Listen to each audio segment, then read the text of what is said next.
switched off. Today's session is matter 2. We're going to look at vision, objectives and the spatial strategy.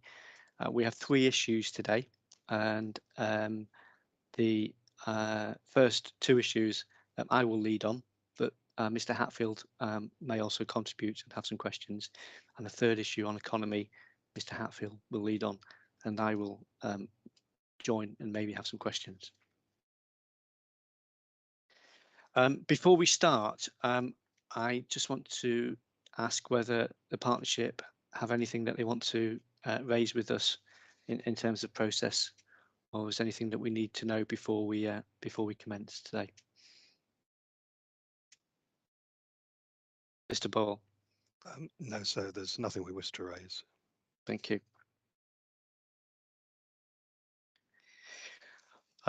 We've got a fairly big group of people today, and it isn't the same throughout the same issues. I'd be grateful if when you do speak, when you are brought in, if you just say your name and who you're representing, and that will be helpful to us. So if we then turn to matter 2, vision, objectives and the spatial strategy, there is some crossover in terms of some of these questions that we've set, and on some of the questions that we've set, we don't have many points to pick up. On some questions we have more points to pick up, and also we're aware that on some of the questions there will no doubt be contributions, and in fact we'd invite contributions from those in the meeting to help us. So if we start with the first objectives, which is about the vision, objectives and the growth strategy, can I ask the partnership please to just in terms of question 1, just briefly tell us about the vision for the plan and how it has been put together and how it is consistent with the evidence. Thank you. Okay, thank you, sir. The vision set in the plan is wide-ranging, first of all. It is locally distinctive. It reflects the mixed nature of Greater Norwich, with the Norwich urban area and its towns, large villages and extensive rural areas. The vision has a clear focus on Greater Norwich's opportunities and constraints, as set out in the preceding profile section of the strategy. So prior to the vision is a profile. The vision is based on evidence reflecting national policy requirements, regional economic and planning priorities in the existing and emerging New Anglia LEP strategies and the Norfolk Strategic Planning Framework. Local evidence studies commissioned to inform plan making, elected members' priorities and consultation feedback. Next point, along with the objectives, it has been key to developing policies and monitoring indicators throughout plan making. And finally, it identifies how key planning issues will be addressed through the Greater Norwich Local Plan and how development will be located and designed to maximise benefits for the area to 2038.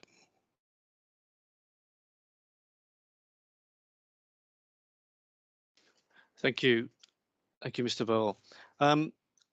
So the vision is to 2038. I'm conscious that the planning framework requirement for plans to look for a longer time period when extensions to urban areas are set does not apply in this case, because that's subject to the transitional arrangements. But I just wonder whether the partnership has a view on I suppose how that vision will endure beyond 2038. how long term is the vision? Is it solely to 2038, or has in its preparation it looked beyond 2038? We have considered beyond 2038. We're aware that the new planning system is coming in and there will be changes. So we are trying to think for the long term. This strategy, in many elements of this strategy, take forward previous strategies, the most recent one, the Joint Core Strategy. So the main focus of growth in around the urban area and along the strategic growth area continues previous strategies, and we anticipate this will endure into the future. Though of course we do have the policy in the plan that no doubt we'll be discussing later on about new settlements, and we envisage that will be part of our longer term strategic approach as well. Thank you. Can I just clarify, if we turn to the plan, section 3 of the plan, which is the vision and objectives for Greater Norwich.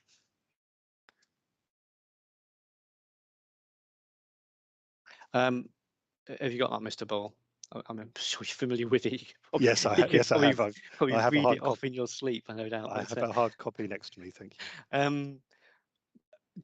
Can you just clarify for me whether what is actually the vision? Is the vision all of that section up to paragraph 150?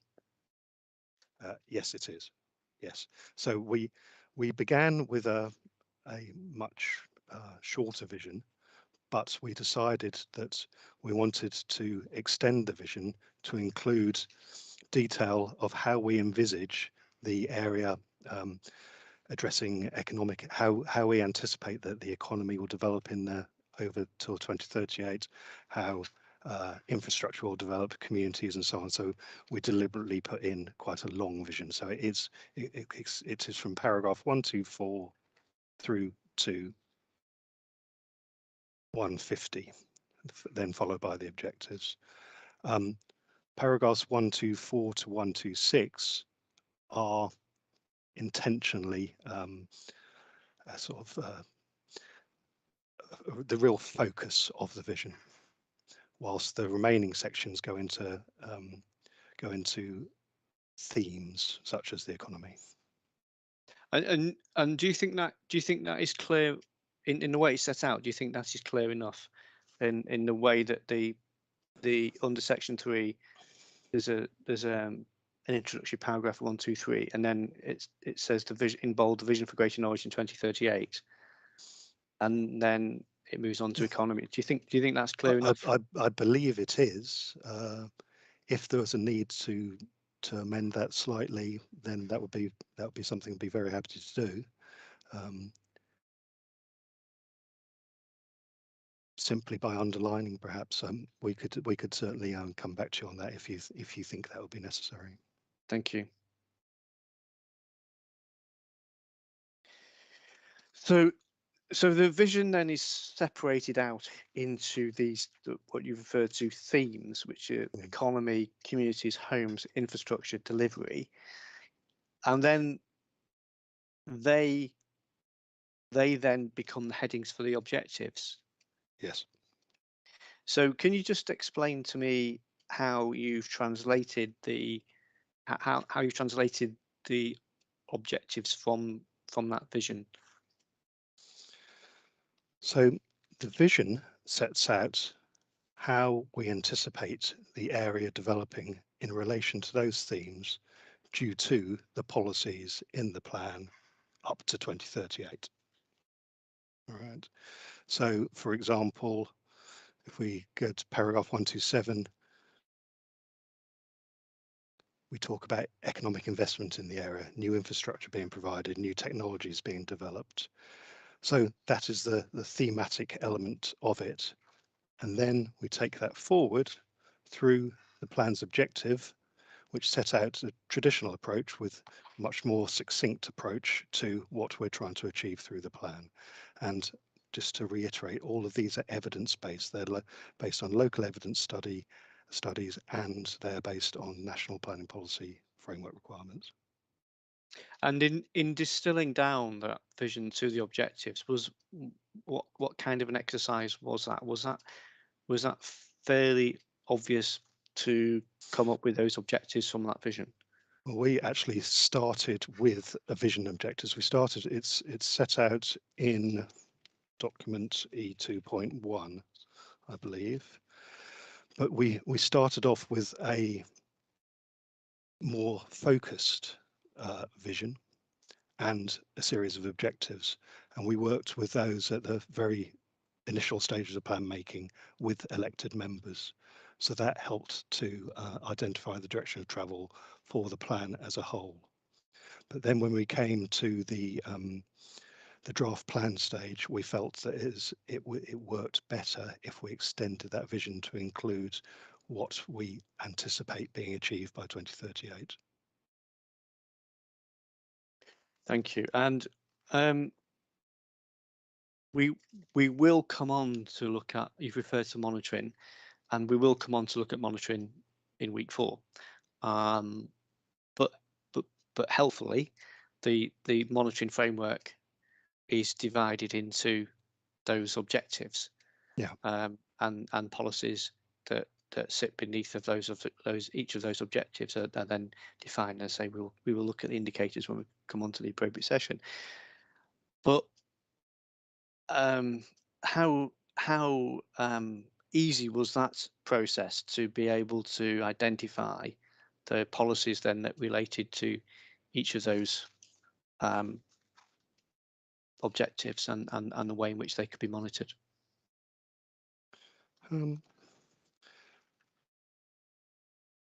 It's never, there's always potentially slight overlaps between different themes. So it wasn't absolutely straightforward, but we did put a lot of time and thought into it. And so, yeah, we divided the approach up into those different themes.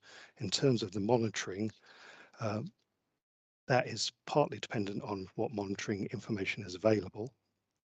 But I wouldn't say it was an extremely difficult task, but it was a task we put a lot of time into.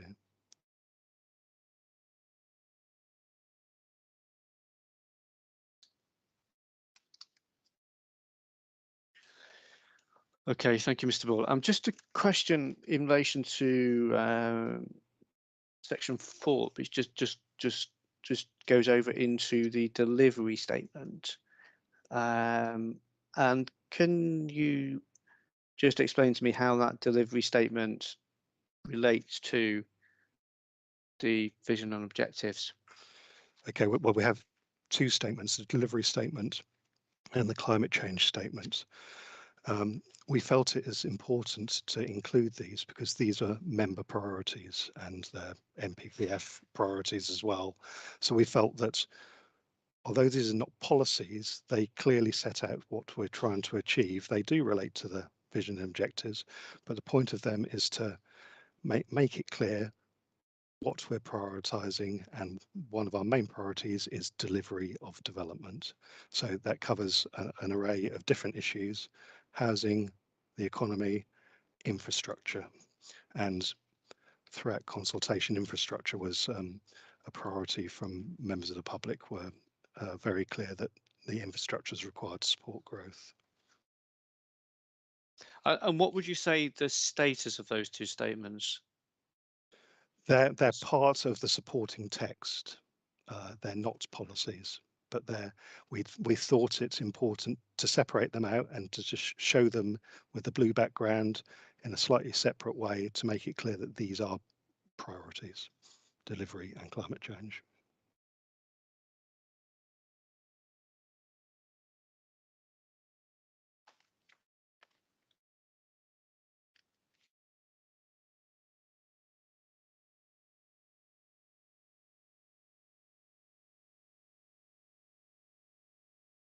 So the delivery statement refers to, and you've referred to the word prioritizes the delivery of development.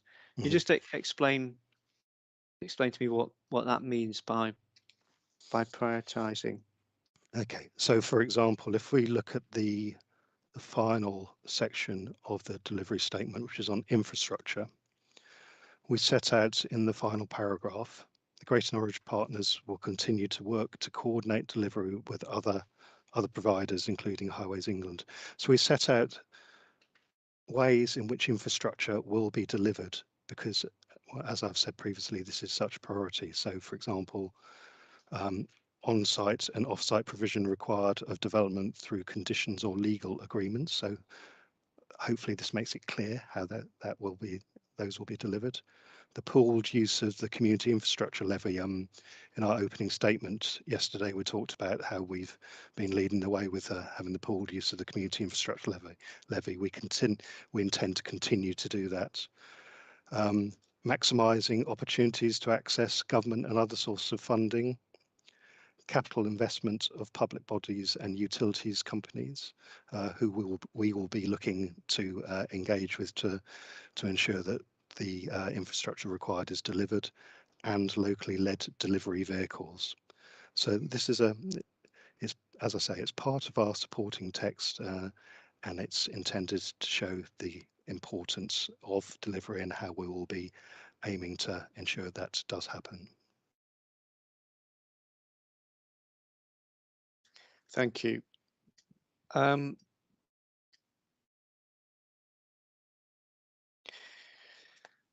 I just go back to, I'm now just moving around on my questions on matter 2, and I'm happy to, if anybody's got any points that they wish to raise in relation to the principle of the vision and the objectives, then please put up your hand.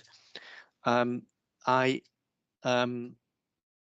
want to just look at the reference to clean growth and progression towards a post-carbon economy. So can you just please explain to me a little bit about, I'm sorry, actually Mr. Canuck has got his hand up, and Mr. Turney. Mr. Canuck?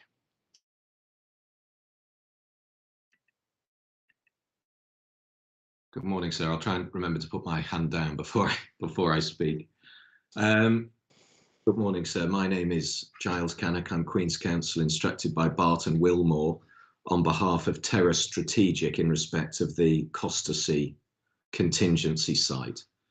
So we broadly support the vision and objectives, and if I might just briefly explain why.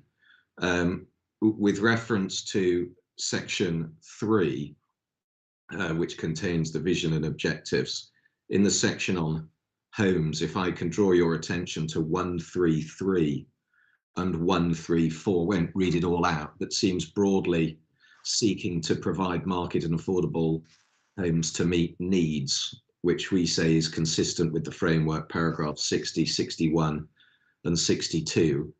I think we have an issue as to the level of need, especially in terms of affordable housing, but that's not relevant to the vision and objectives at this stage. But certainly we support that aspect of the vision.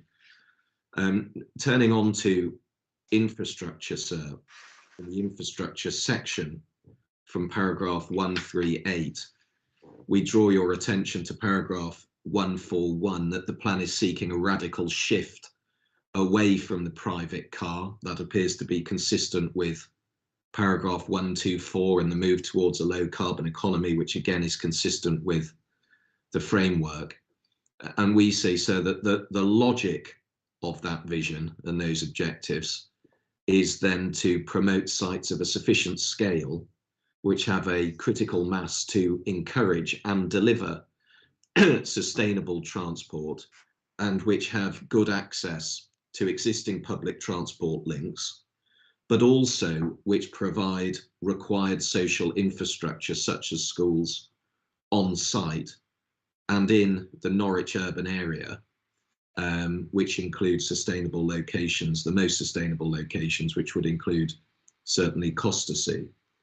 And then so paragraph 143 is looking at existing schools in particular expanding and the provision of new facilities to serve growing communities. And again, so we would support that aspect of the vision and objectives.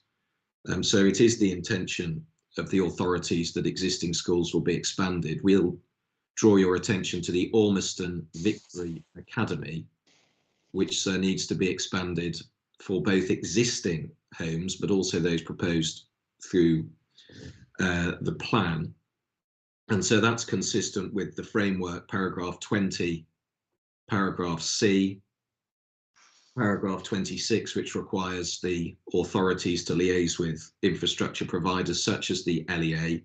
And it's also consistent with paragraph 95 of the framework, which seeks to deliver necessary social infrastructure such as schools.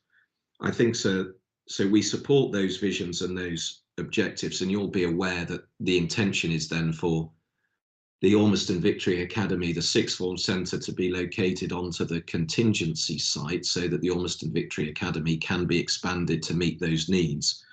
So we support those visions and objectives. I think our issue is more when we move on to delivery, because you took us briefly to section 4. I don't want to expand the debate, but we looked at paragraph 153 and the claim that the visions and the objectives are joined up.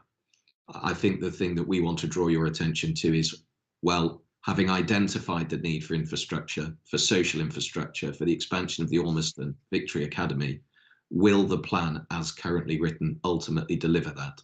But so I think we'll come on to that later. At this stage, we support those visions and objectives as articulated. I trust that's helpful. Thank you, Mr. Canuck. Thank you very much. Mr. Turney. So Richard Turney here for Welbeck. I just have a short point to make here, and it's in respect of what was said by Mr. Burrell over the delivery of benefits over the planned period to 2038. And I think when we come on to look at the spatial strategy later on today, I'd like also to emphasise the temporal element of it. This is a plan which obviously needs to deliver over the planned period as required by the NPPF, and therefore we need to be clear that in locations where there are identified needs for growth, such as the strategic growth area, that there is going to be delivery over the planned period and not in a shorter term. And I think that's a particular issue which arises in Wymondham and potentially other locations where there is a lot of carryover from previous plans. So I think it's probably something to return to when we look at the spatial elements, but there's an important temporal element as to whether or not these objectives are going to be delivered until 2038 over the whole plan period. Thank you.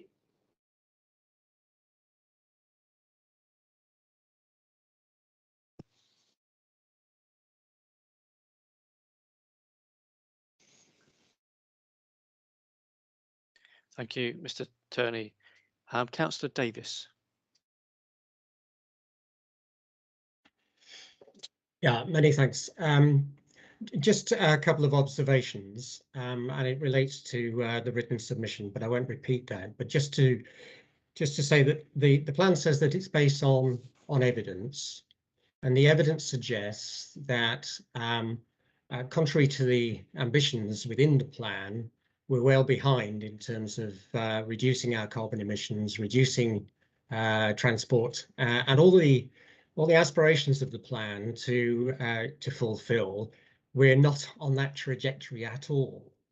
So the evidence suggests that we have a long way to go. And if I just, I mean, if we look at the figures on, for example, carbon emissions based on Tyndall Centre analysis, you know, to stay within a maximum cumulative carbon dioxide emissions budget of 4.5 million tonnes for the period 2020 to 2100, which is, you know, required at the 2017 CO2 emission levels, Broadden would use this entire budget by 2027.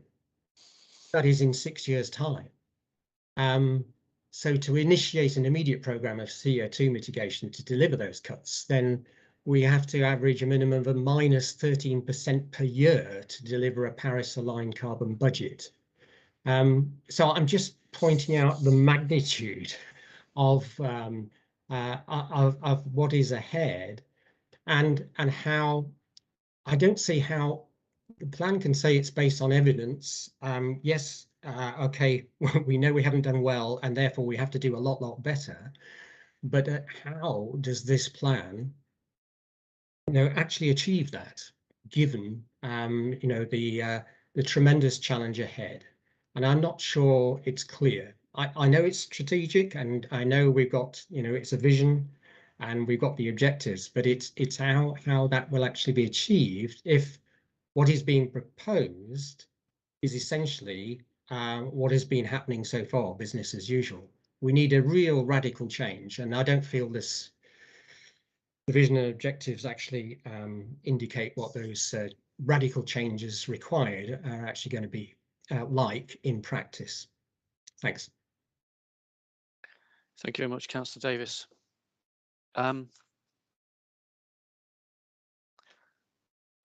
Nicole Wright.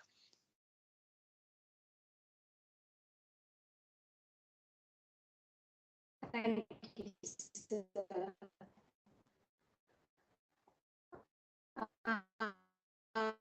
I'm struggling to hear. Is it just me?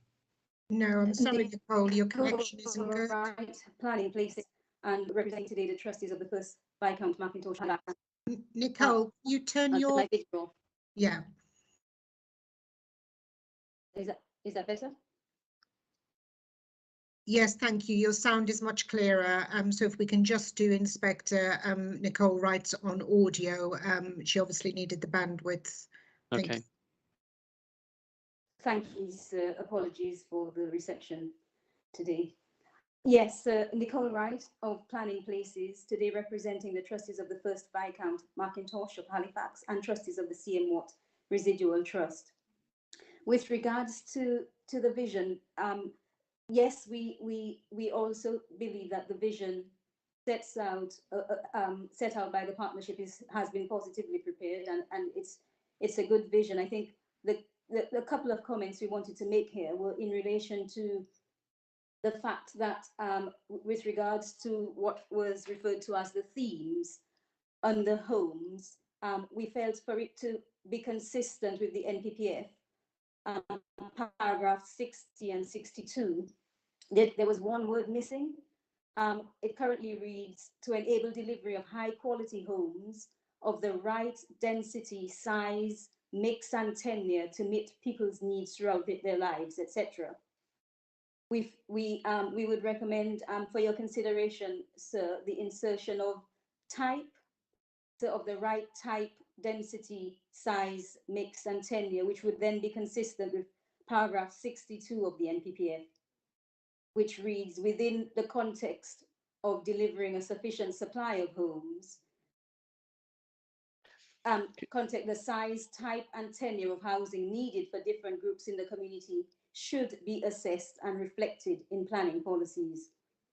So we thought it would be helpful here, because typology of housing is important, as is density and size. That type should also be added here. Okay. Can I I didn't catch where you thought that word should go in. So it is within the type, within the themes as Mr. Burrell described them, under homes. So which paragraph? So that is paragraph, bear with me, I shall tell you.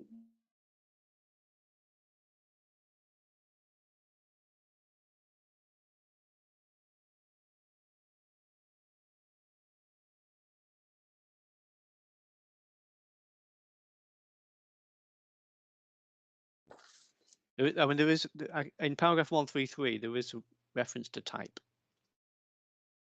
It's in the objectives.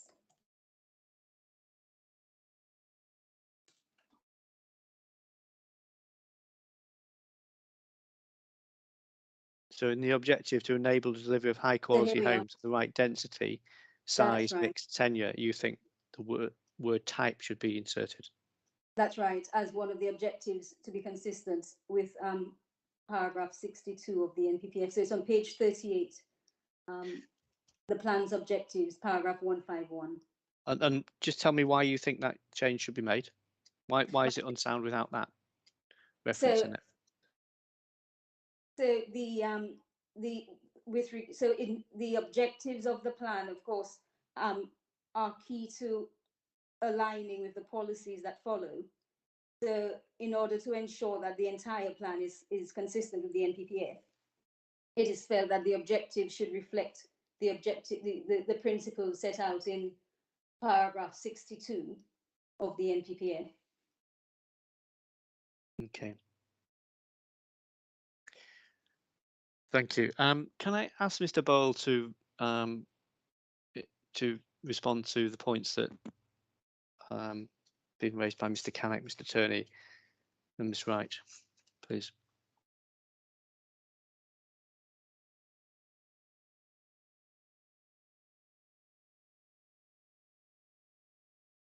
Okay. If I could take the last one first, I'd like to have a look at that. So just to clarify, the request is that we should have the word type in the objectives under homes as it's mentioned in the vision under homes in paragraph 1 through 3. Is that correct? Is that what's being requested? That's my understanding. Okay. Correct. Well, Yes. I mean, yeah, in principle, I don't see any reason why that shouldn't happen, but I would like to look at that in a bit more detail and consider it slightly more fully before I provide a response. Sir, would that be okay? That's fine, Mr. Bull. Yes, please. Okay. Sorry, I'd need to have a reminder of the first two. Mr. Cannock's point was about general support for the plan, and he was referring to infrastructure and the delivery of the school at Kitesi. Yeah. So in terms of the general support, that's very much welcomed. In terms of COSI, Yes. sorry, yeah, in terms of COSI, it's inevitable. It's going to happen. It's the most unusually pronounced place locally, I think. But in terms of COSI, I have no doubt that will be part of our discussions later during the hearings. So, I'm not sure it's appropriate to give a view now. Okay. And is there anything from what Mr. Turney said? If there's nothing, that's fine. No, I've nothing to it. No. Okay. And Councillor Davis was referring to carbon targets and being behind. Yeah. We have ongoing. Carbon emissions have been monitored in the past. There's ongoing reductions year on year. We will continue to monitor them in the future. This will be a matter of discussion throughout the hearings. Our policies intend to do what local plans can do to reduce carbon emissions, and we clearly set that out in the climate change statement and the climate change topic paper, how our plan is intending to do that through a broad ranged approach, including energy efficiency, water efficiency, active travel, a number of means by which we're intending to promote reductions in carbon emissions, chiefly as set out in Policy 2, and through sustainability statements, developers will have to show how their development will promote reductions in emissions. Thank you. Ms. Wright, is your hand up from before? Apologies. So it is. I shall. Thank you. Councillor Davis, you've put your hand up. Yes, thanks very much, Mr. Burrell, for that. I suppose just a quick comment then.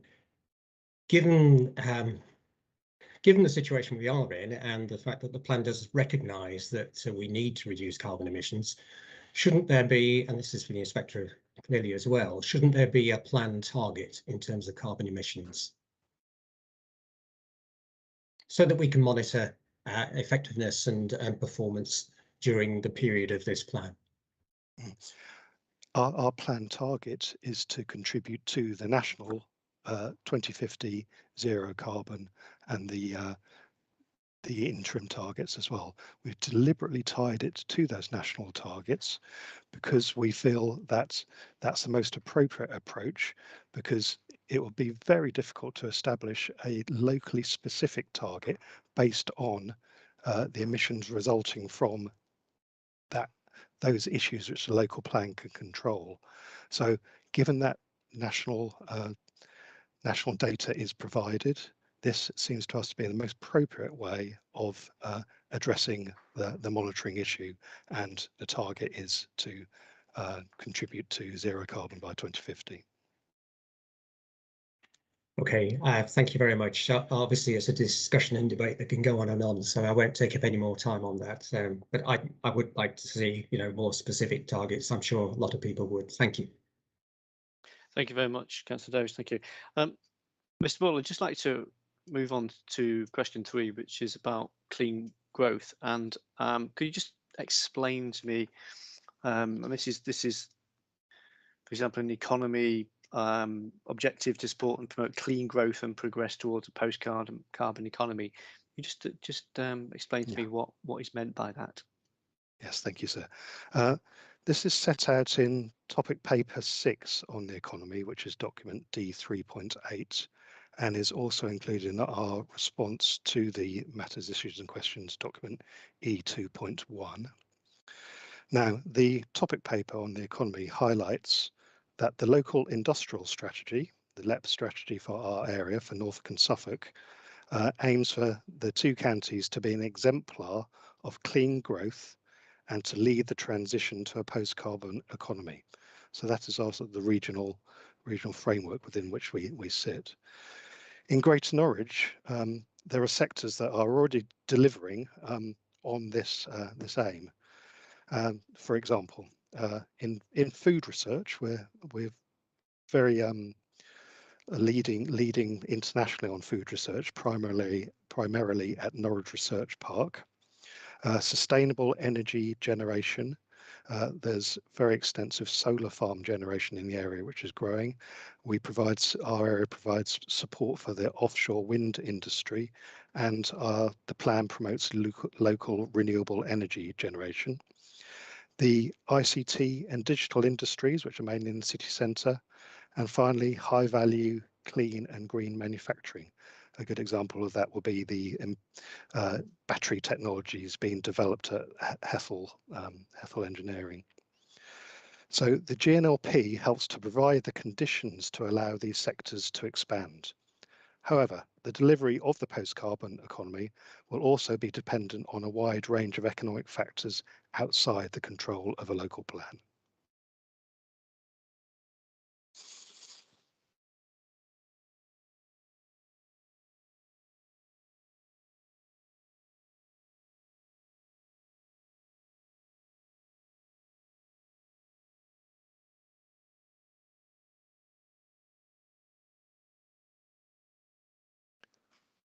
Sir, I believe you're muted.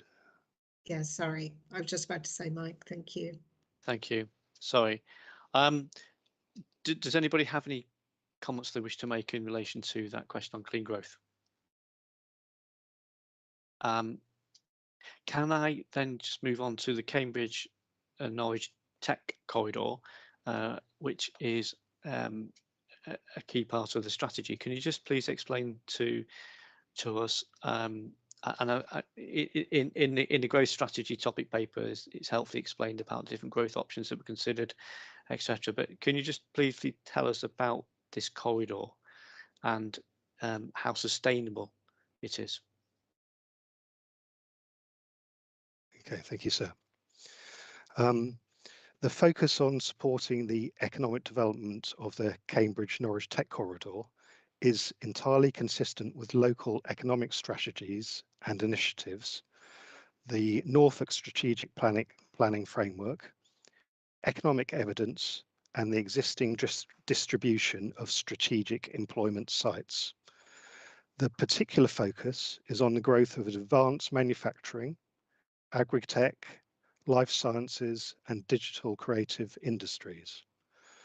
As such, the tech corridor supports our strongest growth industries and represents a continuation of the long-term economic growth trends. In terms of sustainability, it is a corridor that includes both rail and road transport. And it includes the whole of the urban area, as well as the area to the southwest of the urban area.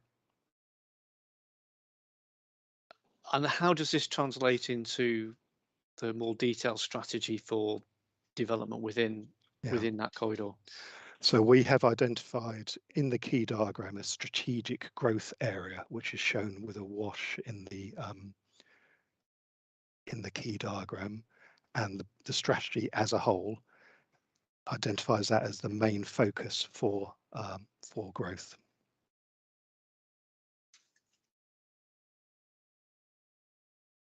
And since the plan was submitted, there is now, as we referred to yesterday, the statement of common ground with Breckland, and the concerns of Breckland about, particularly in relation to infrastructure requirements within that corridor, have now been resolved. Is that the case? That is correct, sir.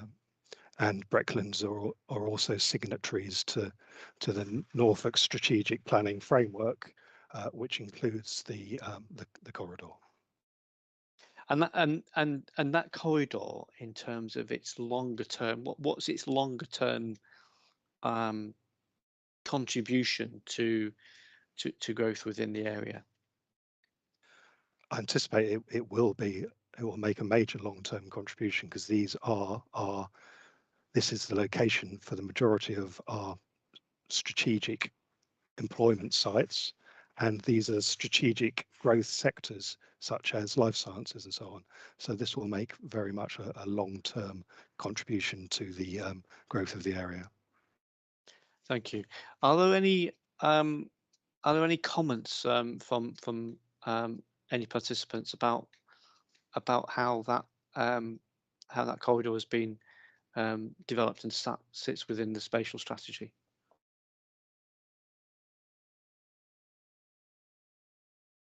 Is right. Thank you, sir. A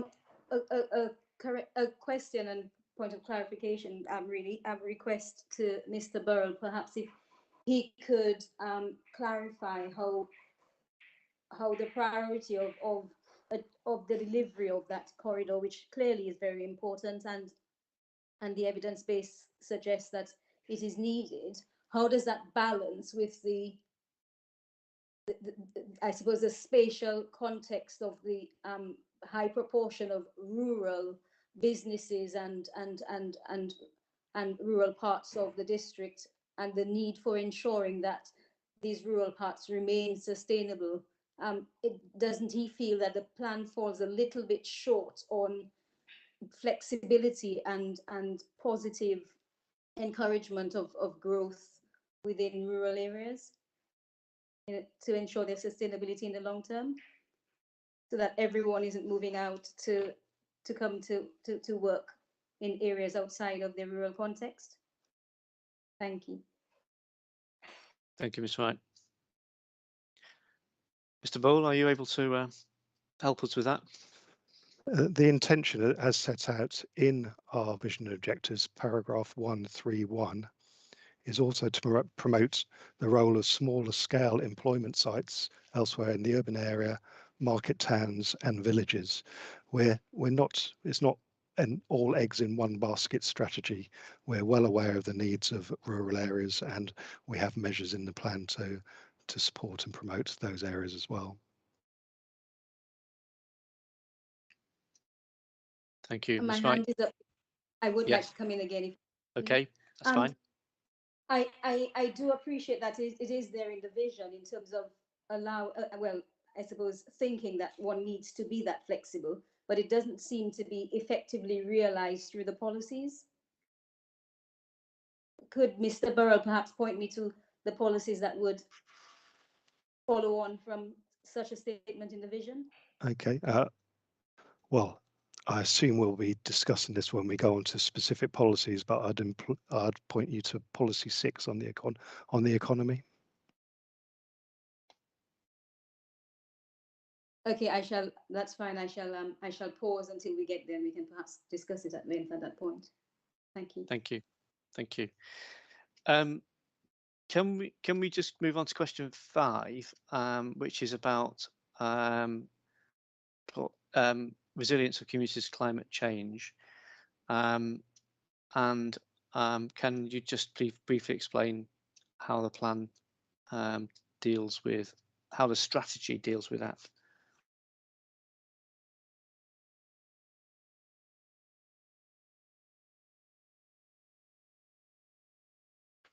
Thank you, sir.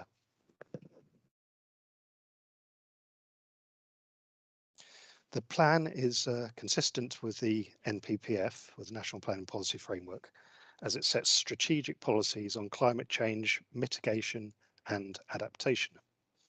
This is explained in the climate change topic paper, document D3.14, and the climate change statement in the strategy itself, document A1. We've referred to this already this morning.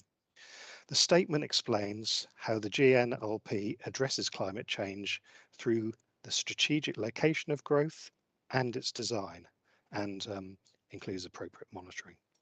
So first of all, the strategic location of growth. The plan focuses the great majority of new housing growth close to everyday services and jobs, thus reducing the need to travel and making it easier to walk, cycle and use public transport.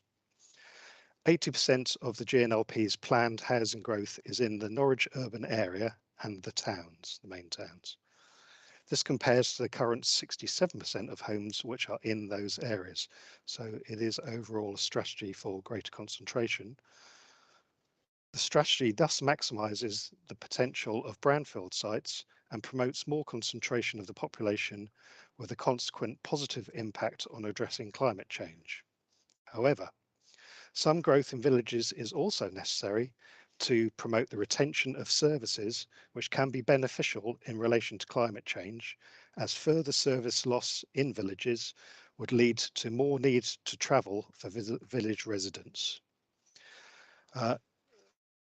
The next element I was going to briefly touch on is the design of growth. I've already talked about it in relation to Policy 2. Policy 2 covers a broad range of issues related to climate change, including access to services and facilities, active travel, electric vehicles, energy and water efficiency, flood risk, sustainable drainage, overheating, and green infrastructure. So as previously mentioned, a sustainability statement will have to be submitted with planning applications on these issues.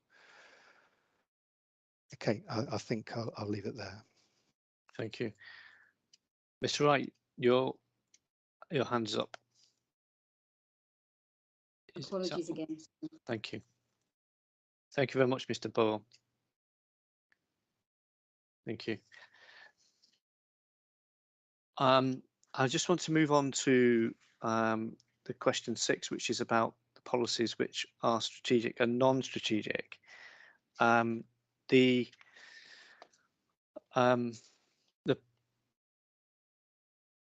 plan says that all the policies within the strategy are strategic.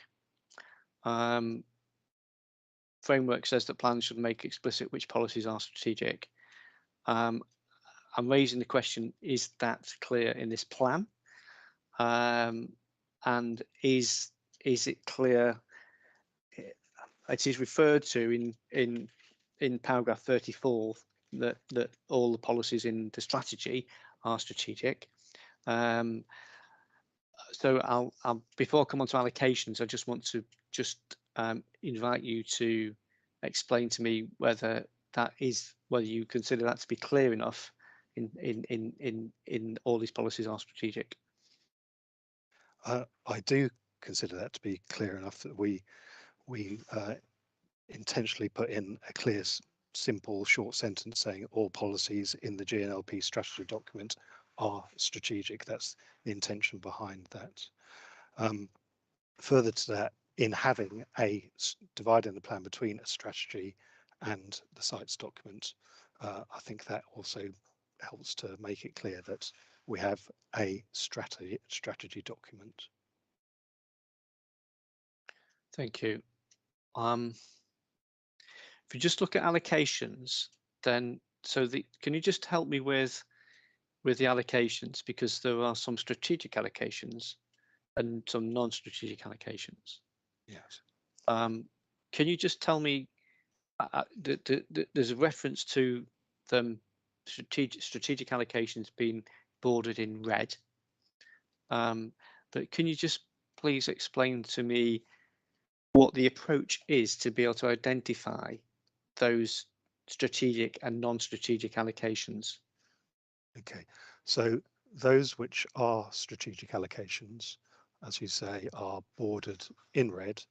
They're broadly those where growth anticipated is 1,000 dwellings or more, though there are some that are slightly lower, where specific sites are slightly lower, but the area is allocated for more growth. So, for example, there's an area in Cossey and Bowthorpe in Norwich where you've got two major sites. One is being built out at the moment. Well, both are being built out at the moment, but together they'll provide for a strategic amount of growth. That's not the contingency site. No, I'm not including that there. So we have identified, and there is a footnote in the plan that sets this out, that the strategic sites and locations, and they're identified on the key diagram, contribute in themselves to that overall strategy. But at the same time, within individual settlements, there is a strategic housing requirement, a strategic employment requirement, and then which are in the strategy document in policy 7, basically 7.1 through to 7.4 for the different parts of the hierarchy. So in, for example, policy 7.1, it sets an amount of growth that's anticipated in different parts of the Norwich urban area. And then site allocations provide the sites for that growth. Now, in some cases, that will be a strategic site allocation on its own, and that will be shown in red. In other cases, it will be a number of sites together that are not in themselves strategic. Now, that was quite a long explanation. I hope that the text in paragraph 34 makes that clear.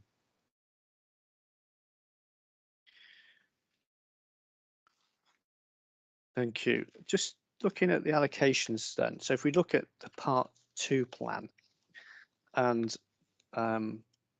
if you look at the contents page, I wouldn't know from that contents page which were the strategic allocations and which were the non-strategic allocations, would I?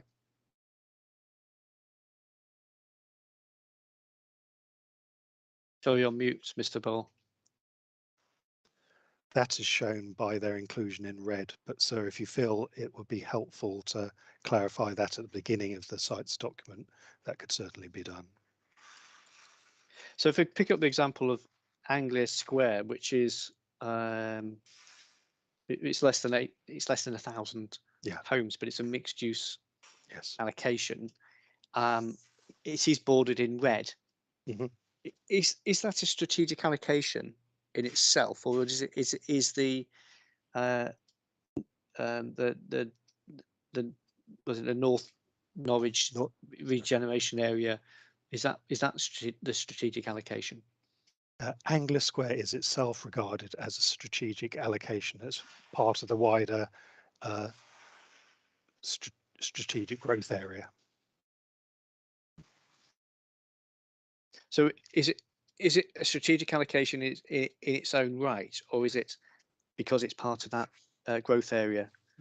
In its own right, because it will be the catalyst for regeneration of that entire area when the development takes place. That's the intention.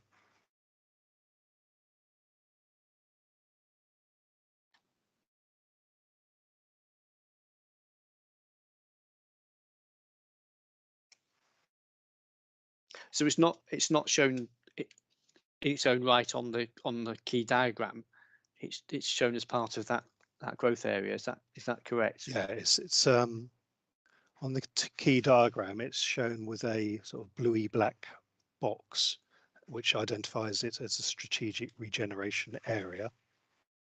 And then because Anglia Square itself is by far the largest site in that strategic regeneration area, which is the northern city centre, it is identified in the site's plan as a strategic site.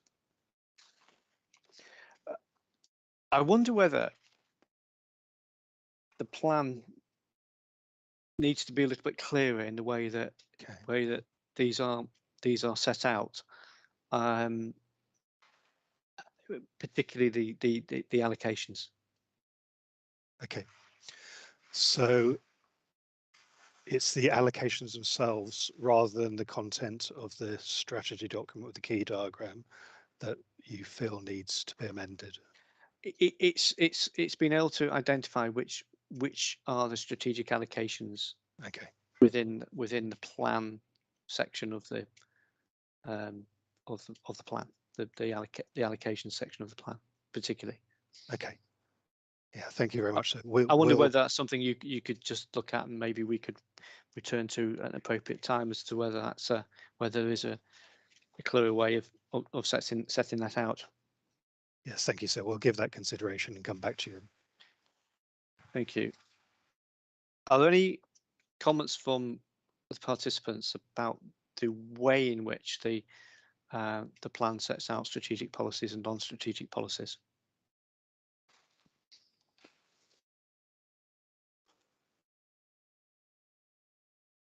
No. Okay. I just in this matter, we'll be looking at the vision, objective, and spatial strategy, and then we're going to be going on to look at housing and economy. But I appreciate that not all participants will be in those sessions, and we will be trying to draw an overall conclusion as to whether the plan sets out a clear spatial strategy. Obviously, housing and economy are part of that. So, but at this stage, have participants got any comments that they would like to make in relation to question, does the plan set out a clear spatial strategy?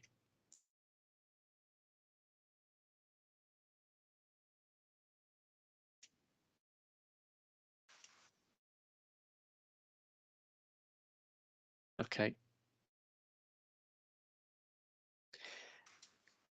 Does the partnership wish to say anything at this stage about the plan setting out a clear spatial strategy in relation to that, one of the key headline questions?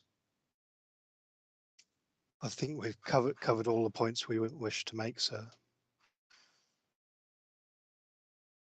Thank you.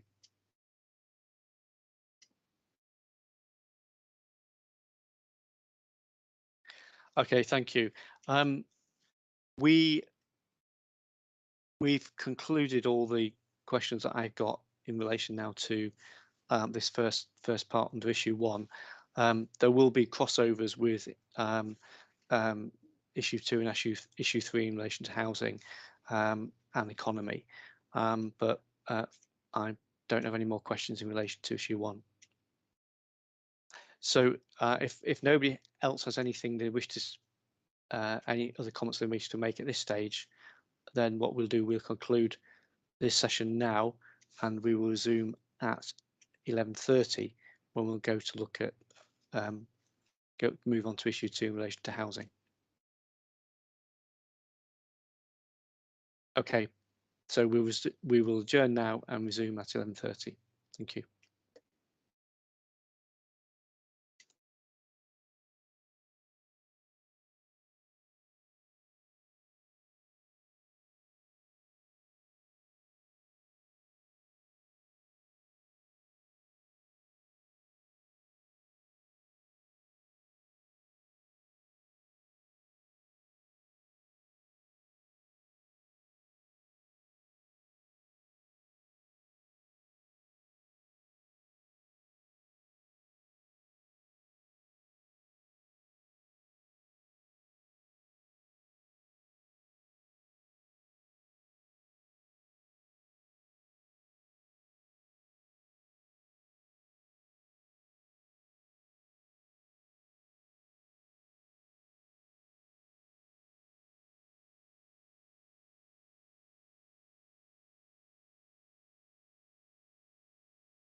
council here today, so if people can leave off their cameras apart from partnership whilst they're not speaking, and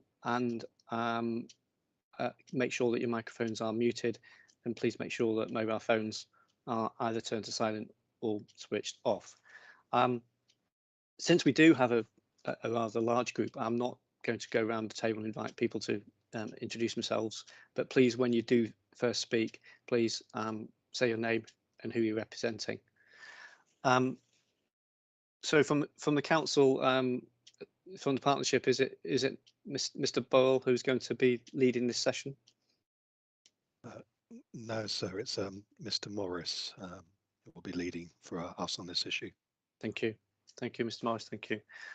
So this session is follows on from the earlier session, but this is concerned about housing growth. So we'll be following the structure set out in the MIQs with a series of questions. I've got some points on the questions that I'd like to pick up, and I'm aware that there are representations that relate to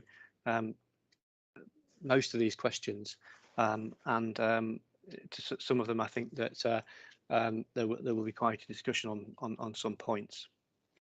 So what I'm going to do, I'm going to turn to the partnership first, and just deal with matter with my first question, number one, and if you can briefly explain, and I appreciate it's all set out in the growth strategy topic paper in the appendix, but if you could briefly explain about the identified need of 40,550 new homes, which is set out in policy 1. Can you just briefly explain how that has been calculated, and explain in your view whether it's soundly based and in accordance with national policy and guidance?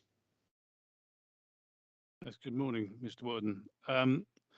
I might need to take a little time over this, because a lot of the respondents have made the distinction between need and requirement. But the simple answer to the first part of the question is we followed government guidance and the PPG and used the 2014 based household projections and what were the most up-to-date affordability quotient to derive a figure of 40,550, which is the need. When the point in time that you do that calculation makes it vary because affordability data varies, and your position through the household trajectories vary as well. So, in fact, the most recent calculation is in well, it can be done. It's in our local housing needs update.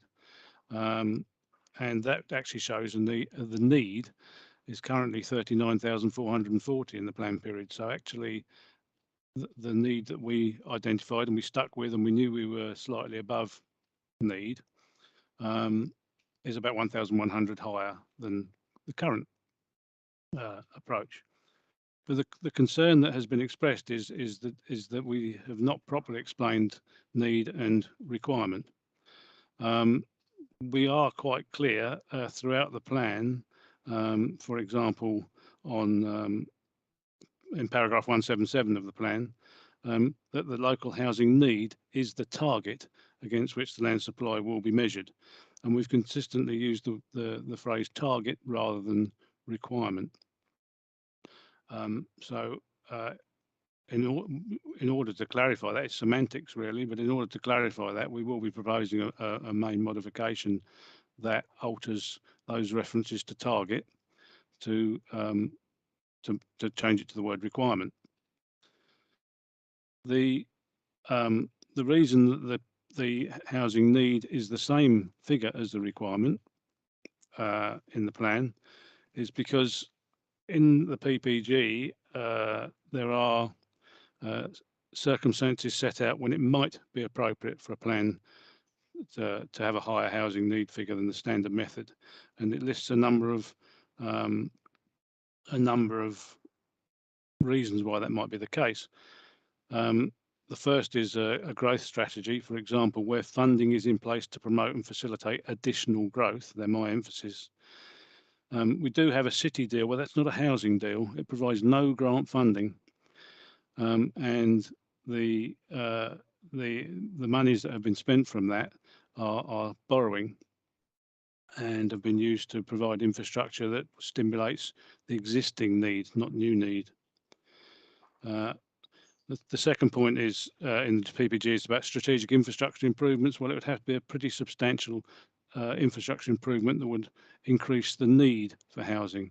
Something like a very improved or new link into London and then you'd be dealing with commuting. But infrastructure itself does not generate need. And certainly we've had nothing on the scale that would do that. And then the issue about taking a growth from neighbouring authorities, well, we've already dealt with that through the duty to cooperate. There is no need for us to take growth from elsewhere. The Norfolk Strategic Planning Framework makes that clear that each of the districts will accommodate their own need. Demography has been raised as an issue. The PPG is quite clear that the 2018 household projections should not be used in the standard methodology to generate your need. The way we've preferred to approach that is we've used the 2018 household projections as an indicator that the growth could be higher here. But given the uncertain nature of the times we live in, we have dealt with that by, as you're aware in later questions, by providing significant additional provision. But again, that's not the same as requirement. I think that's all I wanted to say by way of introduction.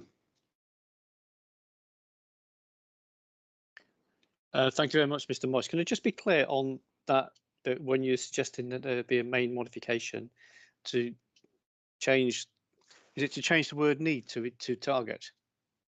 No, it's to change the word target to requirement.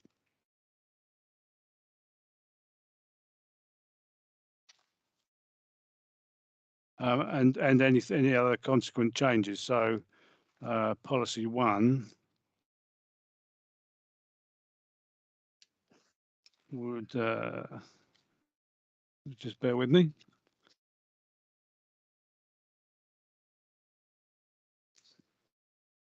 Yeah, we've already drafted a main mod which we can provide to you.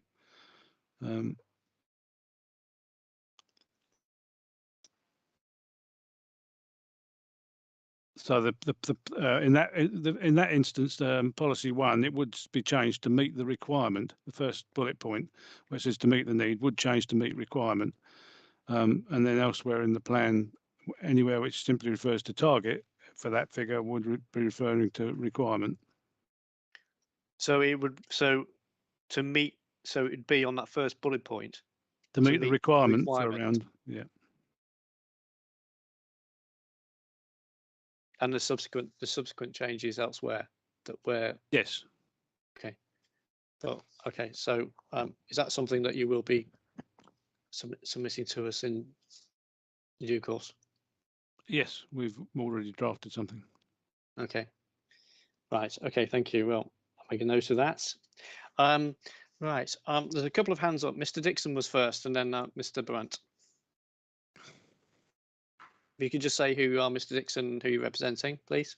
Thank you, sir, and hopefully the camera will zoom in while I'm doing this. So my name's Jonathan Dixon, I'm a director at Savills, and I'm speaking on this particular question on behalf of Barratt David Wilson Homes, but also on behalf of Pigeon Investment Management. So I will be referring to both their statements submitted to you in relation to question 1. Hereafter, I will only be speaking in relation to Barratt David Wilson. So thank you, sir. As you mentioned, we'll have to be discussing this matter in some detail, and it's very interesting to hear what Council have just said, but of course, none of what they've just explained to you is written down anywhere, which suggests to me that this is a little bit of attempting to retrospectively justify the approach that they've taken in the plan. So to address your question directly, the answers are no and no. But before I get onto that, going through those in detail, we should know that throughout this process, as has been clear from what the partnership, as I should refer to them, we should note that throughout the process, the partnership has confused housing need with housing requirement, as we've just noted. To quote the PPG, Assessing housing need is the first step that should be undertaken, and undertaken separately to establishing housing requirement. And the standard method itself identifies a minimum annual housing need figure. It does not produce a housing requirement figure. Simply so, the partnership has failed to establish that housing requirement following the process recommended in the PPG, and has failed to establish a housing requirement against which the delivery of the plan can be monitored by the variety of measures available to us. Although it's now been suggested that the target, which is the minimum annual housing need figure, should be viewed as the requirement. I will come back to that. The growth strategy topic paper, sir, Appendix 3, sets out the 3 steps that the council has taken very clearly. Step A, as they refer to it, is to calculate the standard method local housing need of 40,550. Step B is to then add a 10% buffer to ensure delivery of 44,500. And only at step C is the consideration of more recent population, household projections and economic growth indicators, whereby they get to a figure of 49,500. The PPG is very clear. It sets out a different approach. It sets out step 1, identify the housing need. Step 2, establish a housing requirement. Step 3, identify sufficient sites. As part of step 1, identifying a housing need, the PPG requires that these other factors be taken into account to establish if the actual housing need is higher than the standard method indicates. Now, the council have just told us that they've done that. But what they've submitted to you in writing, sir, does not tell us that.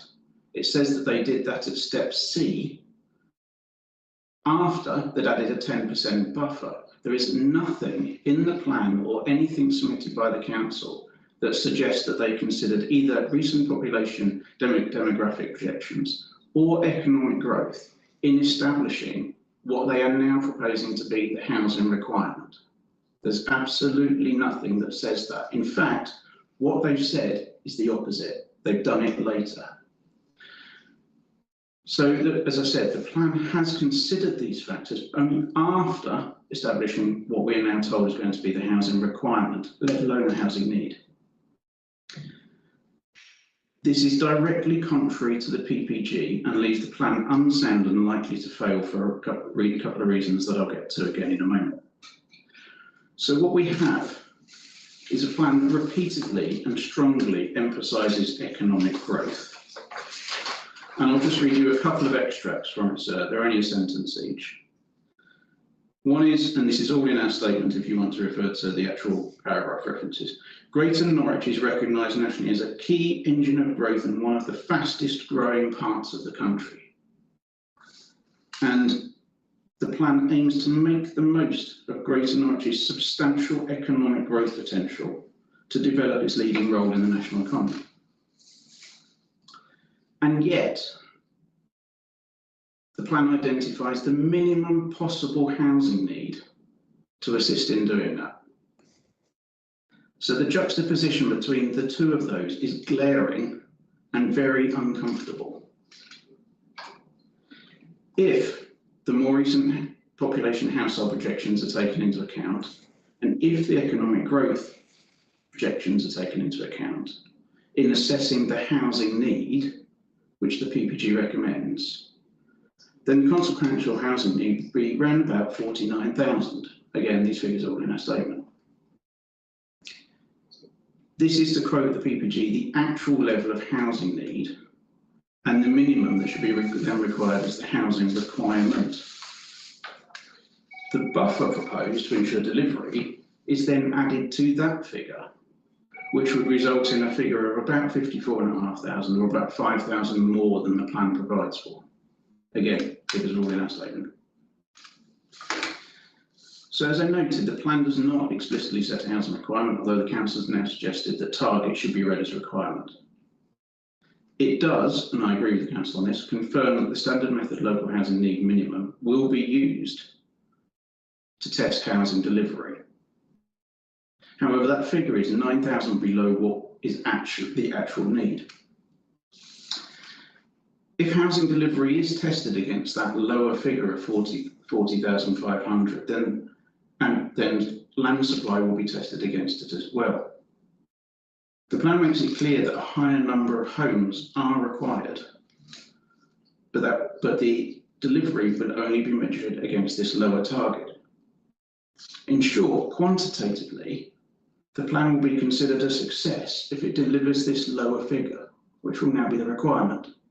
But throughout the plan, it says that the higher number of homes, 49,000, are needed to support economic growth and reflect demographic projections. I would suggest, sir, that it's very clear that the plan would not be a success if it only delivers 40,550 homes, which is how it will be tested. Setting a housing requirement properly at the higher level will ensure that the plan is sound and will be a success. So in short, the plan will fail to meet housing needs. And if the actual housing need is 49,000, then a plan that sets a housing requirement at 40,550 will not meet that need. So in summary, sir, to answer your questions, the figure of 40,550 is not soundly based and does not accord with national policy and guidance. I'm going to stop there, sir. I know a lot of other people will want to have a say on this. Thank you. Thank you very much, Mr. Dixon. Mr. Burrent, you've had your hand up for some time. Would you like to come in? Thank you, sir, and good morning. It is still morning, yes. Just Mark Barrett from the Home Builders Federation. I would agree with much of what Mr. Dixon said, and I won't go over similar points. I think I would like to point out is in relation to paragraph 2A010, which the council did go through in terms of those examples, and to note that that's not an exhaustive list. So it's not just those lists; it is other things, and it says in PPG. These circumstances where it may be included, but are not limited to situations. So it's not limited to those situations. It could be wider. So in terms of looking at that economic growth and development is an important aspect of such considerations. But also I'd like to come back to comments made really with regard to the city deal, and which does seem to have been dismissed by Mr. Morris in terms of not applying and not being appropriate in terms of growth in this plan. It is important to recognise that growth deal was due to end in 2026, so that would take into account 8 years of this plan period that's being proposed by the council. And it is a deal that did, as far as I'm aware, have additionality in terms of both employment and in terms of homes to be delivered within the Greater Norwich area. So I think there was additionality there, and I think what I couldn't see within the assessments with regard to employment growth, economic growth, and housing growth was how the impact of that city deal on growth would be taken into account within the assessment of housing need and the requirement as set out in 2A010 of PPG. So I think that's my concern is the degree to which that's taken account in terms of Greater Norwich actually moving forward at a higher level of growth than potentially has been considered in terms of the 33,000 jobs that have been set out, which is based on Experian and is considered to be appropriate going forward, but doesn't actually seem to have any consideration with regard to how the city deal and how the growth that's been expected could deliver beyond that, and the expectations they may well deliver beyond that number. So I think that's an important consideration that I couldn't personally see within that. It may well be in the assessment, but I couldn't see, sir. So that'd be my concerns. Thank you, sir. Thank you very much, Mr. Burrent. Mr. Morris, would you like to please respond to those comments from Mr. Dixon and Mr. Burrent, please?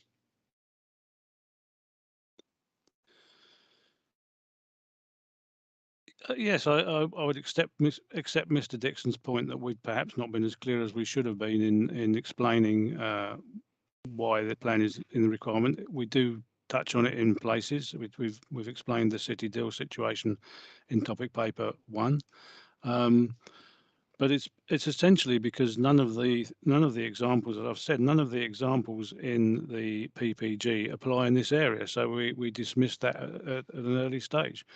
We also live in very, very uncertain times, and so although we our need is the same as our requirement.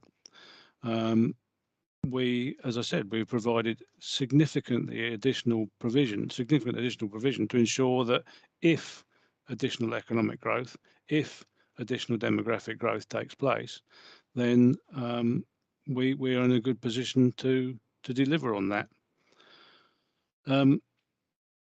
In relation to the city deal, yes, it does have a few years to run, but it is very dated, and we set that out in the topic paper on page 17 and page 18, or page 17 and then run on to how we deal with additional workers on page 18.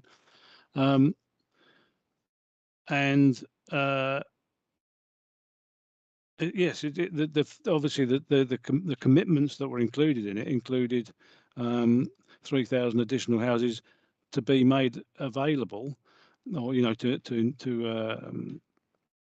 encourage them to come forward in the planned period from the Northeast Growth Triangle, which was pre-existing JCS approach, and the additional 3,000 were from beyond the planned period, i.e. beyond 2026 at that time. So that was the commitment on housing. Mr. Brent raised the issue of jobs growth and the city deal. The issue of enhanced growth has been dealt with by the evidence that's been submitted by Avison Young, or we submitted but was produced by Avison Young, and the jobs targets are based on those enhanced levels of growth. So that's the way we've dealt with it. And also, as I said, in topic paper 1 on page 18, we show how that the additional growth that we're providing for can generate additional workers, or if the additional workers are needed for the jobs growth, then the amount of provision that we've made for housing is more than sufficient. Thank you. So the figures that Mr. Dixon refers to, and you dispute. Yes. And what about the steps that Mr. Dixon says that you should have gone through, which would get to? Well, my response is we went through those steps, but we've not clearly explained that. So we calculated need. We looked at whether we needed to increase that need, which is the bit we've not properly explained. Then we took account of the 2018 demographic projections and made extra provision in order to accommodate those should they materialise. I come back to the fact that the PPG explicitly says that you shouldn't take them into account in the standard methodology. We also, of course, have looked at completion rates because that's another thing that's mentioned in the PPG, and our policy, the GNLP, allows for about 2,027 a year. The JCS was 2,046 a year. Past completions, which are on page 15 of the GNLP, demonstrate that we've been averaging 1,840 per year. So there's nothing there that suggests that the current estimates of need to be increased. Thank you. I'm aware that some other hands have gone up, but I'd just like to bring Mr. Dixon in because I asked a specific question about Mr. Dixon's point. Mr. Dixon, would you just like to respond to what Mr. Morris has said, please? Thank you, sir. As I said in the outset, the response from the partnership has demonstrated a misunderstanding of the terms housing need, housing requirement, and housing supply. So just to come back on the last couple of points, Mr. Morris has said that the PPG makes it clear that you shouldn't take into account, for instance, economic growth and demographic indicators in the standard method. Yes, it does. Oh, I didn't say. Excuse me, Mr. Morris. I'm agreeing with you. The standard method does not require those points to be taken into account. But the PPG is very clear that establishing the standard method local housing need is the first step in assessing and establishing the housing need So you establish the standard method local housing need first, then you look at these other factors to determine whether the actual need should be higher. Once you've established what the actual need is, you move on to establishing the housing requirement. Then you look at whether sites are available to meet that. So the council's suggestions that the standard method doesn't require you to take those factors into account is correct, but assessing housing need, you do have to take those factors into account. The suggestion that having looked at completions and delivery rates also indicates no need to consider a high level of need is the supply point. You look at that later, you're still supposed to be assessing housing need. And in terms of whether they've not properly explained it, that's stretching credibility, being blunt, because the topic paper is very clear. These factors have been considered by the council at step C, not at step A, where they should have been. So I'm not suggesting the council have not considered these factors. It's the fact they've considered them in the wrong way as a result of misunderstanding how you get to what the actual housing need is. It's not just about doing the standard method, which is what they appear to have done. They say they've done more. There's nothing in writing to suggest they've done that at step A. And your contention is that if they considered them in the right way, they would have got to a different figure. Mr. Morris, I think, is saying they wouldn't have got to a different figure. Is that correct? Yes, so I am, because essentially I'm saying the standard method local housing need is your base point. That's what we've got. That's what the council is proposing as a requirement. The council has considered later on demographic indicators which suggest that population and household growth might well be higher, and they have considered economic indicators which suggest that housing need might well be higher. But they've done it later. They've not done it at the need point. If they've done it at the need point, they would probably have got to a figure higher than 40,550. Now, how much higher? I've given you some numbers in my statement. As you know, sir, other people will come up with other numbers. But I've simply done it on the very basic indicators from the 2018 projections and the economic growth uplift that the council has used later on. So I've done it at that point earlier on. And then I've added the buffer. And if you do that, you do get to 49,000, which is roughly where the council has got to. But that's the need figure. And if you then look at that need, then you test the plan against that level of need.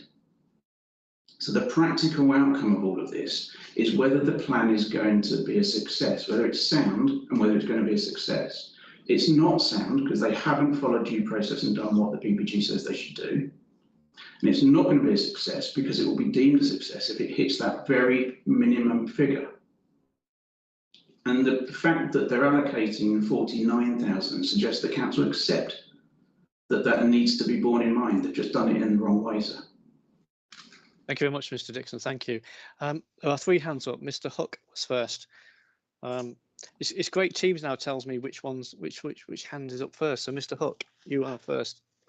Thank you very much, sir. Just to inform the debate, Mr. Dixon has made the assertion that if statistics such as the 2018 ONS household projections were properly taken into account, plus other factors, the local housing needs should have been set at a figure closer to 50,000 than 40,000.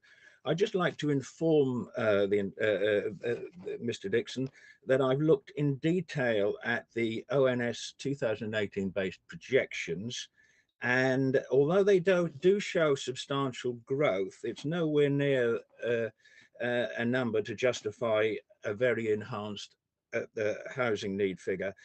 The total number of households in 2018 in South Norfolk, Broadland and Norwich, 2018 based figures, was 177,265.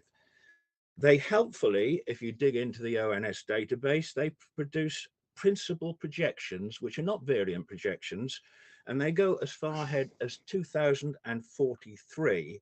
And this data set on Excel, ONS 2018 based projected projections, principal projections, show that the total number of households in 2038 is projected to be 210,641. That is an increase over the plan period 2018 to 2038 of 33,376 additional households. I do not see how that provides evidence for Mr. Dixon to say that the objectively assessed need, the local housing need, should be increased to a base figure of 49,000. I thought I'd just put that, you know, much talk of 2018 figures. I think it's good to draw the detail of those figures to the attention of the meeting. Thank you, sir. Thank you. I'm aware Mr. Dixon has put his hand up, but I'm going to invite Mr. Tuddenham and Mr. Brent, who've been waiting first, and I'll bring Mr. Dixon in. Thank you. Mr. Tuddenham. Hang on, sorry. Sorry, you're on that. Yep. Take it out. Yep. Thank you, sir. So when we look at the figures in the round, it appears to us it's a business as usual suggestion or projection on the part of the Greater Norwich Development Partnership at around about 2,000 a year across the board. If we take into account and we look at the city deal, the requirement of that deal was, and I quote, to produce 5,000 per year between 2015 and 2019. And the city deal itself, which sits within the documentation,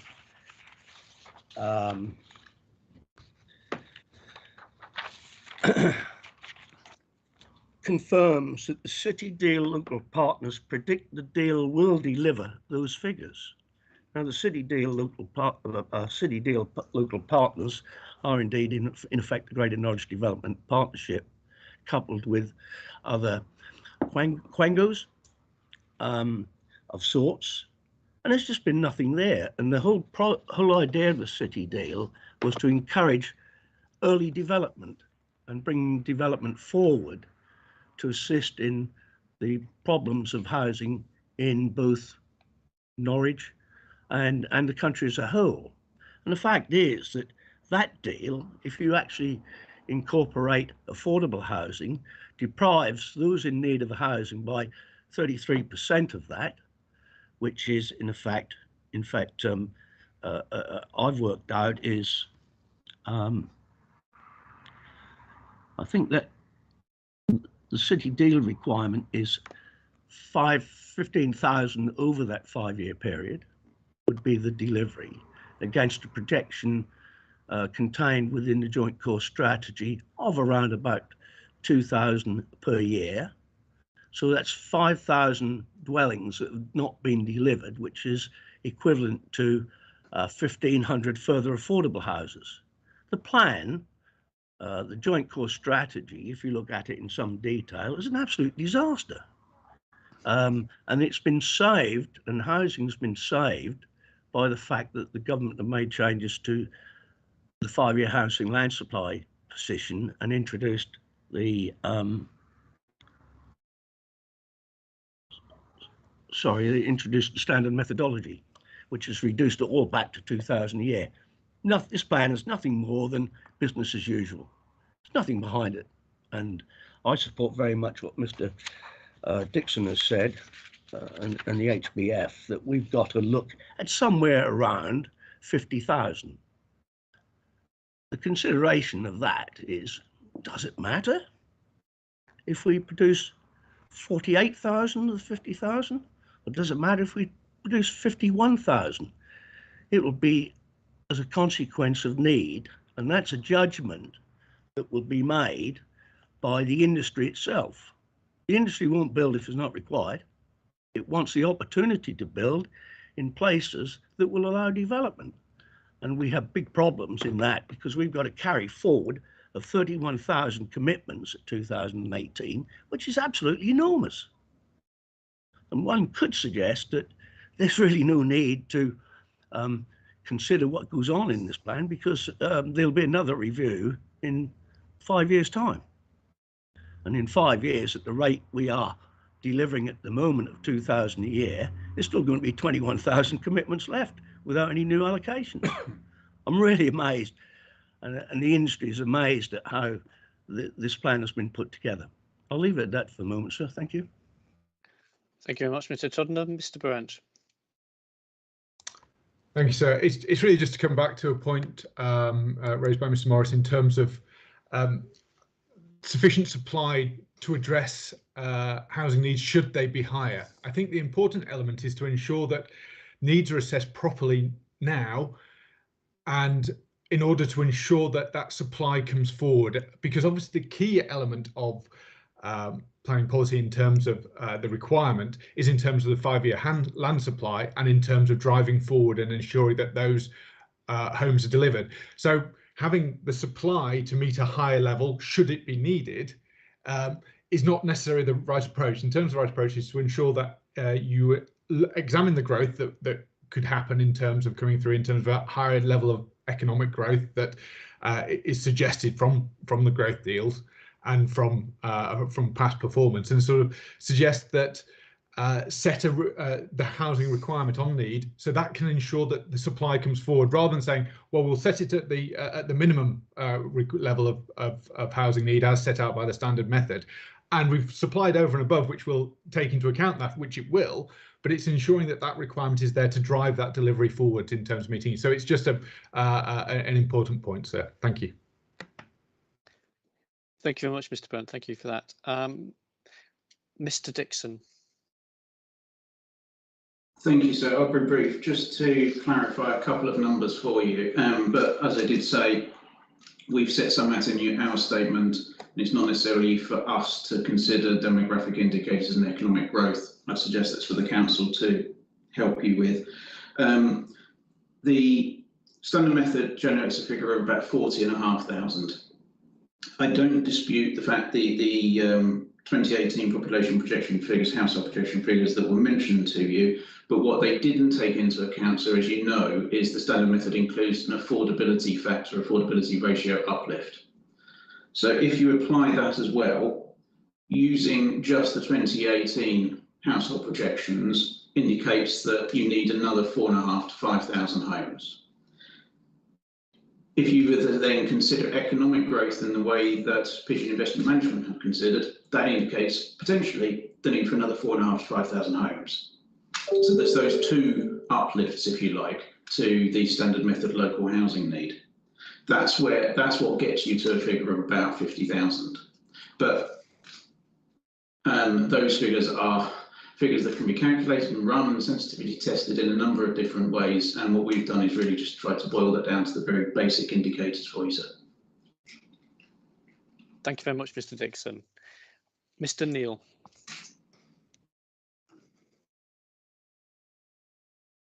Thank you, sir. Just to confirm, I represent CPRE Norfolk, and you've already heard from Mr. Hook some comments about the ONS predictions, which I'm not going to repeat.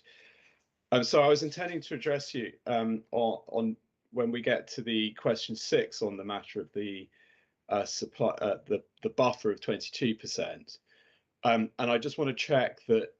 Whether you'd like me to address you now on that question, given the points Mr. Dixon's raised, or whether you'd like me to keep my submissions back for when we get to question 6, because just as a marker, the points Mr. Dixon raised, CPRE to some extent finds itself in a bizarre position of agreeing with Mr. Dixon in terms of the confusion in methodology that the partnership has manifested when setting its housing requirement and the supply figures, but fundamentally disagrees with the suggestion that, in effect, the buffer that's been set out by and explained by Mr. Morris and the partnership should be sort of fed back in and incorporated into the need figure. But that is something I was going to address you on question 6. But given that it's been raised by Mr. Dixon now, I wonder if you'd like me to address you in full on that point now. Yes, I'm aware that there will be a number of people who would like to speak in relation to that issue, but I think it's the way the discussion is going, it's more connected to it follows on from question 1, and then we'll come back to settlement hierarchy after that. So I'm happy to hear from you, Mr. Neal, and then we'll also invite others to comment and invite Mr. Morris to comment. But before I do that, Mr. Neil, I'd just like to give Mr. Morris an opportunity to come back on anything that those other respondents have just said just now, and then I'll bring you in, Mr. Neil.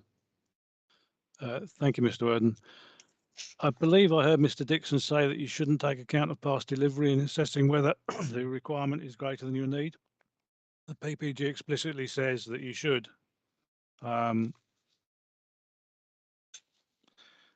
Just bear with me.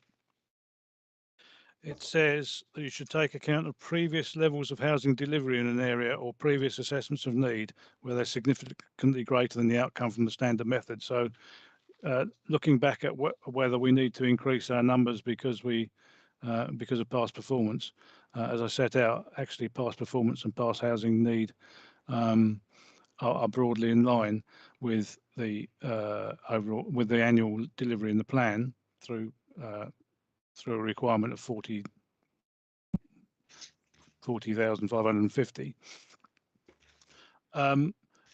That also goes to Mr. Tuddenham's point. It's just business as usual. Well, we're just following the evidence. The evidence of need is as I've set out, and the evidence of why the requirement doesn't need to be any higher, I've also addressed. I can't see where we're committed to 5,000 dwellings a year, because that would have been quite a challenge for the industry to deliver, which is Mr. Tuddenham's point. I think those are the points I just wanted to cover. Oh, just on the 2018 household projections, the use of them. Of course, the 2018 household projections were based on the 2018 based population, subnational population projections, which were only based on 2 years of migration data. And what has led to current uncertainties with Brexit and COVID is what will happen to both internal and external migration over the next few years. And that's something that we simply can't predict. We can prepare for it by ensuring there's extra provision, but we can't predict what might happen. And the 2018 projections are useful indicators, but they're nothing more than that of what might happen. Thank you, Mr. Morris. Thank you. Okay, thank you. Mr. Neil.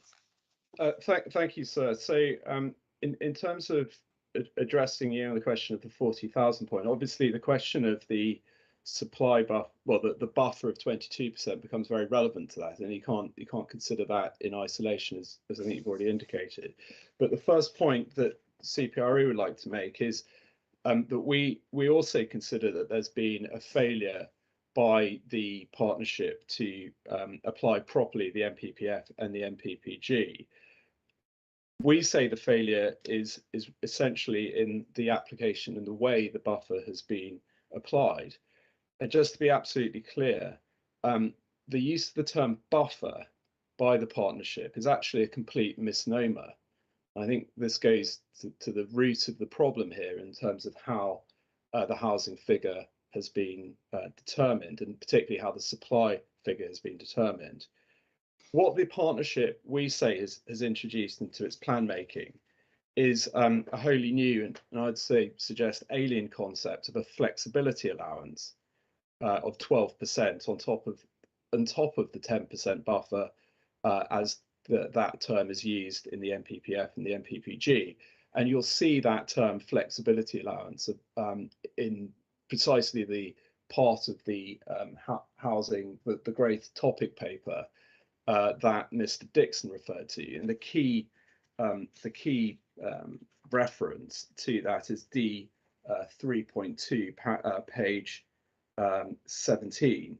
That's at the heart of what's gone wrong here. We say, in terms of how the partnership has approached its housing figures. A buffer is meant to be a delivery buffer, and we know that because that's what the PPG says, and you have the reference for that in the position statement. Does two things: it caters for market fluctuation, and when there's been significant undelivery of housing for the previous years. See MPPF 74, paragraph 74, and the guidance at para 10.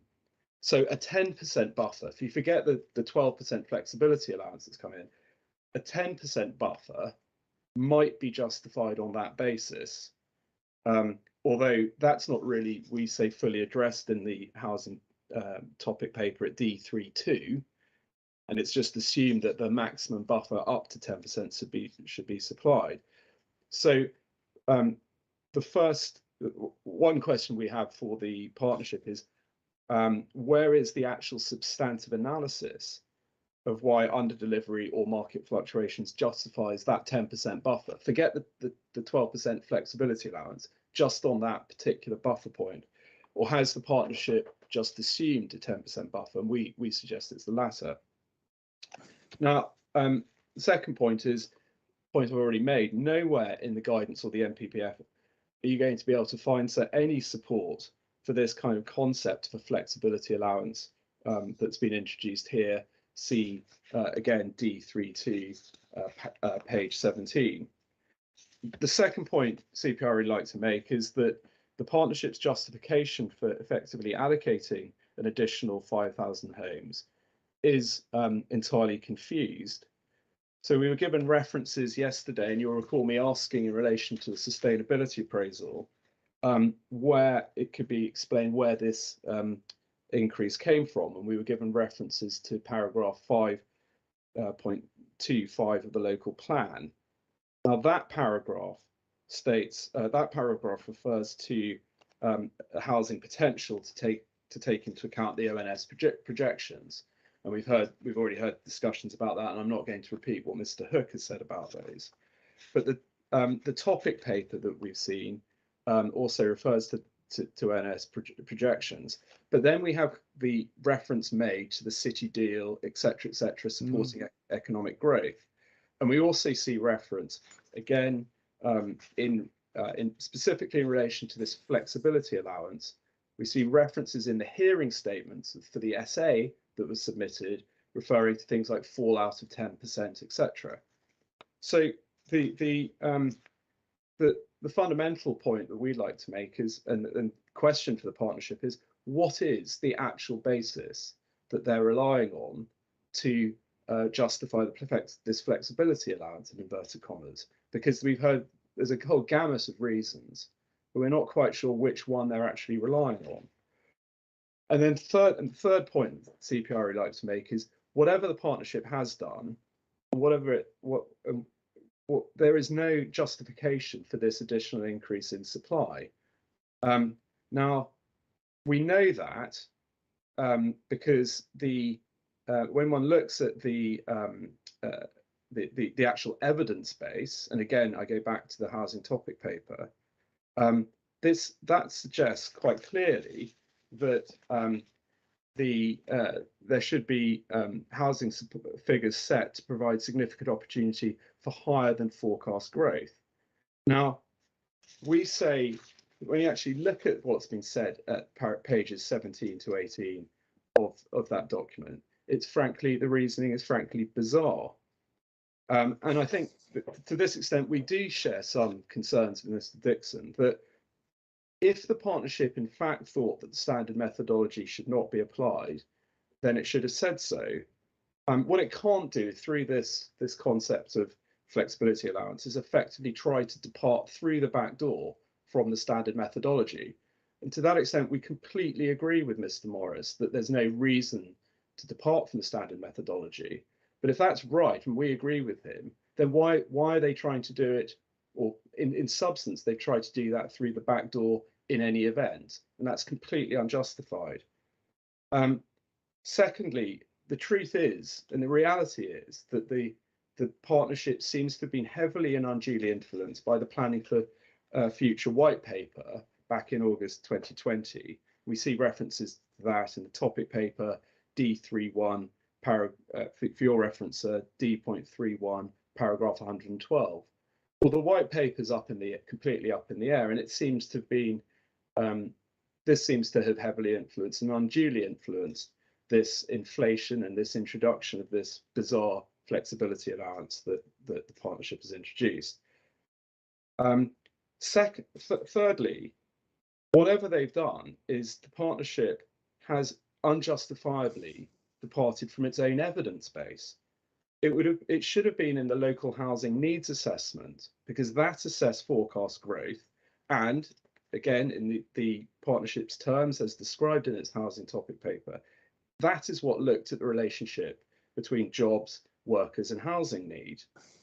So and that concluded that there was a housing need of 39,444 homes. So by introducing this flexibility allowance in inverted commas, the partnership is clearly departing from its own evidence base. And finally, and one point we'd like to make is in terms of the suggestion that economic growth should, or speculative economic growth should increase the actual objectively assessed need.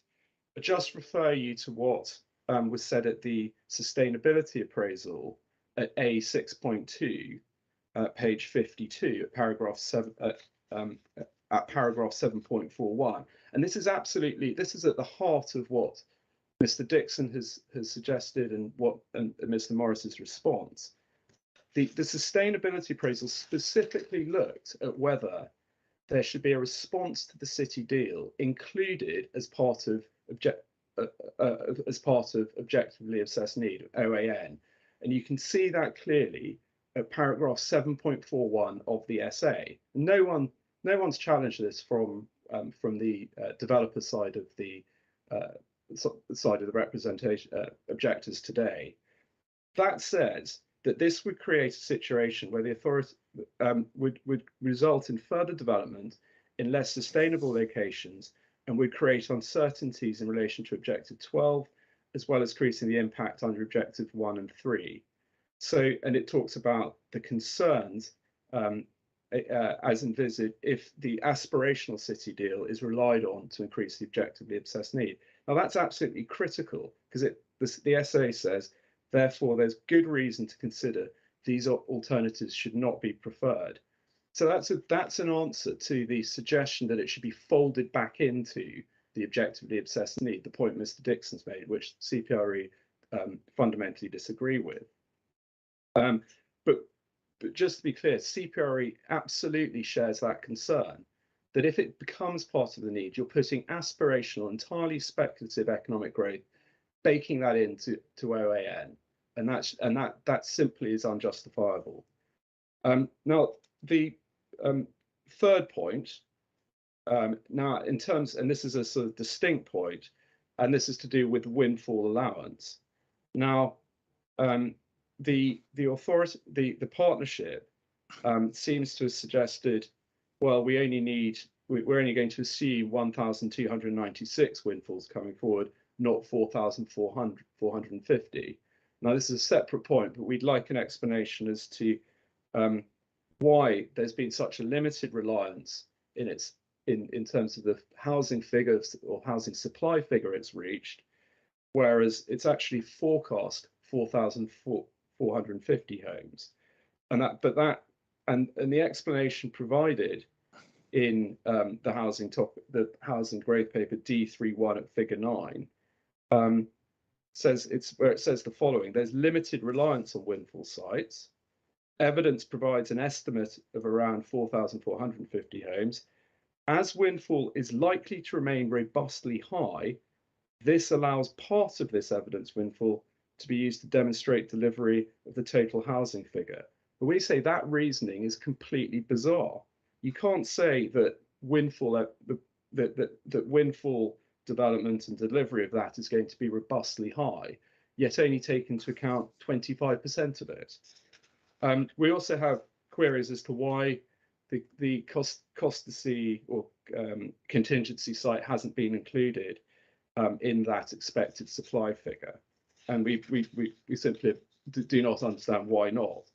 And linked to that, and finally, if it is the case that there is this risk of there being future economic growth needing to be met, and the housing generated, or the need for housing to be generated from that to be met, then why hasn't the partnership considered some sort of phasing or dealing with this in some sort of contingency manner, possibly through phasing, rather than coming up with this bizarre flexibility allowance approach? We'd like an answer to that too. But those are the CPRE's main points. In summary, we share some concerns in Mr. Dixon and Mr. Brent, what they said with methodology, but we don't accept at all that the OAN should in any way be increased beyond 40,000. Thank you, sir. Thank you very much, Mr. Neal. Mr. Morris, would you like to respond to those points? Yeah, there's quite a lot there to deal with. So I'll try and be brief. The partnership is committed to delivering the need. And we're also committed to being prepared for additional growth should it materialise through various initiatives, including continuation with the city deal. So I think the points Mr. Neal made, why is a 10% buffer applied, the delivery buffer? Well, that's a fairly typical amount. I can't point you to exactly where it comes from, but it's quite typical in plans to plan for that kind of level of fallout. It's a reasonable and proportionate number that allows us to try to ensure that, again, as I said, we deliver on need. Mr. Neal called it an alien concept of a flexibility allowance. Well, I think we've explained that in the background documentation about where that comes from. It is both to deal with potentially higher levels of demographic growth and potentially higher levels of economic growth. I don't think there's anything in the MPPF or PPG that would prevent an authority being ambitious and planning for those potentials, particularly in an area such as ours. Yeah, the planning for the future white paper, yes, it does seem to have been kicked into touch somewhat, but there's no doubt that the government are committed to delivering high levels of growth and to reforming the planning system. And yes, we are trying to get ahead of the game by being flexible. The final point, no, there's two other points. One was windfall allowance.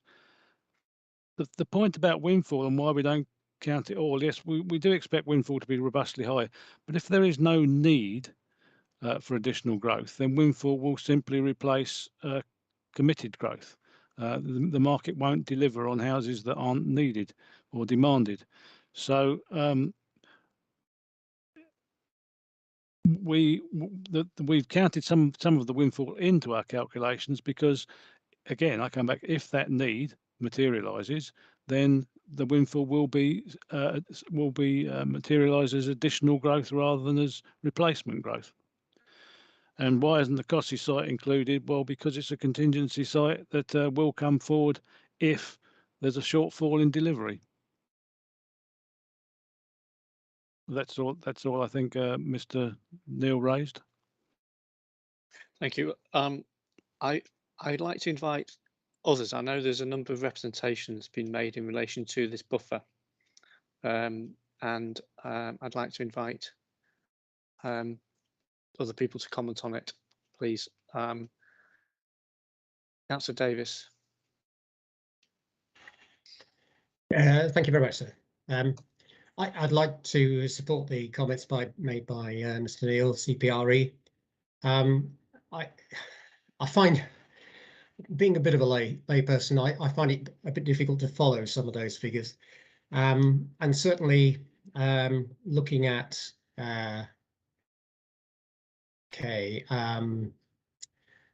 Table 6, establishing the plan's total housing potential figure, page 48 in the Reg 19.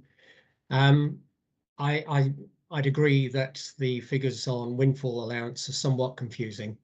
And what it allows then is to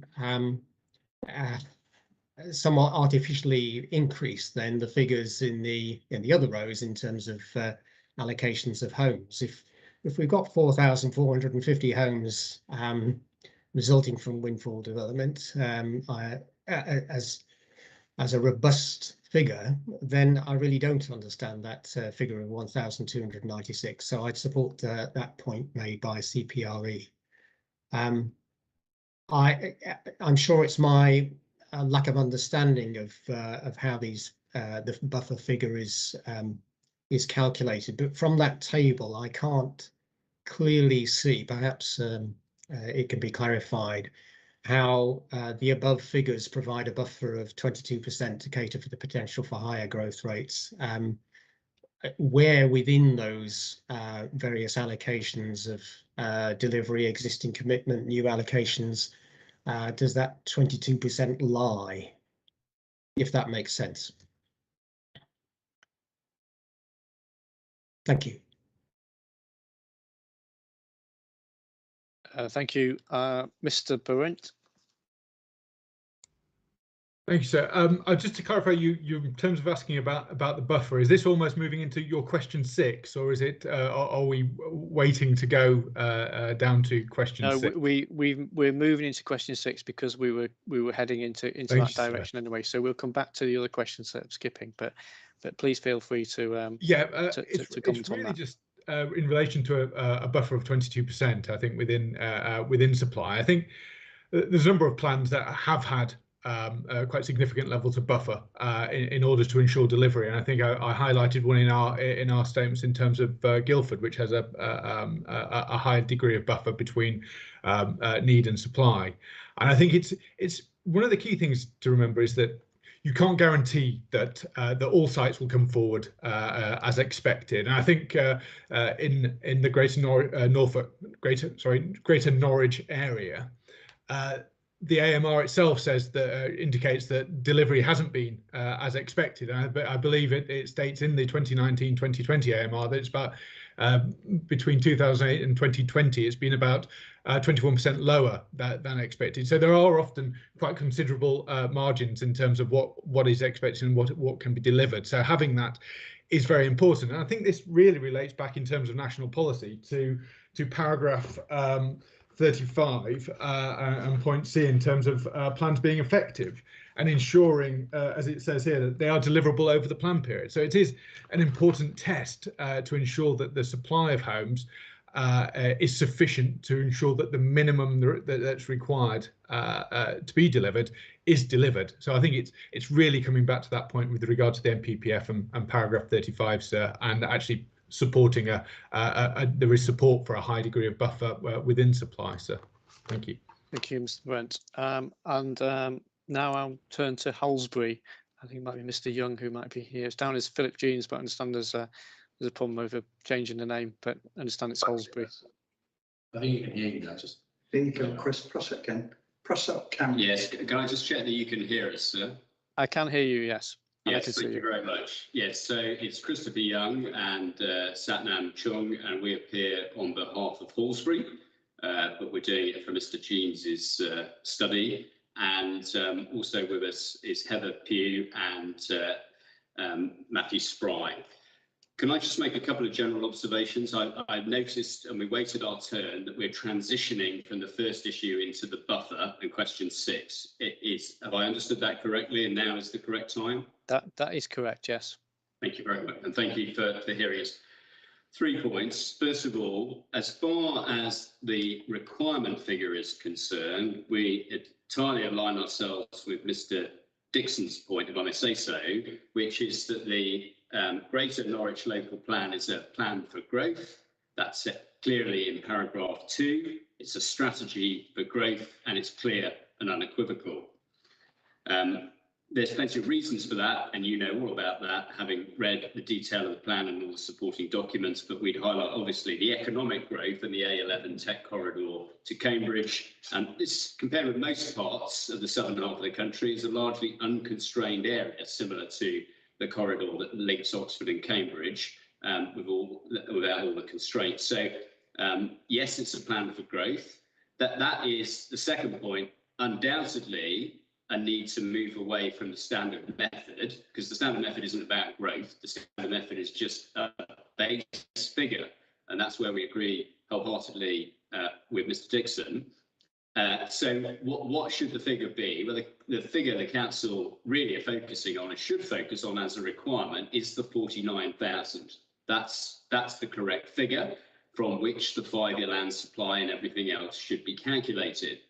And the third point to say is that all of that issue must not be mixed up as has sometimes been mixed up, as with the Solihull local plan litigation, of mixing up the issues of requirement and supply. They are wholly separate issues, and in respect of that, the council's decision to have the buffer is perfectly understandable, perfectly appropriate, very much focused on the principle of delivery, because a strategy that doesn't deliver is a strategy that fails. We're going to get into, over the course of the next 2 weeks, undoubtedly, all the reasons why there are problems with sites. And, you know, we produced a great deal of detailed evidence on that, particularly through Mr. Spry, who really needs no introduction, and his knowledge of housing. But I think what we would say is it should be 49,000, and then there should be the buffer, given the difficulties with many of the sites. The buffer as a principle is perfectly acceptable, sensible, and frankly, the reason an awful lot of plans do fail is they do not have that contingency in, a contingency which is inevitable for all of us who promote sites and deal with sites. It just happens. It's just the nature of the process. It's not blaming local authorities for failing to deliver. It's not for to blame developers who have difficult issues around ransom strips and complicated factors. It's just the time it takes and the delay it takes. And so our starting position is to just really separate out those two issues of requirement and supply, and to support the buffer. Can I just turn, if I may, to Mr. Spry in our team, who has a few observations in this sort of opening, if that's acceptable to you, sir. Can I just before you do that, I was going to suggest that actually, but just before you do that, so in terms of the buffer, your position is what is the buffer that should be added to that figure? Well, the buffer the council have gone for, I believe, is 22%, isn't it? And on that basis, we think that's an entirely appropriate level. It's a reflection of the reality. The difficulty is they don't have the supply to deliver that against the requirements of 49,000, even against the figure of 40,000, because of the difficulties with the sites. But to answer your question, we support the scale of the buffer that's proposed. But you said that the figure should be 49,000, and then there should be a buffer. Yes. So what should be that buffer on top of that 49,000? 22% on top of the 49. Yes. Can I turn then to Mr. Spry? Yes, please.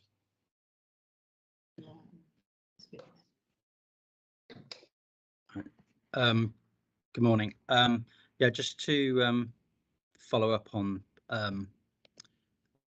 some of those points. We've in our matters statement done a review of the trajectory in order to understand what the appropriate justification for the buffer is, and just to start this discussion with a couple of references, just to add to those that Mr. Barrett gave you. These para 23 of the NPPF effectively requires that the need for a clear strategy for bringing forward sufficient land and at a sufficient rate, and include planning for and allocating sites sufficient to deliver the strategic priorities of the area. So the key sort of word there is sufficiency and delivery. So what the plan has to do is obviously understand the sites that it wants to allocate and bring forward, but then also to arrive at a view as to how much housing those sites will realistically provide over the plan period. The second reference is in the PPG at ID 3024 in relation to land availability assessment. And what that says is once you've got the sites and broad locations, you should collate those into an indicative trajectory. And in a sense, that's what the council's done through the plan. But what it goes on to say is an overall risk assessment should be made as to whether sites will come forward as anticipated. Now, whilst the council's assembled various bits of evidence for in its view on inclusion of sites, our review of the evidence suggests there isn't that risk assessment as envisaged by the PPG. So we've, in our matter statement and in summary form, tried to present our risk assessment of those sites based on the evidence that's available for the sites and their developability, the timing of that development and the likely rates of build out to essentially create what in our judgment would be a more likely trajectory. And we've set that out in our matter statement, and what you'll see from that is that takes the supply, the realistic supply of homes from the sites that are identified down to 38,400. So in essence, we think there's the 10,000 fewer homes that are likely to come from the sites that have been identified based on the risk assessment, drawing on the evidence that's been provided. I'm not going to go into details to all of the sites because in a sense it is a bottom-up exercise, but there's a number of sort of themes that I think that come out of this. So the first one is around rates of build out on individual sites, and we've included analysis that shows on average sites in the Greater Norwich area build out at a slightly slower rate than the national average, sort of reflecting the underlying market context. We've also looked at the lead-in times and build-out rates that have been assumed for specific sites in the trajectory, and where there isn't sufficient evidence to support those lead-in times and build rates, where they seem on the face of it to be over-optimistic, we've applied more prudent national averages based upon our start to finish research, which reviewed 100 large-scale housing site delivery. There's then site-specific deliverability issues, particularly around some of the rolled forward allocations, and particularly around some of the regeneration areas where there seem on the face it to be very obvious barriers to delivery. And there's a very specific point to, just to conclude on this, around the rolled forward allocations, which is when the HELA was first done in 2017, it deliberately didn't reassess the deliverability of rolled forward allocations, and subsequent updates of the HELA also haven't done that. So at the moment, there's a sort of rolled forward assumption that what at the time in 2017 were relatively recent allocations are deliverable. A lot of those sites still haven't delivered, and there's been no up-to-date reassessment of their deliverability to arrive at a prudent and realistic trajectory. So I think on the basis of the risk assessment we've carried out, there's significant doubt over the scale of supply from the sites that have been identified. What the specific solution to that is in terms of the scale of the buffer may well depend upon what the requirement is going to be set on a sort of policy on basis against the housing need figure, but it certainly confirms our view that the very substantial buffer is justified for this plan area. Thank you. Thank you, Mr. Spry. Mr. Cannock has been waiting patiently whilst I brought Mr. Spry in. Mr. Cannock. Thank you very much, sir. I'm Giles Cannock. I'm Queen's Counsel instructed by Barton Wilmore and Terra Strategic for the contingency side. So I'm going to address you on questions 1 and 6, and despite the provocation, I'm not going to address matters arising out of the Solihull EIP, despite Mr. Young alluding to it. So in terms of looking firstly at this, the overall figure of 40,550.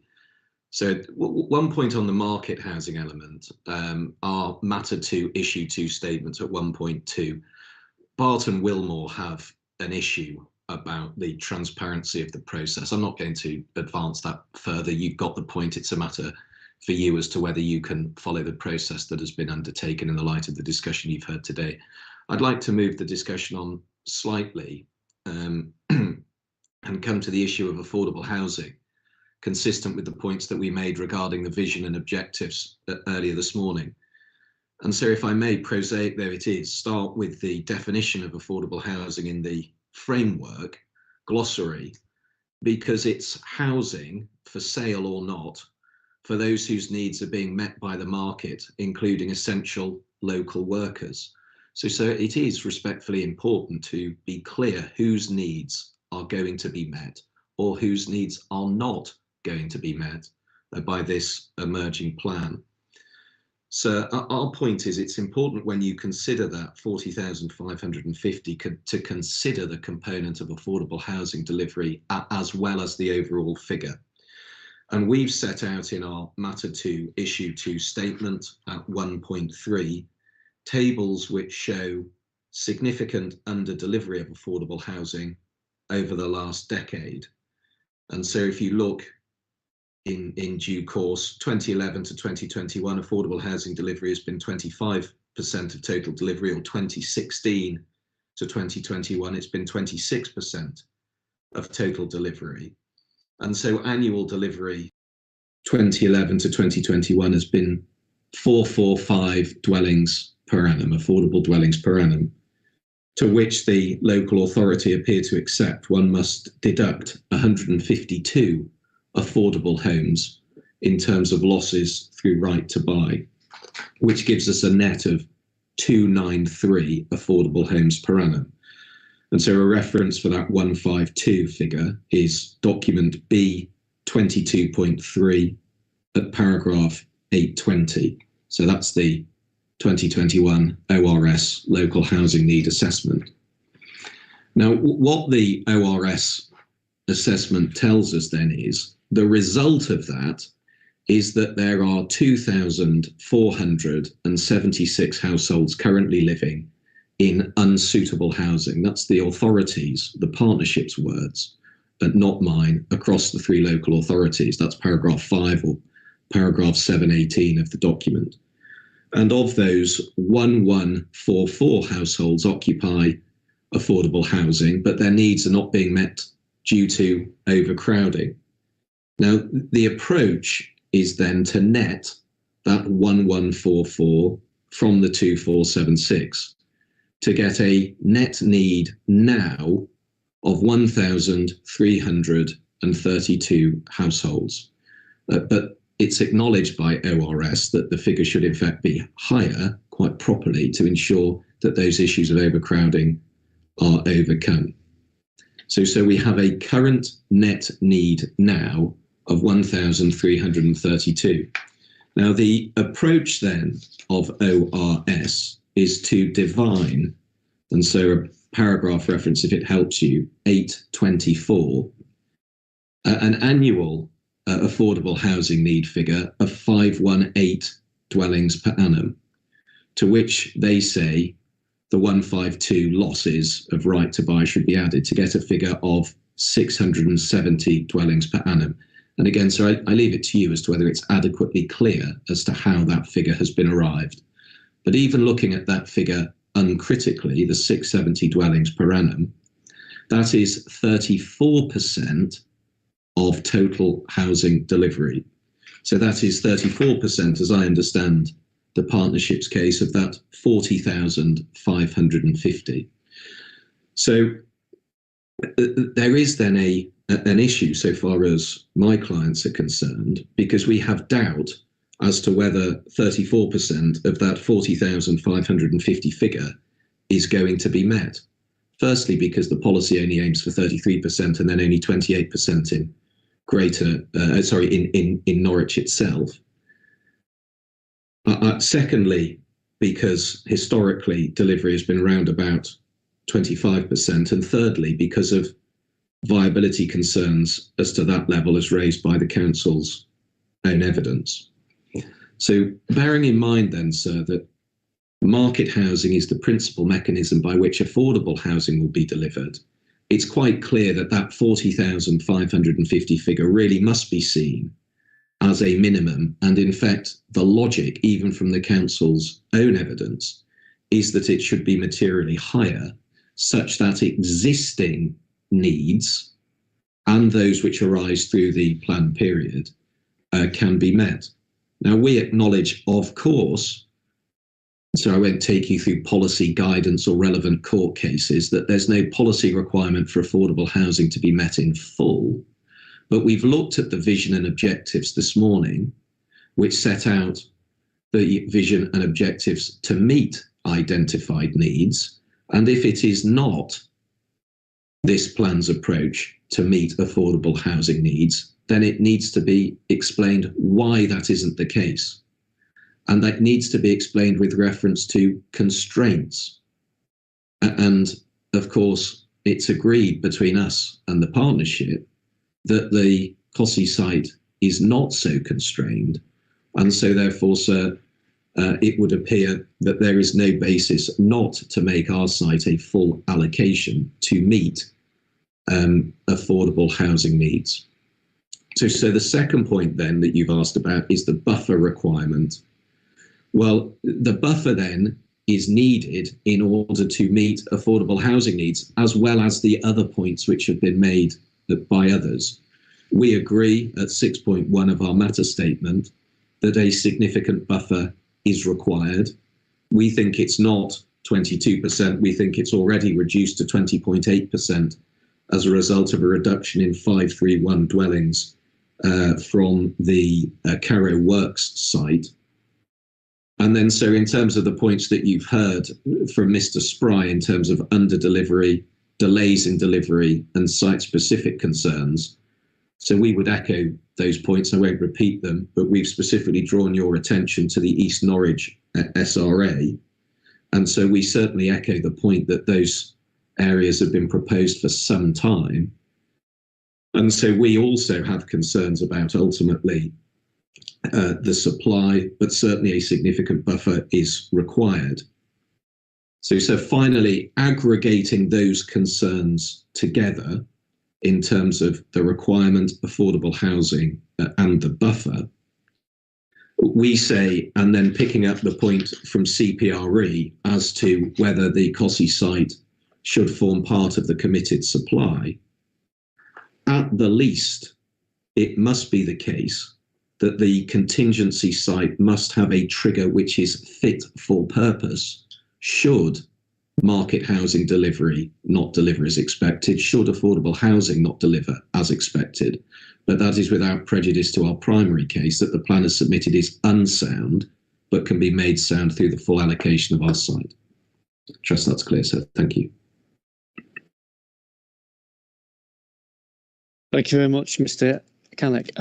We are approaching 1 o'clock when this session is due to finish. What I would like to suggest is that we carry on until 1:30, and we can push back this afternoon's session slightly as we did yesterday. Is that agreeable to participants, or does anyone object to that? No, sir. Okay.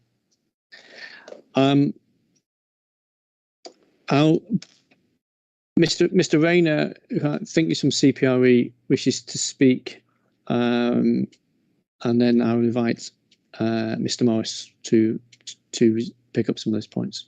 Mr. Rayner. Thank you, sir. Yeah. I'm Michael Rayner, Planning Campaigns Consultant for CPRE Norfolk. Just wanted to return to the buffer again, and just to point out something that's in document 3.1 at paragraph 115 in the topic paper, when it addresses the question of the buffer of 22%. It says that this is a potential figure as illustrated in the housing trajectory in Appendix 4 of this topic paper. If the market for these additional homes does not materialise, they will not be provided. If so, it's more likely that the moderated provision figure in the housing trajectory will be delivered. And the key thing here, I think, is the sentence that says, if the market for these additional homes does not materialise, they will not be provided. Our main issue here for CPRE Norfolk is that the market will be cherry picking the best, most profitable, but also sadly probably least sustainable sites in rural locations, which will have been allocated because they will be baked into the plan, and therefore they will be the sites that get developed first. Surely a more sensible way of going forwards with this, and this is picking up something that I think Halsbury Homes were talking about when they were mentioning contingency sites. We've got the concept of a contingency site in the GNLP with the Cossey contingency site already, it would make a lot more sense to have a number of sites, quite a large number, in particular for those 5,000 additional houses above the local housing need figure, allocated as contingency sites, so that they are only brought forward if and when they are needed. Because as this topic paper clearly points out, is that it's only potential. They may well not be needed. So therefore, they shouldn't be included in the plan from the very start. So that's a summary of that sort of extra point about the buffer from CPRE Norfolk. Thank you. Thank you, Mr. Rayner. Mr. Morris, there's a lot of points that have been raised. I'm not expecting you to deal with them all, but would you like to respond to those principal points that have been raised? Yes, fairly straightforward ones first. Mr. Davis asked, where was the 22%? Where does it lie in the table on page 48 of the plan? The answer is it lies in, across all those levels. We have not said that the 22% is made up of sites X, Y, and Z. It's simply an additional level of growth that will allow any additional demand to be met, or to look for where there's problems of supply. That's really a similar answer to Mr. Rayner's point at the end there, that developers cherry picking windfall sites, and why aren't we including more phasing? The problem with phasing is it's very hard to predict, but also it would rather undermine our approach to trying to make sure we deliver.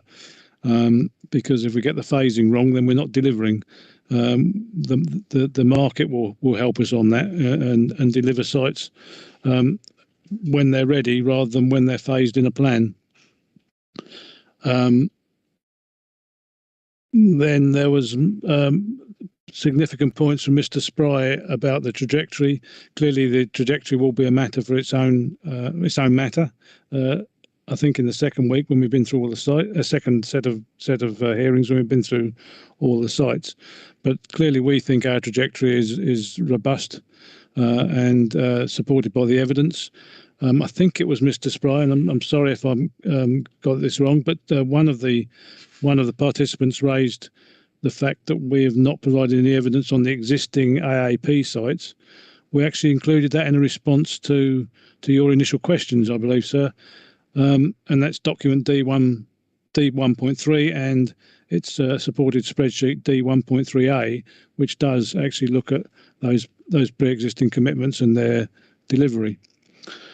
I'm very surprised by a trajectory that it leaves us 10,000 short. I think that must have some issues of contention in it. But I was quite interested that Mr. Spry said that their evidence is we have much slower build out, or we have slower build out rates than the national. Well, I think he also admitted that's really down to the local market conditions. So, if the demand is there, the houses will be built once the site gets going. And then there's Mr. Cannock's point on affordable housing. Simply raising the overall level of provision does not necessarily deliver more affordable housing, because raising the level of provision drives inward migration, and those migrants will be from across the social spectrum and generate needs for affordable housing as well. So it's not a straightforward relationship that if you simply provide higher levels of provision, that you'll get that you'll be able to provide enough affordable housing for needs. And there's an Mr. Cannock raised document B22.3 on which is the local housing needs assessment, and he just to clarify a point, he thought that the 34% need should be applied to the 40,540 dwellings. The local housing, sorry sir, there's a lot of noise going on in the background. The local housing need and the way it breaks things down is actually based on that lower figure that I mentioned, which is when you recalculate the standard housing the methodology need, then you end up with something like 39,300. It's about 39,400. It's about 1,100 less than our requirement. And that's 34% of that figure, not 34% of our figure. Does that make sense? Have I explained that very well? So it means that it translates to 33%, which is our policy requirement. I suppose that one of the points that Mr. Canuck made was a general need for affordable housing would need to be taken into account in considering the appropriateness of that total figure. Yes, and we are well. I think the point was made. You don't have to deliver all the affordable housing need, and we are comfortable that we will deliver sufficient of our affordable housing need with a 33% requirement on new sites that come forward or allocations in the plan. Just to illustrate the point about in migrants, there's a useful discussion of this in the LHN document B22.3 on page 79 and 80, where ORS estimate that of their 39,440 dwellings need 8,900 nearly dwellings will be populated by additional inward migration. So it's additional over and above the household projections. So that there's an awful lot of internal migration or migration that will make up our need. And as I say, that will bring its own requirements.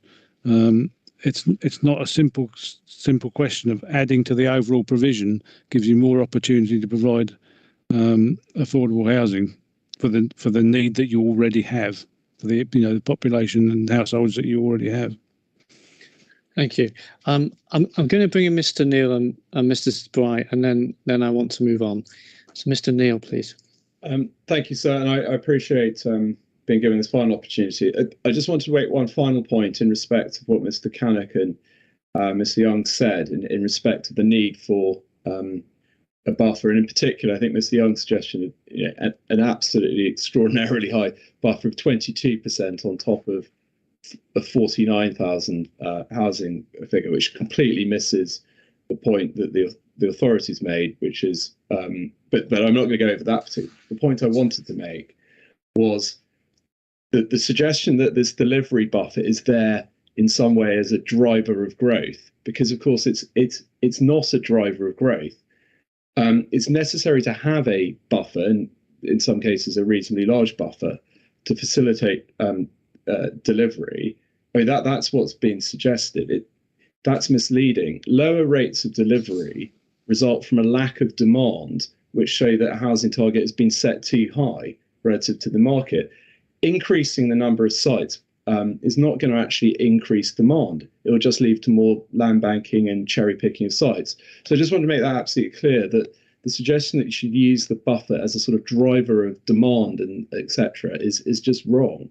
If that is what's being suggested by some of the previous contributions.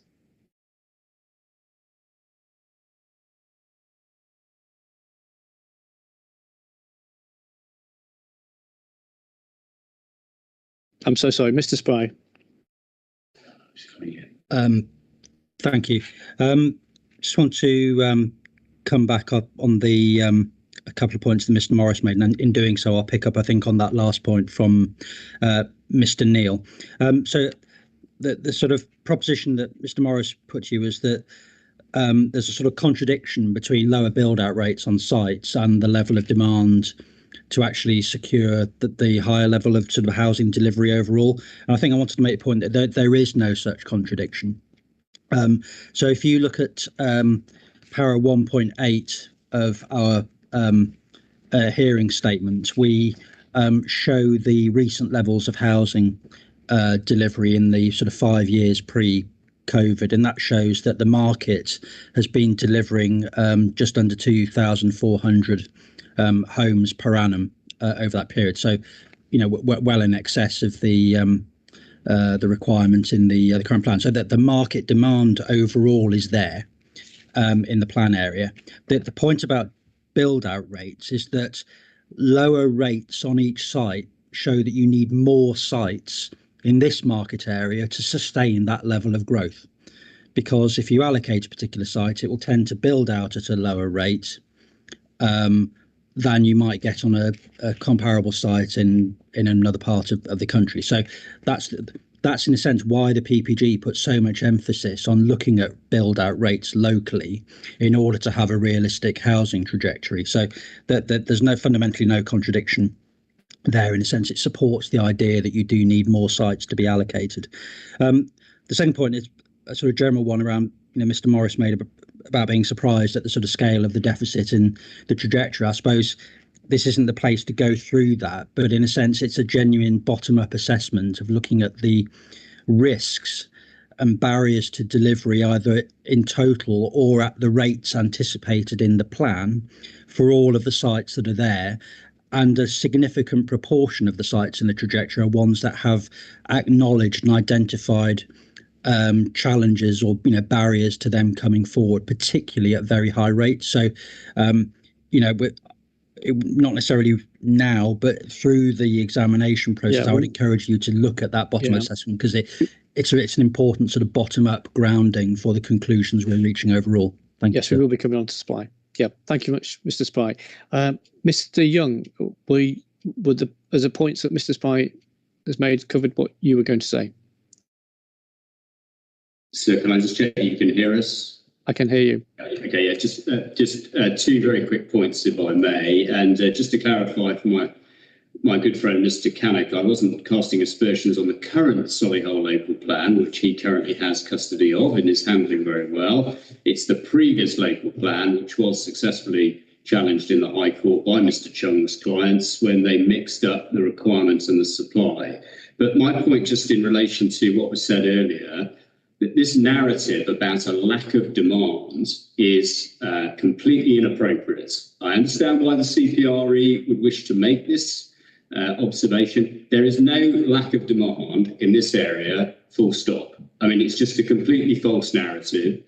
There's a housing crisis. It's throughout the whole country. The government acknowledged it in 2013 when Nick Bowles spoke in the parliamentary debate in October 2013. Demand and supply tells us all we need to know. Look at the house prices, look at the increase in the house prices. Only 8% of the UK is built on, it's 11% of England. So when the CPRE are trying to convince you there's a lack of demand, I'm sure you don't need us to tell you there is absolutely no lack of demand. Look at the basic economic factors driving house prices and look at them at the moment. It's just a complete lack of demand, when in fact the demand to live outside of major urban areas such as London has actually accelerated greatly since the pandemic. But the crucial thing is this, that there is no lack of demand, and that should not feature in my respectful submission in your report at all, because there's no evidence to support a lack of demand. The demand is unequivocally there. If the houses are built, they will be sold. Sales rates, which were investigated by Mr. Letwin, and the report demonstrated that it's simply an absorption rate sometimes about the market, but there's never a lack of demand, and there isn't now. Thank you very much, Mr. Young. Thank you. Mr. Cannock and then Mr. Hook, and then I will not take any more points on this matter. Thank you. Well, on this particular issue, Mr. Cannock. Thank you, sir. Just to try and assist you and reach some common ground with the council, I was quoting from paragraph 8.24 of document B 22.3. And if I've understood Mr. Morris's point, the 670 per annum need for new affordable housing, that is 34% of the 1970 dwellings per annum. That is 33% of the 2027 dwellings per annum figure, which is the 40,550 divided by 20. So if that's his point on the arithmetic, I can agree that arithmetic. It's not respectfully anything to the point when one considers that the question that you've asked is that figure of 40,550. When one looks at policy 5 in terms of affordable housing, the local authority are looking for at least 33% affordable housing. I can't think of a developer who's going to deliver more unless it's a 100% scheme based on that policy. The policy can only require 33%, but nonetheless, the policy appears to be requiring 33% or 28% in Norwich City. Now, when one considers a different approach for sites such as PDL sites, sites which aren't viable, there is no realistic prospect that this plan will deliver 33% of 40,550. So what are the consequences of that? The first thing is that 40,550 figure, regardless of the points raised by Mr. Young and Mr. Dixon, that figure is required to meet the need for affordable housing and must logically go up because you are not going to have 33% delivery on every single site. Now, I've acknowledged that policy does not have a mandatory policy requirement to meet affordable housing needs in full, and Mr. Morris has picked up on that. But it is then incumbent on the local authorities to explain why affordable housing needs are not being met in full when they could be met, or a greater proportion could be met, on sites such as my clients, and no doubt others will be making the point. But there is a policy expectation that you meet needs in full. If there are no constraints, why wouldn't you? I think so. That respectfully is the point when you consider then that 40,550 figure. And then, so I think the point is, well, if you were to include it, you wouldn't necessarily meet affordable housing needs more. Well, so I don't accept that, and the ORS paper doesn't make that point. What the ORS paper does, and you can read it in due course, is it looks at what account needs to be taken of in migration, and then it includes that as part of the 518, which is then grown to the 670 figure. But it's an unanswerable proposition, respectfully, that if you increase the supply of affordable homes, you will meet affordable homes to a greater extent in this area. It may not be linear, it may not be one-to-one, but one has to remember the only mechanism that this plan has, or at least the overwhelming principal mechanism to deliver affordable housing needs, is through the delivery of market housing. Thank you, sir. Thank you very much, Mr. Canuck. Mr. Hook. Thank you, sir, for letting me back in. We have not said at CPRE that there's a lack of demand for housing. What the point we are making is that the available supply is greater than the demand. That is not the same as saying there is somehow people are not wanting houses in this area. And that is demonstrated by the fact that there are 30,000 plus existing commitments being carried over into the new plan. The supply that has been on offer to developers has been huge. They have not taken it up, they built to the market. And that is what has happened. Secondly, on house prices, I suggest the gentleman who said that house prices are driven by demand and go up because of demand reads the most recent economic analysis of this, which shows that house prices, the rise in house prices is much more due to the availability of credit than the level of demand. And there's a lot of stuff on that if he cares to Google it. Thirdly, on affordables, the reason that affordables are not being delivered is because developers, including those who've spoken so far, some of them, produce viability studies which allow them to reduce their commitment to affordable housing. And I think the average in the Greater Norwich Development Plan area is 11% delivery because of viability studies reducing the numbers from 33 to 11%. CPRE believes that affordable housing should be a standalone need provided by local authorities and housing associations. It shouldn't depend on developers making huge profits in order to cater for the needs of those who can't. They don't even enter the market. The people needing affordable houses are not even in the market. They can't afford to be in the market. And that's a very impassioned plea from me at this point. Thank you. Thank you very much, Mr. Hook. Now, it is 1:15, and in just checking with the programme officer, and I'd just like to consider what we do. We've got some very important points to go through on this matter in relation to settlement hierarchy, and I'm wondering whether we take a lunch break, come back and deal with those, and then push back issue 3. Ms. Feeney? Thank you, Inspector. I leave the decision on the lunch for the participants and yourself. But in terms of issue 3, there are 2 participants that are new to us, and I have emailed them to ask them for flexibility and that we may need to push their session back later in the day. So if you wanted to take a break now or at 1:30 and return to this subject, I would endeavour to start issue 3 at, say, 3 o'clock. Is that acceptable to people if we took a 30-minute break now, returned and then finished off issue 2 and then move on to issue 3? Is that acceptable to participants? Nods, thumbs up, that's good. No one's shaking their head. Okay, thank you. I think we'll do that. Before we do that, I'm sorry.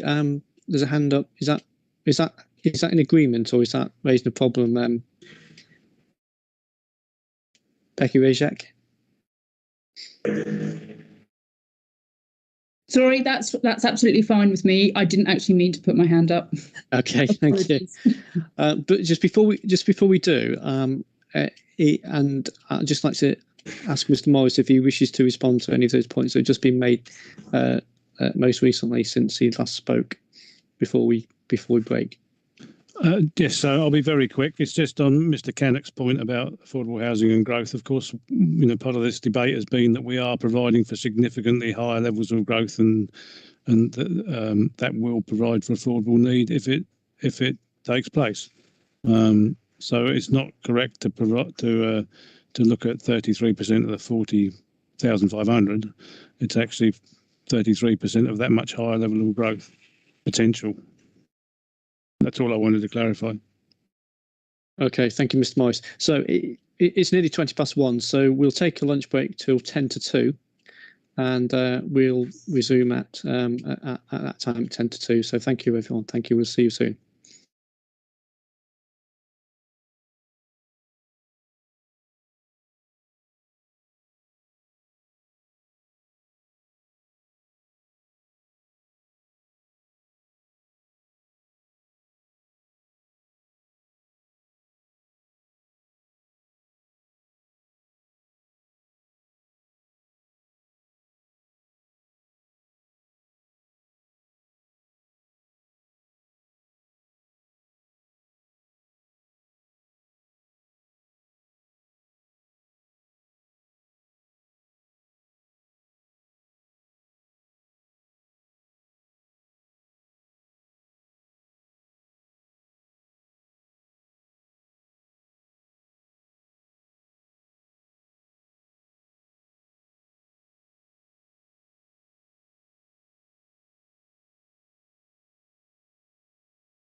Welcome back, everybody. Can everyone hear me?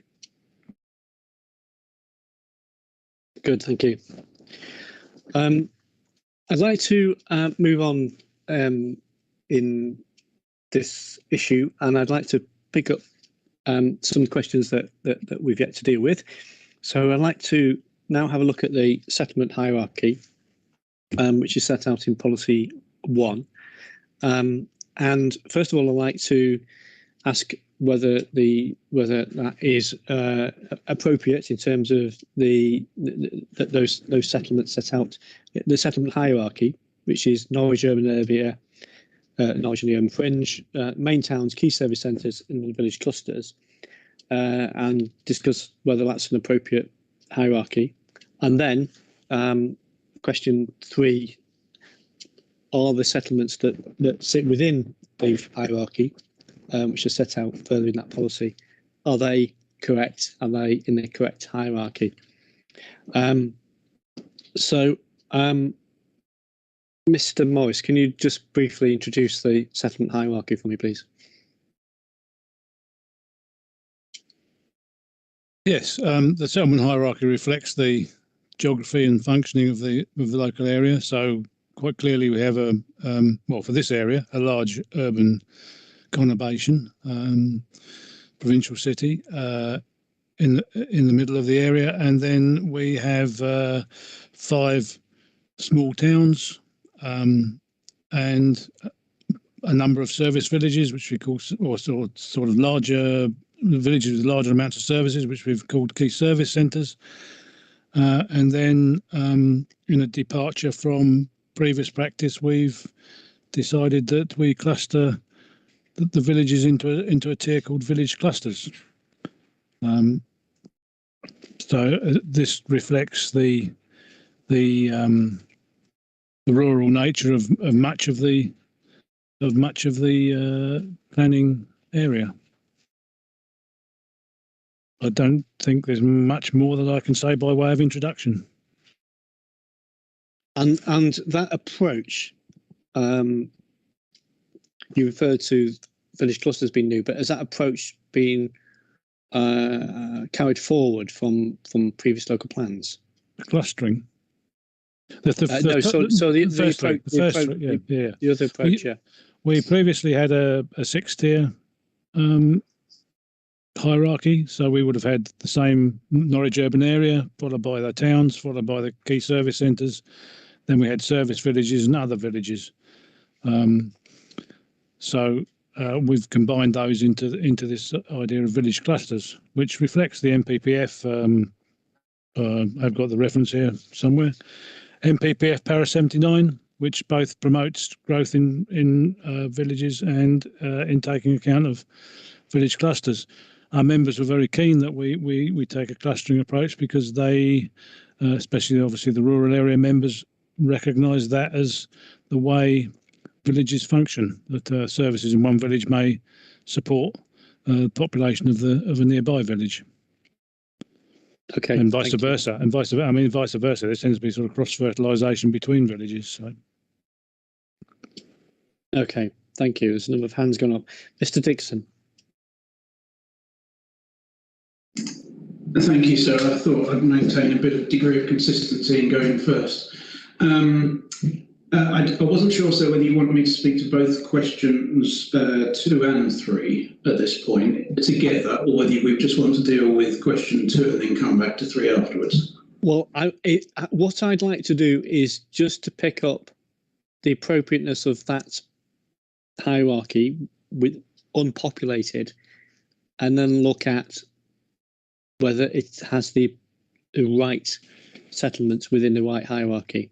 So on the principle of it first, I'd like if anybody's got any comments on the principle of it, I'll deal with those now. Okay, thanks, sir. In which case, I've got a very quick point on the principle of it, which is that you asked the question, is it appropriate and is it consistent with the evidence? And what the partnership has explained is that, in response to your question, it has been carried across from what they've had before, albeit they've adapted the bottom end of the hierarchy slightly. Now, what we would say is, where is the evidence that allows us to determine that that is an appropriate hierarchy. Carrying it across from the joint core strategy is one thing, but the council has, or the parliament has not tested that again. The evidence that informed the hierarchy when it went into the joint core strategy is over a decade old. So it doesn't reflect changing circumstances, whether it's factual situations on the ground, such as the Norwich Northern Distributor Road, or changes in life and the world in general. So situations such as climate emergency and biodiversity net gain and so on and so forth. Now, it might be that all of that leads you to the same hierarchy, but the council has, the partnership has not tested that top 3 levels of the hierarchy at all. The topic papers and the local plan are very clear in that they're being carried over without change. So I would say, sir, the first question is, where is the evidence that leads you to the conclusion that this is an appropriate hierarchy? And I would suggest, sir, that that's lacking in what you've been given. Thank you. Thank you, Mr. Dixon. The other people have got their hands up. If you wish to make a point on the principle of whether the settlement hierarchy should be defined with those 4, not on whether a settlement should be in it, but on the principle, keep your hand up. If you want to talk about a settlement, put your hand down and we'll come back to that in a minute. Everyone's keeping their hands up. So, Becky Rysek.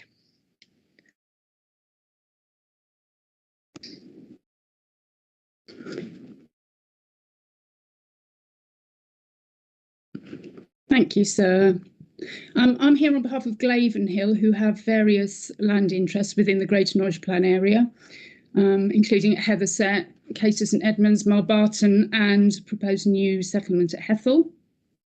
Glavenhill are generally supportive of the proposed settlement hierarchy at Policy 1, but we don't believe there's sufficient evidence to support the high proportion of dwellings directed to cluster villages, particularly in South Norfolk. So although we support the concept of cluster villages, we believe too many dwellings are directed to clusters at the expense of directing new allocations to more sustainably located key service centres and potentially to the first phase of a new settlement in the tech corridor. Okay. Sorry to stop you, but I'm going to deal with that under question 4 in terms of the level of growth for each tier. Yeah. So if you don't mind, can we come back to that? No, that's fine. Thank you. Hannah Leary.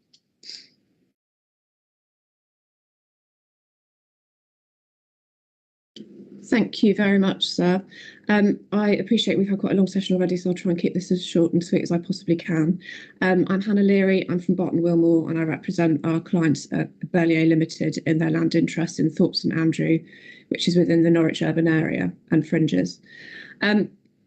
Very quickly, really, I just want to support the settlement hierarchy as set out within Policy 1. We believe that is appropriate, and particularly in the way in which the Norwich urban area is prioritised, including those fringe parishes within which our clients' land interests sit. We believe they reflect the provisions of the NPPF, in particular paragraph 120, and in particular subsection C and D of paragraph 120, which state that there should be substantial weight given to the value of using suitable brownfield land within settlements for homes, and in addition that the promotion and support of development should be for underutilised land and buildings within these areas. The sites that my client holds interest in, Thorpe St Andrew, are on previously developed land in sustainable urban locations, and they're bringing those forward together to maximise their potential. I won't go into the detail of the merits of our sites because we've made some detailed submissions to you and you would have had an opportunity to read those. But I just wanted to take the opportunity to point out the importance of the fact that they were deemed to be suitable sites in the assessment of them through the GNLP process. And just for quick reference, the sites were references GNLP 2170 and GNLP 2171, known as Langley North and Langley South. and that they do meet the tests of paragraph 120 of the NPPF. Thank you, sir. That was all. Thank you. Mr. Clark. Thank you, sir. My name is Paul Clark. I'm head of planning at Brown & Co, and I represent the Clarion Housing Group. The settlement hierarchy promotes almost a bolt-on philosophy to the delivery of growth. It's been used in previous plans. I know reference has been made to the joint core strategy, but even prior to that, the village guidelines that councils adopted operated a similar sort of principle. It's resulted in pressures being imposed on services and a lack of opportunity to create placemaking and sustainable communities. I think the point we're trying to make about the structure of the hierarchy is it doesn't allow for some fresh thinking as to how you accommodate growth in the area. And we'd like to think that there is a better way of bringing that forward. Thank you, Mr. Clark. Mr. Tuddenham. Thanks, sir. In opening, Mr. Morris said there's been no change in hierarchy. There has, and I'd like to point out to him where it was, and there's no justification for it whatsoever. I can go back to 1978 and the very first Norfolk Structure Plan, where the Norwich policy area was debated at some considerable length, and the town of Wymondham was included in the Norwich policy area because it was seen as a major provider, because it's set on what is now the Norwich to Cambridge high-tech corridor itself. It was there, it's there in the joint core strategy, still in the Norwich policy area. We haven't moved yet. So it's been there now for, what are we talking about, 40 years plus? I'm getting on a bit, but and there's no justification for the move now to downgrade it to a market town. It's a main contributor and has been a main contributor to housing provision since 1978. And the justification just does not exist. There are sites that have been looked at through HELA and debated, and there's no reason set out as to why Wymondham should not have any further allocations whatsoever. The suggestion that the 2,600, I think it is, or thereabouts, outstanding commitments is a ceiling, just doesn't work in the planning system. And I'll come to that later, I think. Yeah, but Mr. Tuddenham, I'm not interested in individual settlements. I'm just interested in, for the moment, is that approach right? And I think you've said it's not. No, it's not. It's not. Okay, thank and you. You heard the reasons why. Okay, thank you. Sure. Thank you very much. We'll come on to the appropriateness of individual settlements within that hierarchy in a moment. Mr. Cannock.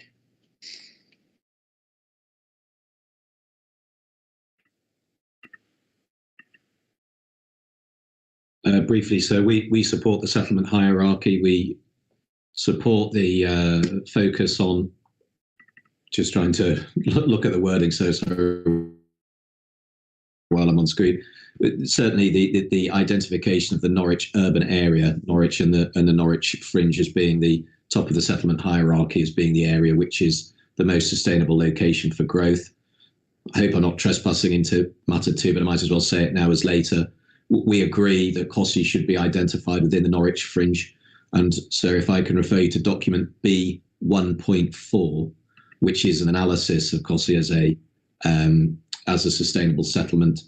And certainly that explains why it's appropriately identified as part of the Norwich urban area and why such areas should lie towards the top of the settlement hierarchy. Thank you. Thank you, Mr. Cannock. Mr. Morris, do you want to pick up any of those points on the principle very briefly before we then move on and look at the distribution of the settlements within that hierarchy?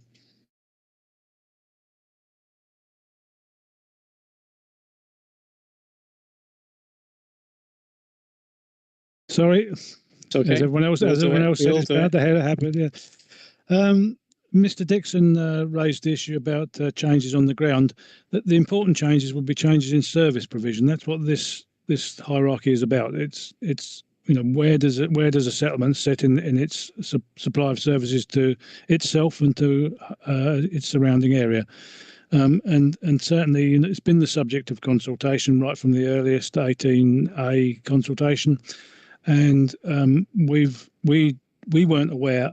We don't know from our local knowledge of any settlement that has significantly changed in terms of its service provision, and certainly no evidence was provided of such.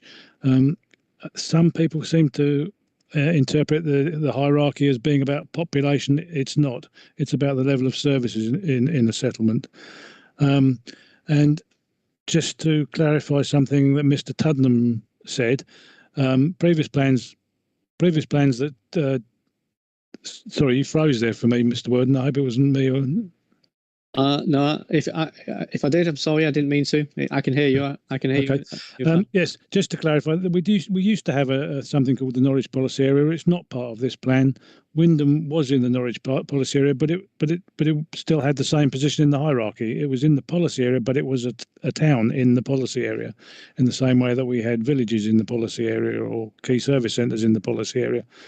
And in my response to you, I've said that the proportion of growth that goes to a settlement will partly reflect its location as well as its position in the hierarchy. Thank you.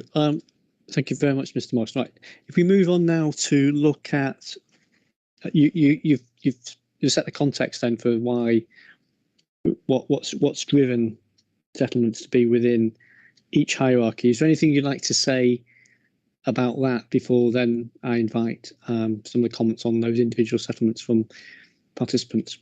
Just I'm sure we're all cognizant of the fact that any hierarchy based on levels of service is going to be a continuum, and so where you draw the lines between one level of the hierarchy and the next might be quite difficult. It's clearly very easy to identify Norwich in its suburbs, and it's pretty easy to identify the main towns. Once you get down to village level, as I say, it becomes more of a continuum. But we think we've got the places in the right place, and we know that a case is being made for Horsford being in the wrong place, that it should be a key service centre. I'd come back, in fact, to the outcomes of planning decisions, which reflect location as well as position in the hierarchy. And the commitment in Horsford is about 440 dwellings, I believe. So it'd be very unlikely to have any more simply because it became a key service centre. But it is, well, just to finish off that point, I accept that Horsford is probably one of the best serviced of our next tier down of the village clusters. But as I said, it's a continuum. It doesn't compare with most of our key service centres, 6 of which have secondary schools, 2 of which are located next to each other and therefore share service, Blowfield and Brundall. And then Hingham has a good range of services and in excess of those at Horsford. So that's all I think I'd say at this point, sir. Thank you. Right, we'll invite comments. Mr. Dixon, please. Thank you, sir. I'm smiling because Mr. Morris has, I think, responded to the points I'm about to make before I've made them. So just to pick up on what he said and build on what I said earlier, there isn't any evidence to suggest that the partnership has properly gone back and looked at the hierarchy. And in the same way, there isn't any evidence to suggest that they've gone back and looked at which settlements are in which tier of the hierarchy.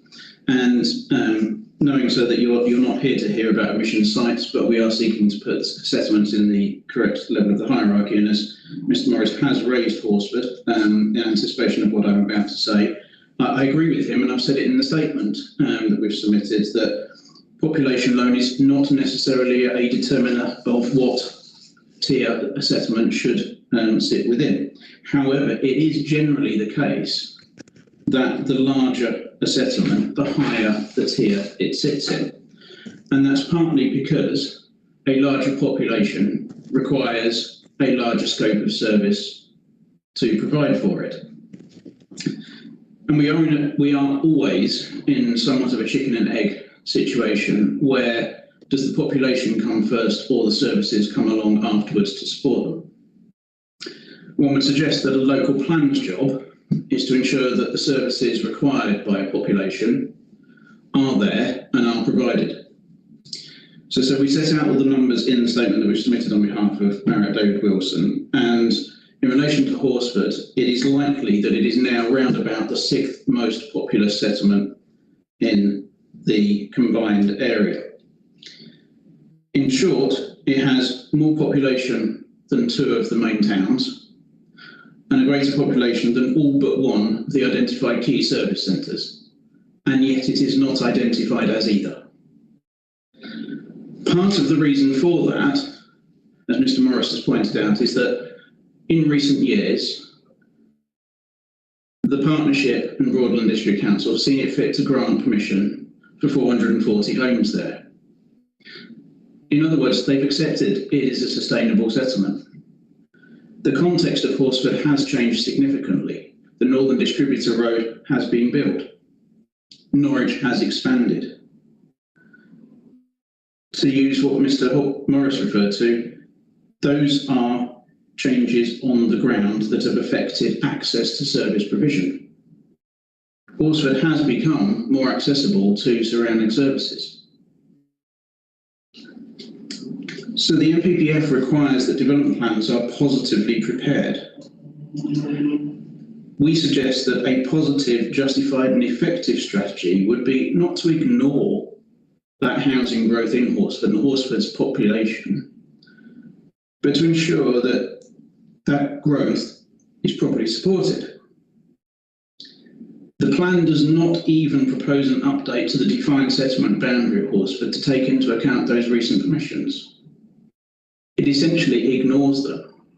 It ignores the fact that a positive approach needs to be taken to the proper planning for Horsford.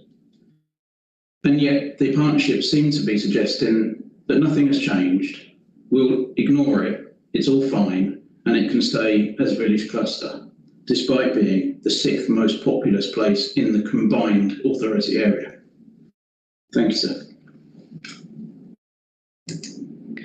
Thank you, Mr. Dixon. Let's just respond to that particular settlement issue, Mr. Morris.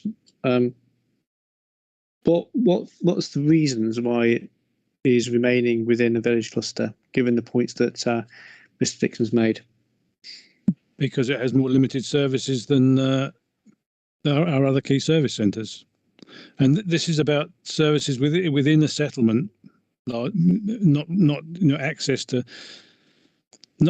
services in another place or a distant place. This is about the day-to-day service provision for people living in the settlement and its immediate hinterland. So the fact that Horsford is now more accessible to Norwich is a good thing, and it probably explains why it's got 440 dwelling commitment, but it doesn't change its level of services within the settlement.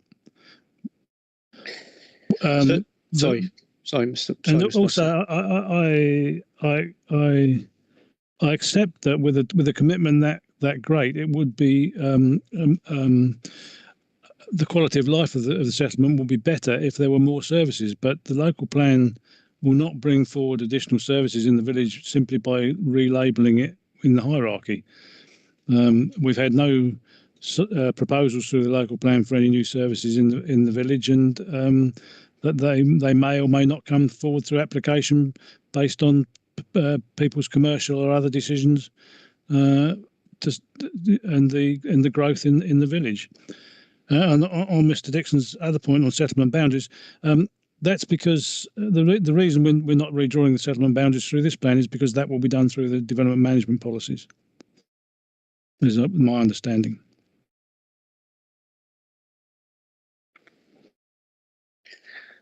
Thank you. And where is it set out, the I mean, is it? You said it's not a continuum, but or is it a continuum? I'm sorry, but where would Horsford sit on that scoring in relation to the village clusters? So is that top of the village clusters, towards the top of the village clusters league table, as it were? I would think it would be very near the top of the village clusters league table. It does have a reasonable range of services, but it's less than other key service centres. So what is it what would it take in Horsford to knock it over on the partnerships criteria into key service centre? I think an extended range of retail opportunities, and it, as I think I said in passing, 6 of our 9 key service centres actually have secondary schools. So that's a major local service, and not just for education, but the other facilities they provide. And clearly Horsford doesn't. There are 3 of our key service centres that also don't have secondary schools, but Blowfield and Brundall together have a large range of services, and they do sit together. There's about 200 metres of footpath between pavement between them, and Hingham is in the same way that Horsford is probably the top end of our village clusters. So in the same way Horsford is the top end of our village clusters, Hingham is probably at the bottom end of our key service centres in terms of range of services. And it also doesn't have a secondary school. Thank you. Mr. Dixon, would you like to come back on that?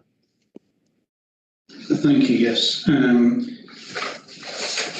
So just to take you to a couple of points, we mentioned in our statement, and bearing in mind that a lot of the baseline analysis for the local plan was done early on in the local plan process. On page 9 of our statement on behalf of Barrett Wilson, we note that the Regulation 18A growth options document identified that Horsford possessed all core services and all secondary services, bar one, a post office. Well, sir, there is a post office in Horsford. It shut Horsford an hour ago today. It's open every day, bar Sunday. So, first off, we would suggest that analysis needs a little bit of revisiting. Secondly, if a settlement possesses all core services and all secondary services on the council's own assessment, then Horsford must be at the very top of the village clusters. And we would query how the partnership has got empirically to its conclusion that it should sit below the line. We've heard Mr. Morris describe it, but none of that is written down anywhere, and we haven't seen any evidence from the council to explain how they've undertaken that review and come to a conclusion that Horsford should sit where it sits. Is there a table, Mr. Morris, that scores the settlements, which then would put them into one category or the other? No, we don't have a table. The table that Mr. Dixon is referring to is what were then the service villages, so and other villages. So the villages that then became village clusters. I mean, I think I have agreed with the point that Horsford sits at the very top. I'm not sure it's absolutely at the top, but at the very top of the village cluster level of services. But we haven't produced a table on that. We can do. So we rolled the approach forward from previous plans, and we were not aware of any significant change in services. That's our basic position. We can produce tables of service provision in if that would help your deliberations. So when you say the roll forward, so there's been an update to the list of services provided within each settlement to see whether any need to change. And in your situation, you've said Horsford hasn't changed, and therefore hasn't significantly changed, and therefore its category doesn't change. Is that correct? Yes.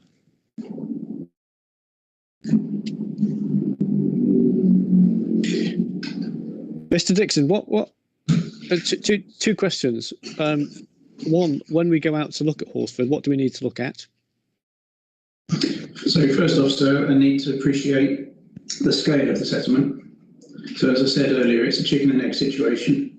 If a settlement's recognised as being higher up a hierarchy, there's normally greater support for services and facilities. When education providers and others are looking to identify locations to put those services and facilities, and if it remains in a lower tier of the hierarchy, then it's likely services and facilities will go as well. So appreciation of the scale of growth. Secondly, sir, appreciation of the proximity of Horsford to the Norwich urban area and other settlements. It is not in a remote location. And then thirdly, sir, to actually appreciate the number of services that are scattered amongst the village. It might not have a well-defined high street with a parade of, sorry, that's the wrong word, with a constant line of shopping facilities, but to appreciate everything that there is and the active community that exists there in terms of bringing it forward. And they do have an adopted made neighbourhood plan. But so the point I was trying to make in the main was that if Horsford is left where it is, it will not attract the investment in services and facilities to support the population, which could be a population that continues to grow.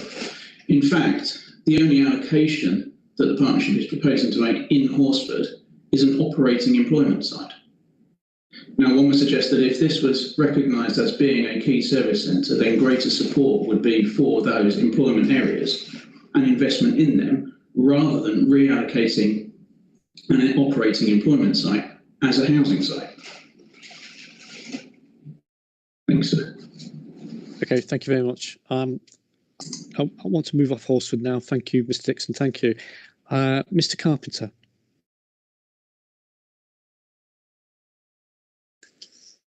Thank you, sir. I recognise you want to move off Horsford, and then, but I just wanted to take you straight back to Horsford, if I may, simply because there is a distinguishing point between what Mr. Dixon's clients are talking about and what my clients are talking about. If you recall, the two sites that my clients act on are also in Horsford, but the parish boundaries of Horsford are actually come directly adjacent to Helsden, which is in the urban fringe. So parts of these sites are in Horsford, parts are in Helsden, but the large part is in Horsford. And I think in our terms we have a different point to Mr. Dixon's. In our view, the part of Horsford which is directly adjacent to Helsden is effectively the urban fringe, in the sense that it looks towards Helsden and the urban fringe for its services. So the closest school directly adjacent to the site is Arden Grove Primary School. The secondary education would be Helsden High School. And so it's a very different approach. It's not related to Horsford Village, where Mr. Dixon was talking about, but it is related to Helsden in very much the same way as the Cossey contingency site is actually in the parish of Barbara, which would in most cases be considered to be one of the village clusters. So it's the same, it's just where the boundaries are, but I think everybody accepts, and indeed, to be fair to the partnership, they have always treated looking at our sites as if they were related to Helsden and the Helsden facilities. Okay, thank you, Mr. Carpenter. Mr. Smith.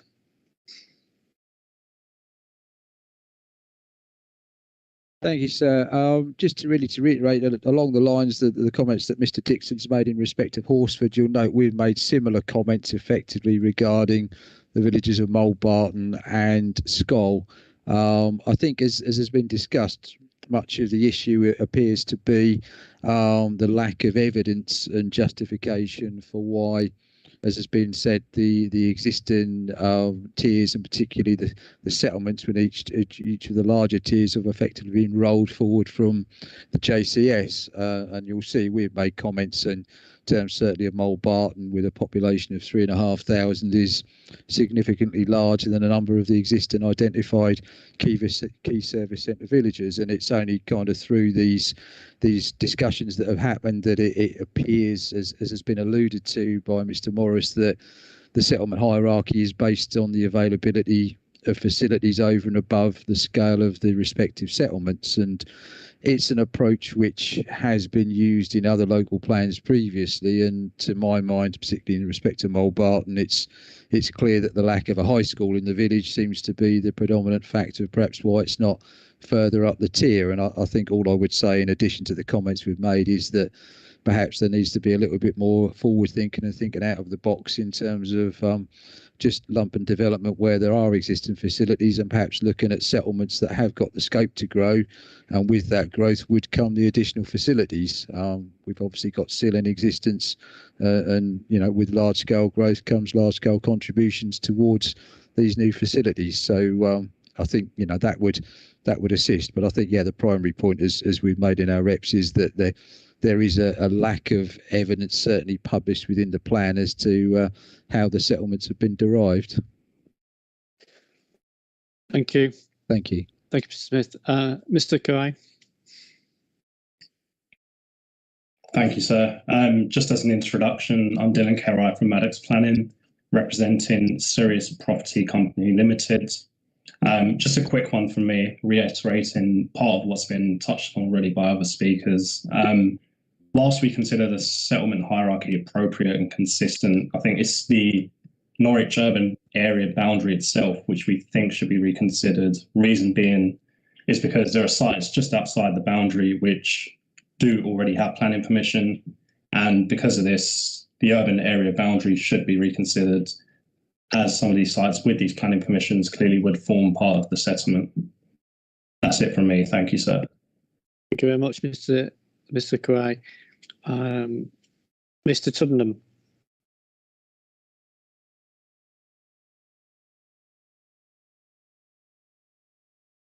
Thank you, sir. I'd just like to move back to Wymondham. We have a situation there, sir, is without doubt the highest level of service of any settlement outside the urban area within the whole of the Greater Norwich area. It has every form of shopping.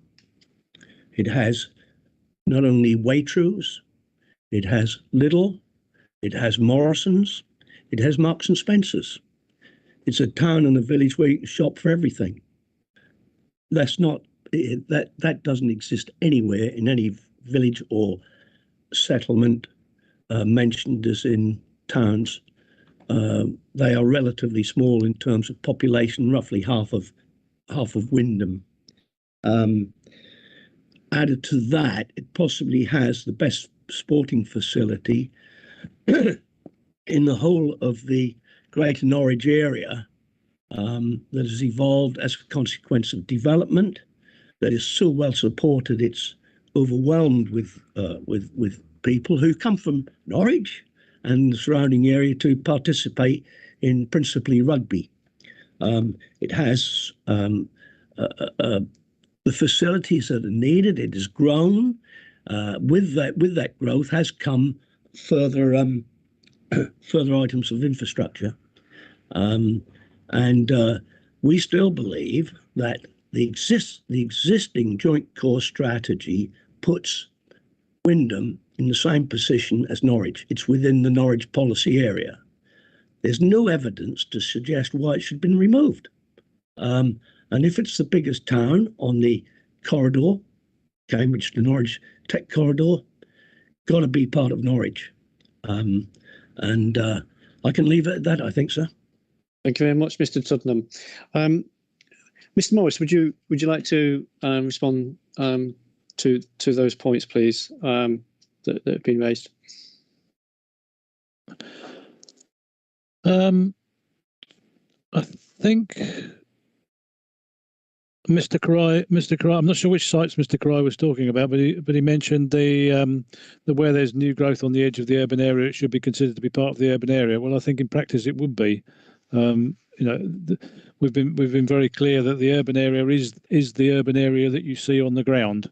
So if you went to Google Earth, or if you go to an OS map and look at the continuous urban area, that is the urban area, essentially. So whereas we may have defined that with a boundary, clearly it's the same issue really as Mr. Dixon's point on settlement boundaries. You know, once a development's happened, it is part of that settlement. So I hope you take some comfort from that. On Mr. Tuddenham's points, I entirely agree. Wymondham is the biggest of our towns outside of Norwich. It has the most services of them all, although this is pretty similar in terms of level of service. But I answered the point on the MPA. The Norwich policy area doesn't exist anymore. Clearly, from a geographical, functional point of view, Wymondham is not Norwich. It's always, even when it was in the Norwich policy area, it is a town within the Norwich policy area, not part of Norwich. But I entirely agree that it is a bigger town, more services than certainly Halsham and Harleston, which are much smaller. Thank you, Mr. Morris. Mrs. Doe, can I just invite you to just explain to me what Hingham Town Council are wanting in terms of the settlement hierarchy in this plan? We didn't have any objections to the hierarchy as such, because obviously there are benefits in being included. I think we had issues with the spread of development throughout the key service centres, how some have had no new allocations, and obviously we have had a new allocation because we fulfilled our previous allocation. But I think again we queried why we were a key service centre. We are quite a small town. We are a town, but we are a small town. Since the last plan, I think we have lost one bus service. We don't have a post office anymore. We don't have a high school. So our services are quite limited. So we did query, although we don't necessarily disagree, we did query how we have become this key service centre and remain a key service centre, and has it been reassessed at all? So you're not objecting on soundness grounds to Hingham being within the key service centre hierarchy? No. Okay, thank you. Can I ask about then the distribution of growth, Mr. Morris? And I'm looking particularly at the table housing in policy 1, and just explain to me how that has risen, and what that means. Is that how much of that is effectively from sites that are already been established, committed, allocated within those settlements, or how much of it is directed from the relative hierarchy location of those settlements? You're on mute, Mr. Morris. Sorry. Clearly, we have to be cognizant of the scale of growth that's already planned in a settlement. So that is played into the equation, and we did very much look at how new allocations, what will be the quantum of growth that would result from them as a totality. So where there were where we have a settlement like Wymondham, as we've talked about Wymondham, we have a settlement like Wymondham, which is a good location for growth, but it's got a commitment of about 2,600 and something. So to add significantly to that would be difficult for the town to absorb, and in terms of delivery, would make perhaps delivery. Would slow down delivery compared to putting growth in places where there was no local competition. So sites, so existing sites have played a part in the determination of where growth should go. I think that was your question, wasn't it? Have I not misinterpreted what you asked? No, it was really what's driven the figures within that table between the various settlements, the table in policy 1 on housing, and they're a reflection of site allocations and commitments.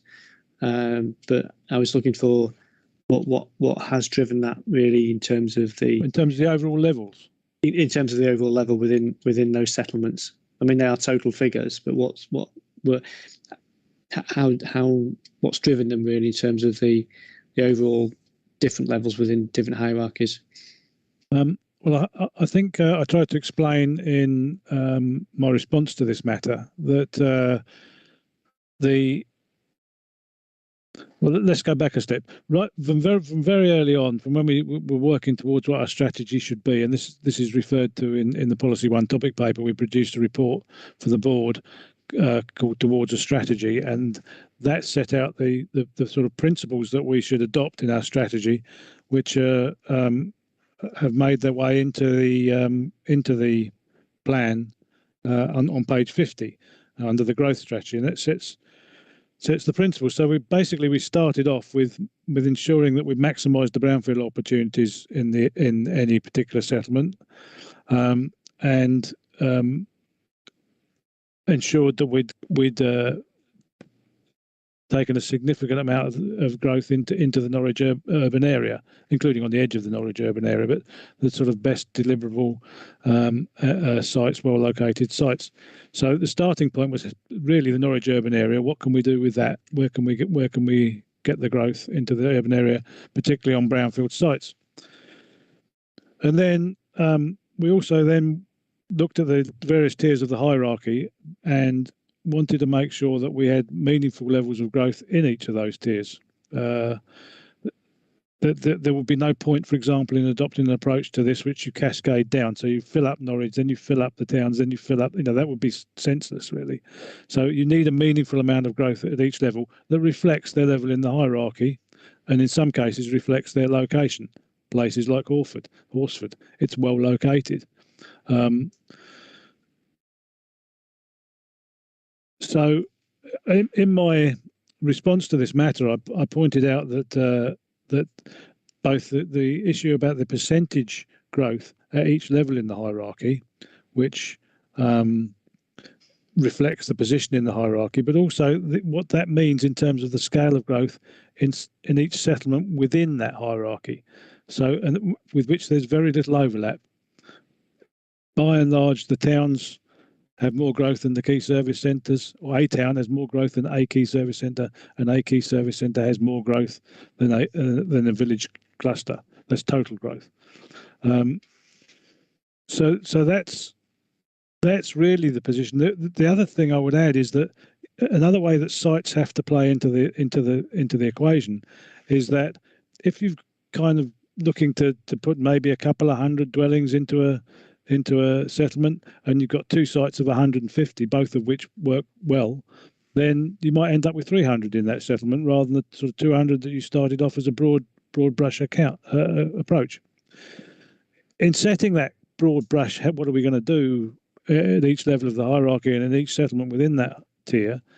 Then obviously we've been very aware of evidence of constraints, absolute constraints that can be overcome, which have come forward in across our evidence base on water disposal, and those kind of issues. So they've all played into the level of growth that goes into each tier of the hierarchy and each settlement within that tier.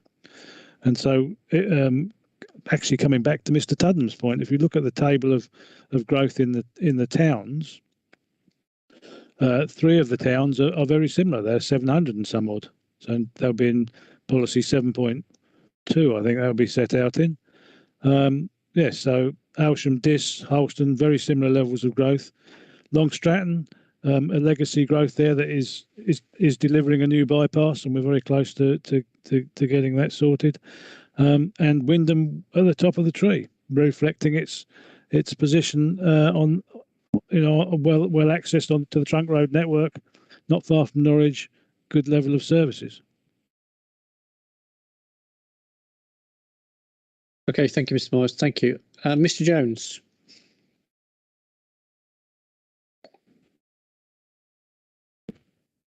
Yes, thank you. My name is David Jones. I'm from Armstrong Rig Planning, representing Orbit Homes.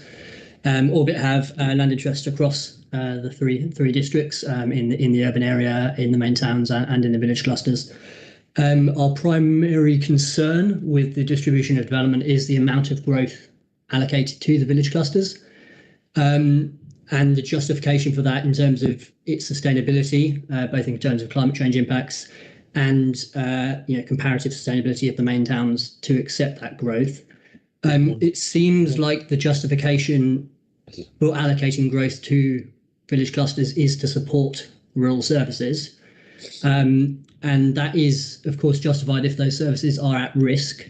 But it appears, and I'll direct you, sir, to the topic paper on policy 7.4, which is D 3.12 at paragraph 35.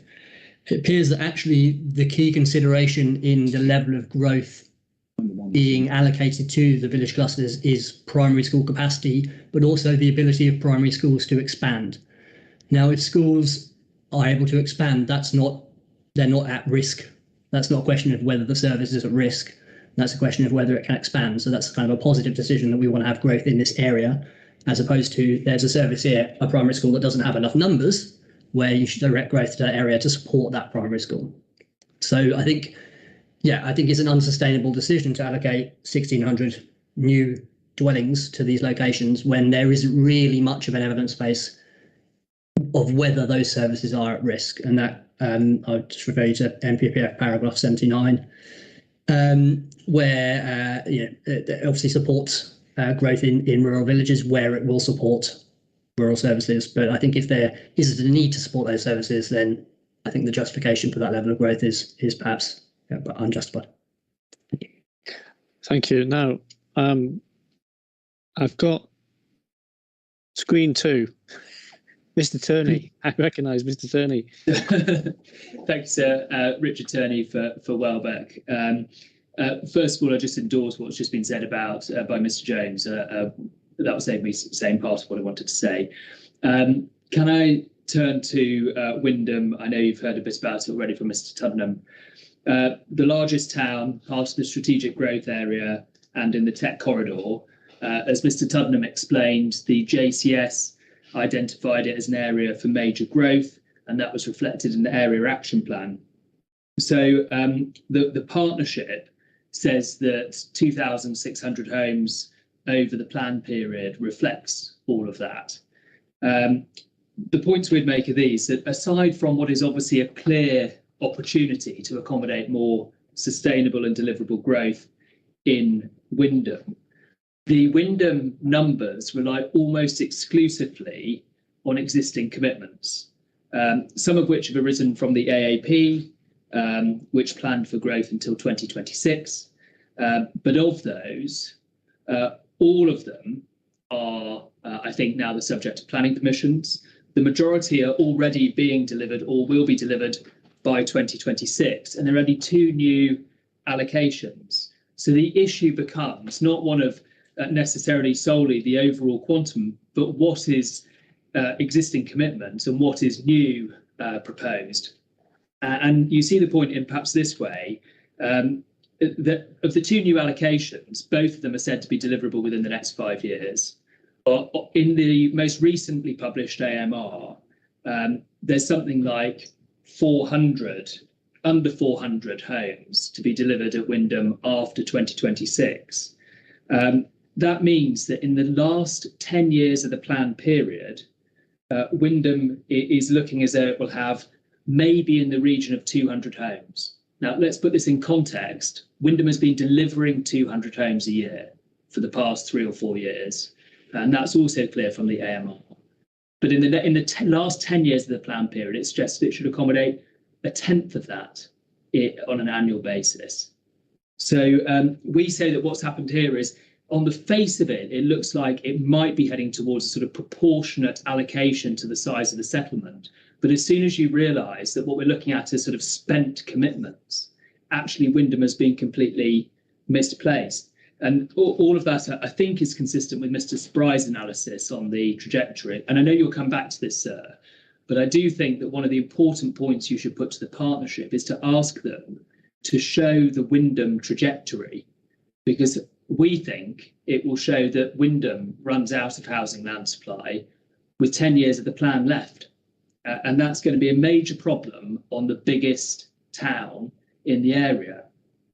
And Mr. Tubman has sort of already explained that the reason why Wyndham is a particularly important settlement for delivering growth, that's been recognised over many years by predecessor plans. But the risk here is that earlier recognition is sort of being forgotten about or is not being taken into account because it's assumed that Wyndham has done its job. And actually there's 10 years of plan period where Wyndham is, as it stands in this plan as it's proposed, not going to continue to do its job as the main town in the area. So that, in summary, is our point about delivery and the way in which Wyndham is treated. Thank you. Thank you very much, Mr. Turney. Mr. Snowling. Thank you, sir. Rob Snowling from Pigeon Investment Management. First, I'd like to excuse me, echo the point that Mr. Turney has just raised, but in respect of two different locations. The first is Brundall, which has already been noted as being one of the most sustainable key service villages in the Greater Norwich area, but also in respect of Reetham as well, where both of those settlements are proposed to have no new additional allocations as part of the GNLP that's before you.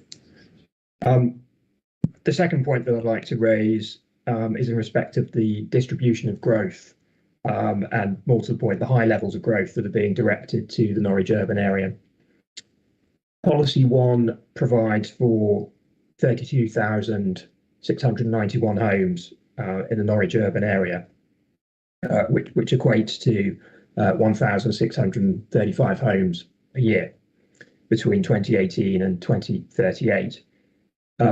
That level of growth is just below the number of homes that have been delivered across the whole Greater Norwich local plan area over the last 10 years. So that's a very high level of growth that's being directed to the Norwich urban area. This point's been considered as a part of the sustainability appraisal, which has assessed options between 32,000 homes and 33,380 homes in the Norwich urban area. And it concludes, and I can give you the reference, sir, it's box 5.3, that all of these options would be harder to deliver than the other options that were considered at the Reg 18A consultation stage, including dispersional growth options. And the reason for this is because they focus growth in locations that have already seen large amounts of growth and locations that have significant outstanding commitments and have experienced delivery issues. So those are the three points that the essay that accompanies the Greater Norwich local plan raises as concerns surrounding the amount of growth that's being directed to the Norwich urban area. So in order to address this, Pigeon's view is that the Greater Norwich local plan should direct more growth to the main towns and the key service centres. We say that these settlements are capable of accommodating sustainable levels of growth, whilst also helping to deliver services, facilities and infrastructure that will benefit these existing communities. Thank you, sir. Thank you, Mr. Snowling. Mr. Murdoch. Thank you, sir. Can you hear me? I can, yes. Thank you.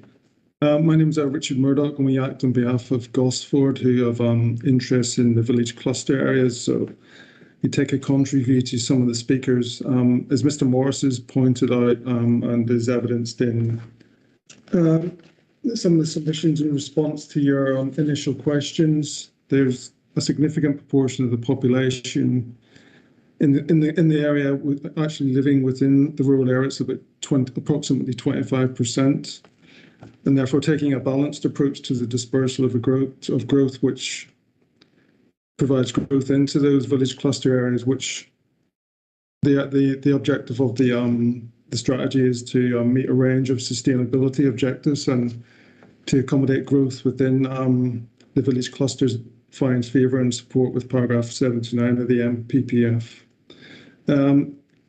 I could then turn forward to the housing topic paper. In terms of actually meeting that growth, there's a certain amount of work has already been done in terms of the Regulation 18 consultation on the allocations plan for South Norfolk, which shows that there are sites which can deliver and in fact exceed the 1,200 homes that have been identified. And in fact, our point is that further growth should be allocated. So currently there's 25% of the population in those areas, but currently is only proposed to accommodate 9% of the growth.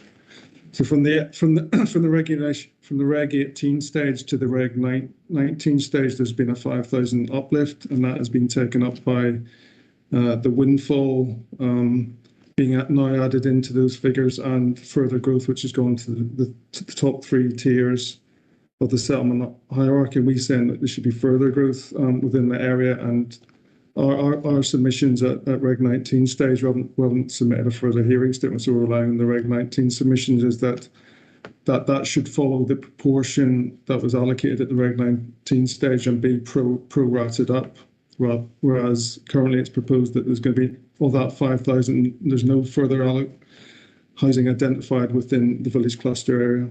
The Reg 18 shows that on the allocations plan shows that there is the possibility to accommodate more than 1,200 dwellings that are currently set out within the plan. Thank you. Thank you very much, Mr. Murdoch. Mr. Agnew.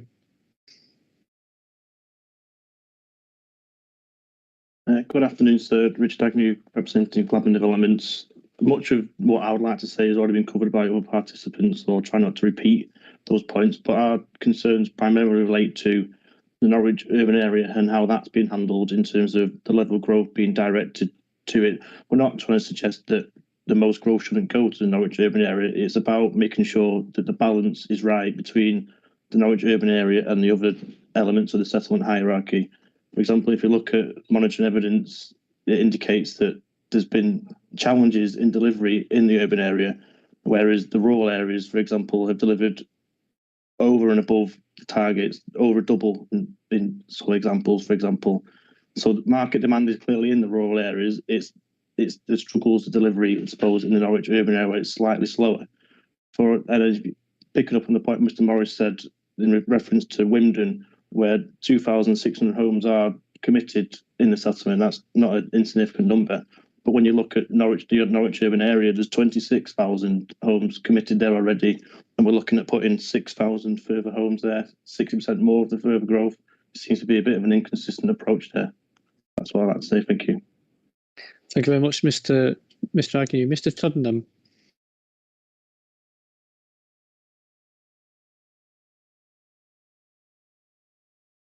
Thank you again, sir.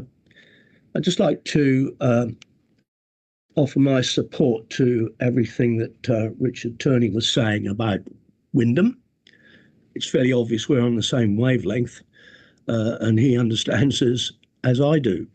Can I point you to Wymondham booklet B 1.18 that informs us there of the Healer study of Wymondham, and the conclusion reached in within that study was basically there's nothing wrong with it and it's a site worth taking forward. And indeed, when we looked at the Regulation 18C of the plan, Wymondham was identified as having capacity for further development of up to 1,000 dwellings. 1 year later, it turned around and said, no, we don't need it. Reason? It's got enough development. But that was always the case when it started. And you can't say, well, yeah, it's okay, and the numbers are already there, and then turn around and say, no, it's okay. We're now going back to a situation, I believe, where we're going to be looking for more. So that site should, or Wymondham, I mustn't say a site, Wymondham, in terms of location, is fit for 1,000 dwellings. Well, how and when it happens is another matter that's seemingly going to come out further down the route. But there's no question about it that it's been dismissed purely because of a feeling that it's already got too much. And as Richard Turney said, we'll run out of development in Wyndham towards the mid to latter part of 2028, missing an opportunity to put development where it belongs, in a strong location on the high-tech corridor, which is recognised as being a key matter in the whole of the joint core strategy. Thank you. Thank you. Mr. Neal. Very briefly, sir, CPRA would just like to confirm that we entirely endorse what Mr. Jones has said, and I think also Mr. Snowling, regarding the lack of evidence as to the services needing to be protected as a result of housing allocations. We don't consider that there's sufficient evidence to support that, and we would suggest that it would require a very large and significant increase in population numbers to have a material impact on service provision. We fully endorse what Mr. Jones has said, and we just wanted to make sure that that was on the record. Thank you very much, Mr. Neal. Helen Adcock.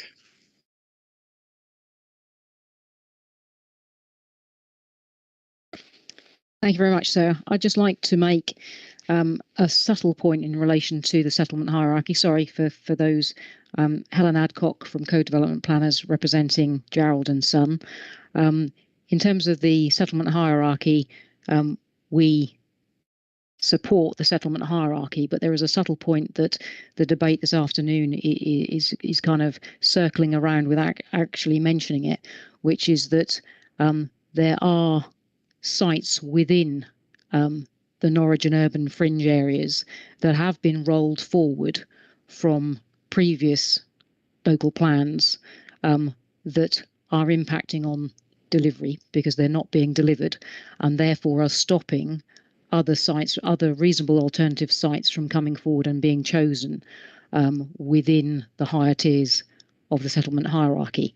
And I think it goes to the point that, you know, just because sites were in previous plans, it doesn't mean that they should be automatically rolled forward. And I, on behalf of my clients, do not believe there has been sufficient justification and reassessment of previous allocations that have just been rolled forward into this plan. And I think that goes to the heart of how sites are being judged within the settlement hierarchy, and therefore the need for sites as you go down and through the settlement hierarchy. I think if you look at the Norwich and urban fringe area in particularly and really shake the tree, as it were, into allocations that have been just rolled forward, there are actually allocations, or there are actually potential sites that are identified within the assessments as reasonable alternatives that could come forward ahead of sites that have been sitting there over a number of plans.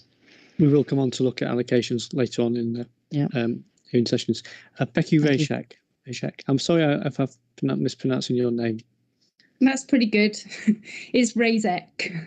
Thank you. So, most of the points I wanted to make have already been covered by others, but I just wanted to add that this morning we were talking about the vision, and a key part of the vision is on supporting growth through a focus on world-class knowledge-intensive jobs in the high-tech corridor, and yet we have hardly got any housing allocations happening within that corridor. Key service centres like Heatherset, for example, go on to Wyndham, plus there's the opportunity for new settlement in the high-tech corridor as well. I think there's actually only 150 new allocations happening within the corridor, so I think that's sort of a missed opportunity. And I also just want to say, in terms of, you know, the cluster villages are the lowest tier in the hierarchy, but there's a bigger emphasis on housing numbers in those cluster villages than the next tier up, being the key service centres. I think there's 9% development going to the village clusters, and yet only 7% to the key service centres. And so I think, you know, the balance there is wrong, and there needs to be more of a focus on new allocations. Thank you, Mr. Morris. I've made notes. I've made notes of what people have said. Is there anything that I'm sorry? Some more hands gone up now. I don't want to keep going on and don't want to keep hearing the same points. Nicole Wright and Ben Ward, and then I'll ask Mr. Morris to respond to anything that he wishes to respond to. Then that will be it on this particular matter, because we're running on now. Nicole Wright. Thank you, I don't want to hear about emission sites. I don't want to hear about emission sites. I'm talking about the level of growth within each of the settlement hierarchies. Thank you, sir. In response to the comments made in relation to the number of the distribution, I suppose, level of distribution going to rural sites in the village clusters, I would like to say that given the spatial portrait of the area we're looking at, I think it is correct, the approach that has been taken by the partnership in allocating or proposing to allocate that number of dwellings within the cluster villages. And just in closing, just to support that very important point just made by Ms. Razek with regards to the tech corridor, and ensuring that to ensure sustainability, that there is a good number of houses located within that area to reduce travel and of course emissions as a result. Thank you. Thank you. Mr. Ward, finally. Thank you, sir. Good afternoon. My name is Ben Ward. I'm here representing Roscon Strategic Land. I will try to be brief. I think one of our main concerns in respect of the distribution of growth throughout the settlement hierarchy is that the settlement hierarchy does not seem to have actually driven how growth is filtered through from the top to the bottom. So in the sense that Norwich and its fringe sits at the top, that's one thing. But then when you're looking at the main towns, the key service centres and the village clusters, those settlements in the rural area, it's not clear how those different categories have actually driven the number of homes to be accommodated in each tier. And if I can direct your attention, sir, to table 7 on page 51 of the GNLP, and I think one of the previous participants did reference these figures in passing, the village clusters are accommodating 9% of the total housing growth over the plan period, whereas the key service centres, a higher tier of settlement, are only accommodating 7%. And the main towns, which are the most sustainable locations outside of Greater Norwich, are only accommodating 14% of total housing growth, which is only a 5% difference between those main towns and the village clusters.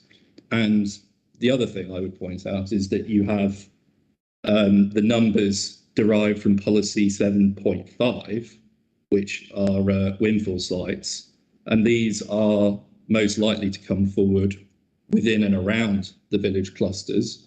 So the amount of housing being directed to the lowest tier of the settlement hierarchy is likely to be even higher than those figures in the table. And to just make one other point, I noticed that in the partnership's Matter 2 statement, they state that the target figure of 1,200 homes in the South Norfolk village clusters was informed by initial assessment of the capacity of sites that were likely to be acceptable.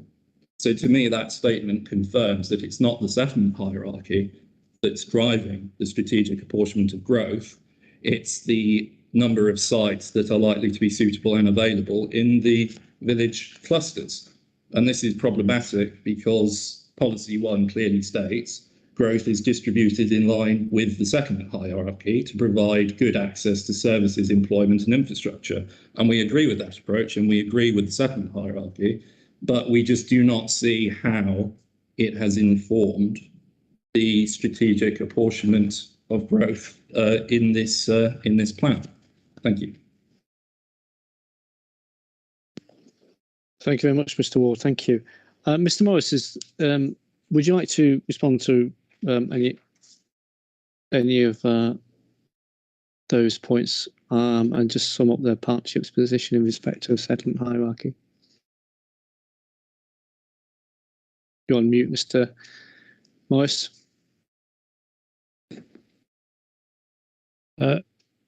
Yes, sorry, I'm just waiting to get back a piece of paper.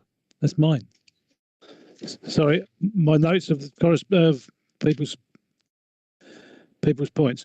Okay, the issue about services in village clusters, schools. Well, the school catchment was the starting point, but because it's a reasonable way of defining a cluster, and therefore the capacity of the school was a important consideration from the start. But it's not just about schools. Villages have other services. They also have sort of informal social infrastructure that relies on relatively small numbers of people to support. And I'm thinking about, I don't know, the allotment club or the village hall bridge club or whatever. It's those kind of social activities which, if we don't continue to support our rural areas, will die, as well as the more physical infrastructure, the shops and so forth. Come back to a very welcome contribution from Mr. Murdoch, who made a point that I was going to make, which is 24.5%, nearly a quarter of the people in our plan area live in the village cluster area. They live in a village cluster. So to allocate 9% of growth does not seem 9% of our total growth to those clusters does not seem disproportionate. Also, when you're looking at the different tiers and the level of growth in the different tiers, you have to remember that main towns, we have 5 main towns, we have 9 key service centres, and we have, I can't remember now, but well into the 100 village clusters. So I think I set out in my response to this matter, when you look at the amount of growth that each within each settlement within each cluster, then there's very little overlap. And I list about 4 villages where there is an overlap between settlements at one tier and settlements in the next. I'm conscious we're running late, so I don't want to pick up on too much else. Just to reiterate the point that was made this morning, the high-tech corridor, or the Cambridge-Norwich Tech Corridor, includes the whole of the urban area. It is not just the A11 between Wymondham and Cringleford. So, a lot of our key employment sites, which we're moving on to in a minute, are actually elsewhere in the Cambridge-Norwich Tech Corridor, but not adjacent to the A11. And on the delivery of stalled sites, I know we'll be coming on to that at some point. This is Ms. Adcock's point. We've dealt with that in a part of our response to the, I think it's in the, well, anyway, it's document D1.3A, which looks at the delivery of carried forward allocations. Looking at my notes, I think they're the main. Oh yes, the issue about the trajectory in Wymondham. I'm very pleased for once to be told that our trajectory is correct in stacking growth in the first 5 years. That will help our 5-year land supply deliberations. But the point was that the growth would tail off towards the end of the plan period. Well, there's a number of issues there. One is we are required to, and we are trying to deliver growth in the overall plan area. Different parts of the plan area, but in the overall plan area. That's how we monitor our growth. We're not required to ensure that there's a constant trajectory of growth within any one settlement. So it may or may not tail off at the back end of the plan period, but that's not something that should be a concern for this examination. And of course, we're supposed to review plans every 5 years. So if there is additional capacity at Wymondham and towards the 2030s, into the 2030s and beyond, then clearly that will be reviewed as part of any plan roll forward. And if we've cleared our or got well on the way to clearing our commitment there, so I don't see that is an issue for this part of the discussion. Yes, we've been told we've put too much in the Norwich urban area. Well, we put 66% of growth into an area which has got 56% of the population. And given the arguments that we have and we recognise about sustainable development, then that level of growth into an urban area seems perfectly appropriate. And I mentioned the issue of carried forward allocations, which was another point by Mr. Snowling. So I think that's covered the main points. Thank you. Just picking up on the South Norfolk plan, the cluster plan. I know that this will be picked up tomorrow. Is there any change? You gave us an update in respect of the our initial questions about the South Norfolk plan. Is there any change to the expectation on the delivery of that plan? I don't think so. We can clarify that under tomorrow's discussion, but I think they're still on target for Reg 19. Essentially, they're following one important step behind us. They're at Reg 19, or will be soon at Reg 19. Okay, thank you. Right, it is now 10 past 3. Gone. And to everyone a little bit late, thank everyone for sticking with it, and thank everyone for the contributions. I suggest we take a very short break. Annette, is that right? We'll have the participants here for the next stage matter. Yes, please, indeed. I mean, I'd be happy with 10 minutes, or people can have longer, whatever you feel. Do people want longer? 10 minutes?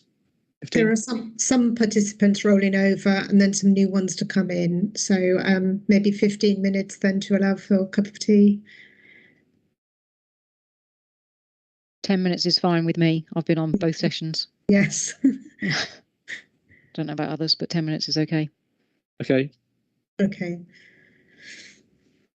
So it's 15. So we say 15:25. We'll start that, and my colleague Mr. Hatfield is going to lead that session. So could I just, before we go, could I just clarify? Are we going on to question 7 of issue 2? I was. I'm sorry. I have referred to that very briefly, but I'll go back to it. I know we are discussing clusters tomorrow, and I'd picked up that we dealt with some of that here, but I'm very happy to hear from you, Mr. Neil, now about the justification for that 1200. Is that your point? I'm in your hands. I mean, I had been expecting it to be addressed today. I mean, other than if those points are points I can make tomorrow under issue 4, I'm more than happy to leave it, because we'll be participating in that anyway. But if that would save time, I'm more than happy to address that question then. It wasn't quite clear if that was the end of the discussion. Is that okay with other participants, which would enable us to move on to issue 3 today?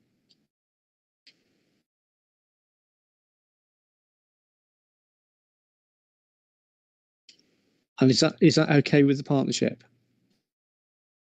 Is that being withdrawn? No. Yes, it's fine with us. Yeah. Okay, Mr. Neil, thank you. So Mr. Neil, you're here tomorrow. Yes, indeed. Yeah. Yeah. So let's pick up that point tomorrow when we deal with village clusters, which will save us time now to enable us to move on to issue 3. Thank you, Mr. Neil. Thank you. So quick 10-minute break. Thank you.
Okay.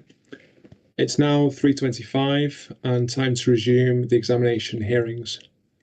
We're going to move on now to matter 2, issue 3, which relates to the economy. Just in terms of structuring the discussion, I'm going to deal with questions 1 and 2 under this issue together, because I think they interrelate to a significant degree. And certainly a number of the representations, I think it made responses in relation to both of those questions. Okay, so questions 1 and 2. First question to the partnership. It's been asserted that a significantly stronger jobs growth has occurred since 2011, that is assumed in the target for jobs growth that's used in the submitted plan. An average of 5,000 jobs per annum were added in the period 2018 to 2020 alone. What's the partnership's response to that point, please? Thank you.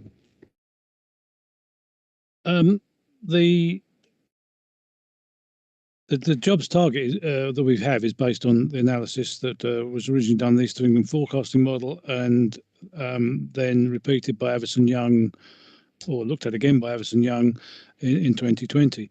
The particular point that's raised by some contributors about growth between 2011 and 2018 of 29,000. That's what the East of England forecasting model showed for that period, but what that doesn't show is what happened in the period prior to 2011. 2011 was actually a low point following on from the 2008 crash. So if we look at the East of England forecasting model from 2000, for 5 years prior to 2011, so from 2006, then 20,000 jobs were lost between 2006 and 2011. And indeed, we only got back to the 2006 level of jobs in 2016 or 2018. It depends which run of the model you look at, to which year. But essentially, it took 10 to 12 years to get back to the 2006 levels of growth. And obviously, the second half of the period had a lot higher growth than the decline in the first half of the longer period. I should have said also, sir, so I'm sorry, I neglected to say that we are joined by Martin Saunders this afternoon from Avison Young, and Martin was involved in both the Avison Young 2020 study, but also the GVA study that preceded it in 2017. So any technical questions on the evidence, I shall probably pass over to Martin. Okay, well, that's helpful, thank you. So as I understand it then, is it your contention that the high levels of jobs growth that we're seeing between 2018 and 2020 in part was part of a bounce back in effect from the kind of pit of the recession following the global crash? I couldn't say whether the 2018 to 2020 were part of the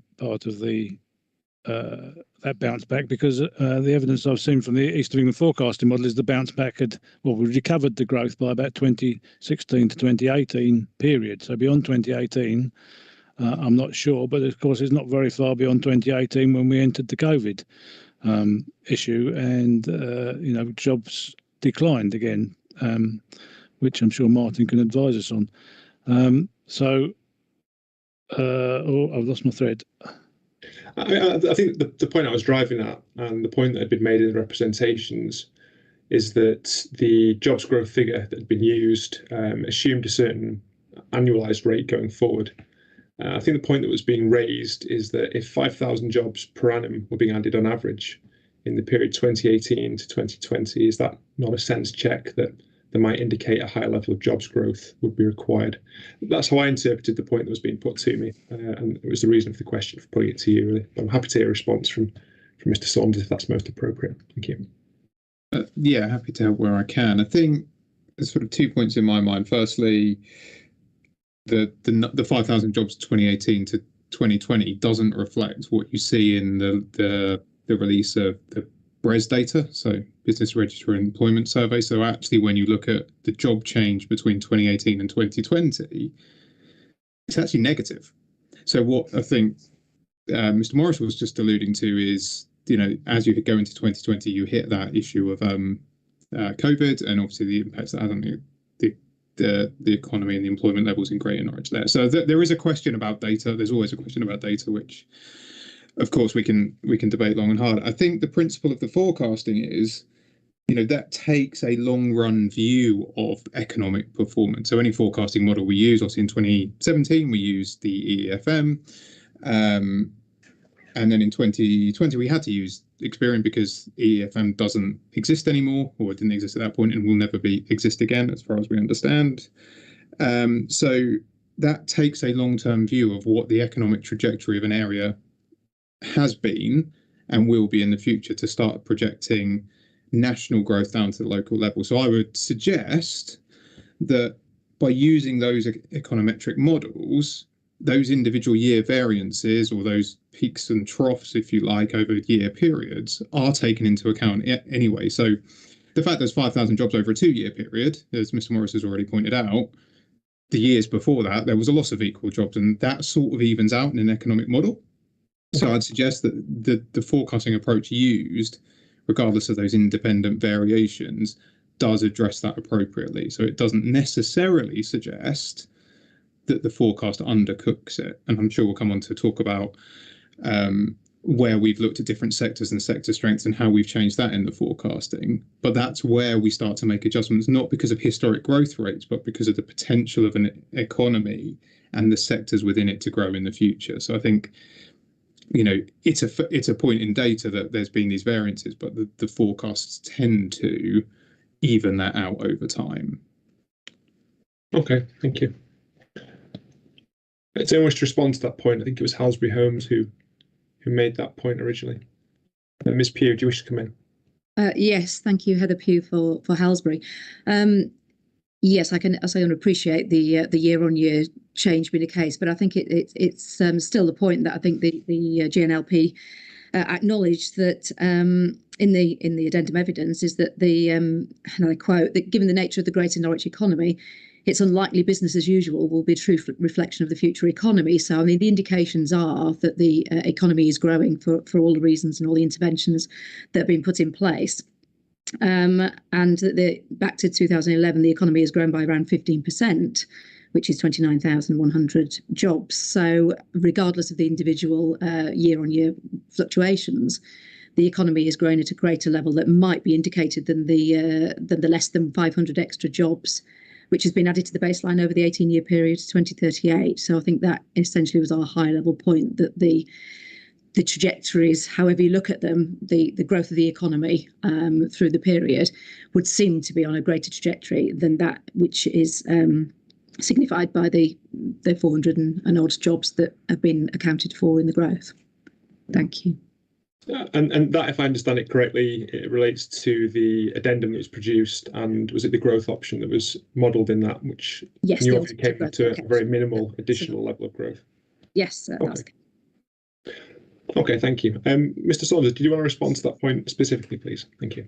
In terms of the additional jobs, happy to. I think the additional jobs in a forecast come from two things: job sectors that grow, which obviously in that alternate growth forecast beyond business as usual, we accept in the evidence base that business as usual doesn't reflect the potential of the Norwich economy. We model something different above that.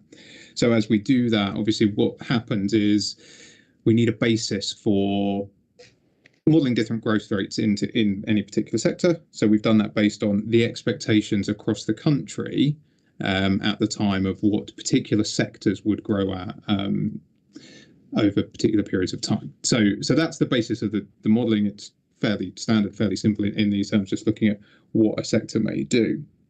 I suppose where I would come to the point of 500 jobs is right, that we do have some sectors which are boosted and grow.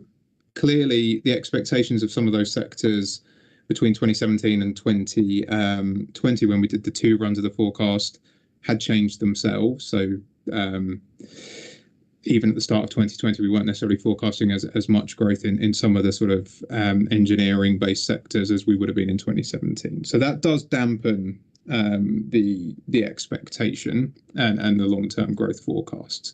I think, if we could look at it, and I do frequently look at these things, that would change again today if we were to run the forecast again today. And certainly the prognosis today, if you run the Experian models again, dampens that even further. So we're sort of in a very difficult world at the moment of trying to forecast the economy. But from the point of view of the evidence as it sits in this examination, yes, the 500 jobs are what that growth model suggests would happen, different from the business as usual. Again, I would make the point that historic growth, that historic performance is part of the model. The model doesn't start at 2020. The model runs back to the 1990s. We present the data from 2020 because obviously we're looking for additionality. But all of that historic growth and performance of an economy is built into Experian's expectation, or historically Cambridge Econometrics for the EFM's expectation of what will happen in the future. So again, I wouldn't be honest if I sat here and said that, everything isn't taken into account. That economic performance already factors into the econometric models that the forecasting houses produce. So we do need to think about, yes, Norwich's economy has grown very well. It has performed very well up to 2020. There's not much data beyond 2020 at the moment to see how it's performed over the last 2 years, but all of that sits in the model already. So what we're looking at is growth above that already strong performance, and that's where those 500 jobs come from. Okay, so there's an element in the forecasts that you take from, say, for example, Experian. There's an element of a trend-based analysis that goes into that. Yeah, I mean, if you speak to Experian, it is a trend-based forecast. It takes local level growth trends historically and patterns of employment by sector, and then it overlaps national level growth trends to that, and through a process that is somewhat less well explained in the public domain because it's their IP, is that those two things come together to talk about what an economy will do in the future. And it is that combination of local performance and national performance that generates our future projection. And so the performance of Norwich's economy since 2011 or 1997, I think the forecast goes back to, is built into that trajectory. Okay, thank you. Just let me catch up on my notes. There's a lot to process there.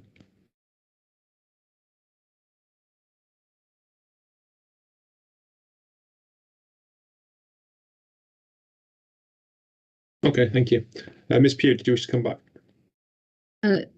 Thank you. Just briefly, sir, I think it was just a case of sort of clarification in terms of the relationship between the sort of forecast growth and the intention to sort of grow and take advantage of the interventions and the initiatives such as the Cambridge Norwich Tech Corridor, which is actually designed to stimulate and further grow the economy. But actually, that's not filtered through into the forecasts of employment growth, which therefore is a bit of a disconnect with the forecast of housing need resulting from the jobs growth that would account for those. So on the one hand, there's a sort of policy commitment right at the outset of the plan in terms of supporting the Cambridge Norwich Tech Corridor and the jobs growth and the economic growth associated with that. But it's not being fed through into some of the implications of that in terms of the housing need for to meet the needs of that additional job growth.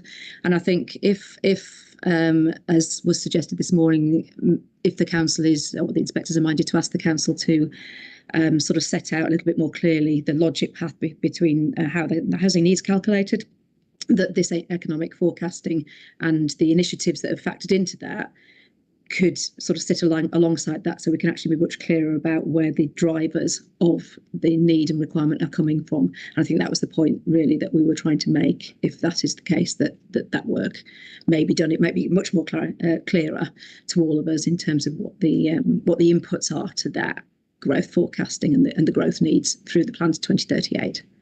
Thank you, sir.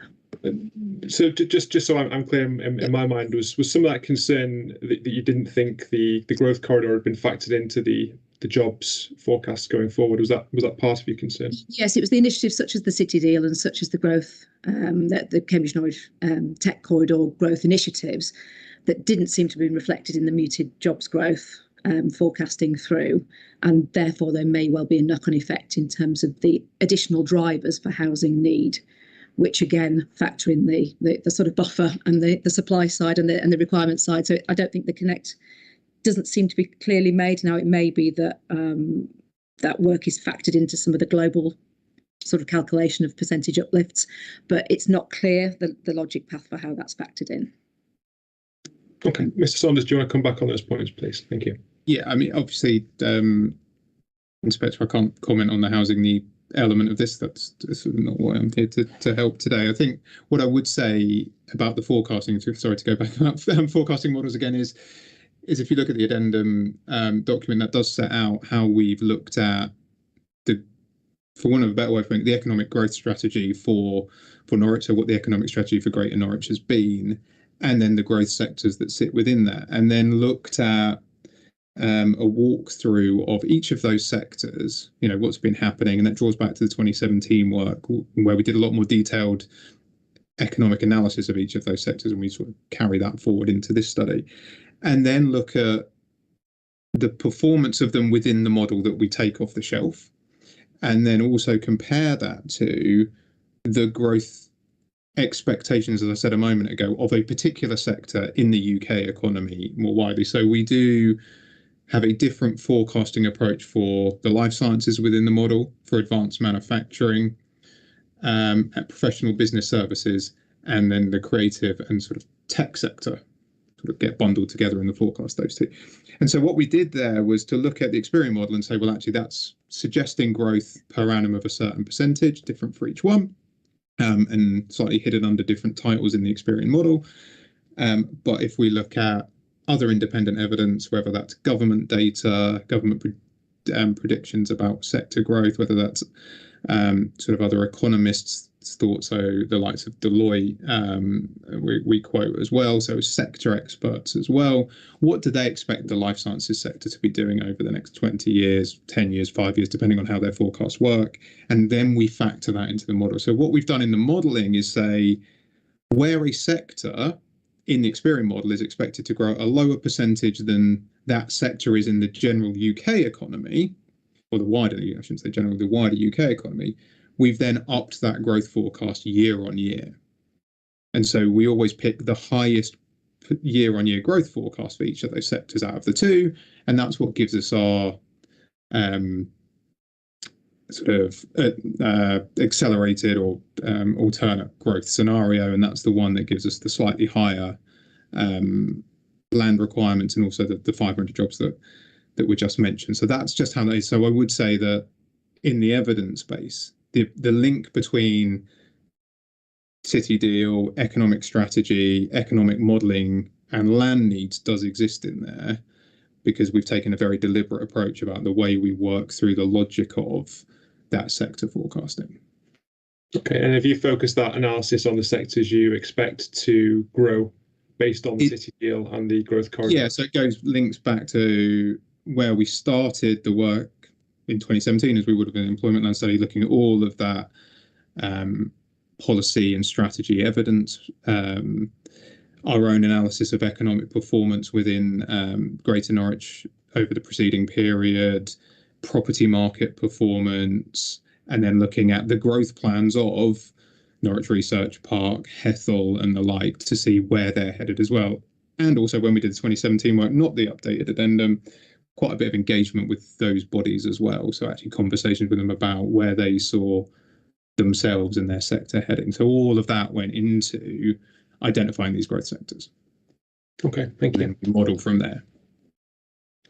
Ms. Pugh, did you wish to come in?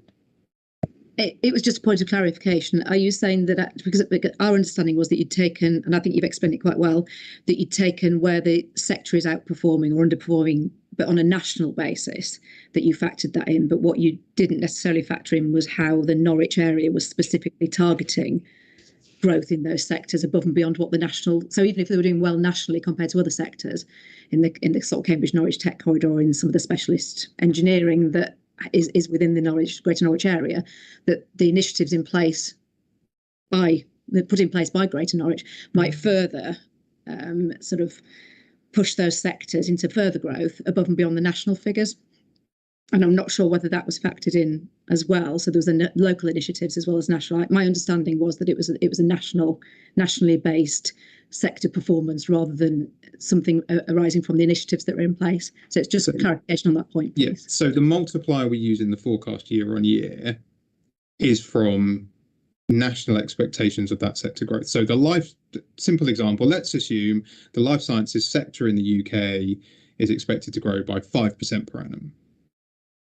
Then what we've done is we've looked at that corresponding growth rate in the Experian base forecast. Now, if that says life sciences in Greater Norwich is expected to grow by 2%, what we do is we apply the 5%, because that is then the local strategy, the city deal and all of those things, and enabling that sector to grow more than that baseline prediction would have been. So that's where the link between the national and the local comes in. It's like we identify those sectors from the local perspective.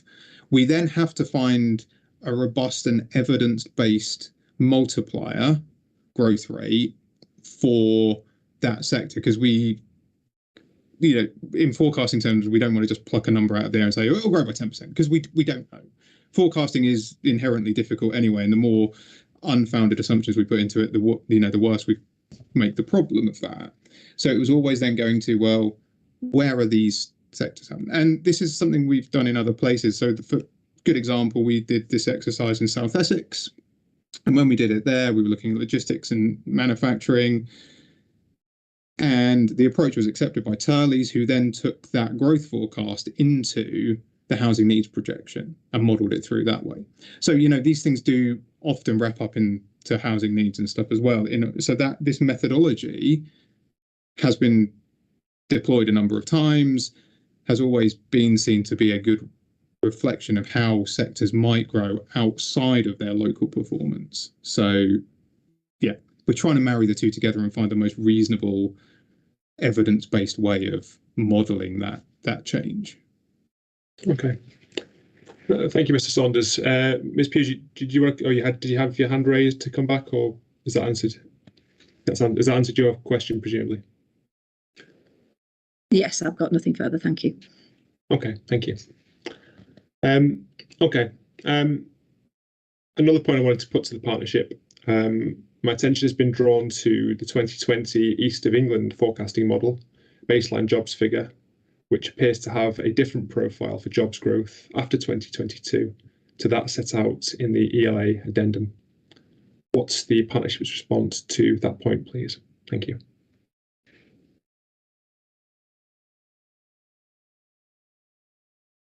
Well, that's partly one for Martin, but I think I can answer it quite simply, is that the addendum work that Avison Young did couldn't reuse the East of England forecasting model, as Martin's already said, because there hadn't been an up-to-date version run. So they relied on Experian modelling. And as I'm sure we all know, any two modelling houses will come up with slightly or sometimes significantly different results. That's the nature of modelling. Okay. I mean, it was put to me in the representation by Halsbury, it might be that Miss Pugh can help me, that there was in fact an East of England forecasting model. I'm not quite sure how the timing may have tallied with the addendum, but the point that was made in the hearing statement in particular was that was available at some point in 2020, or at least it was base dated to 2020.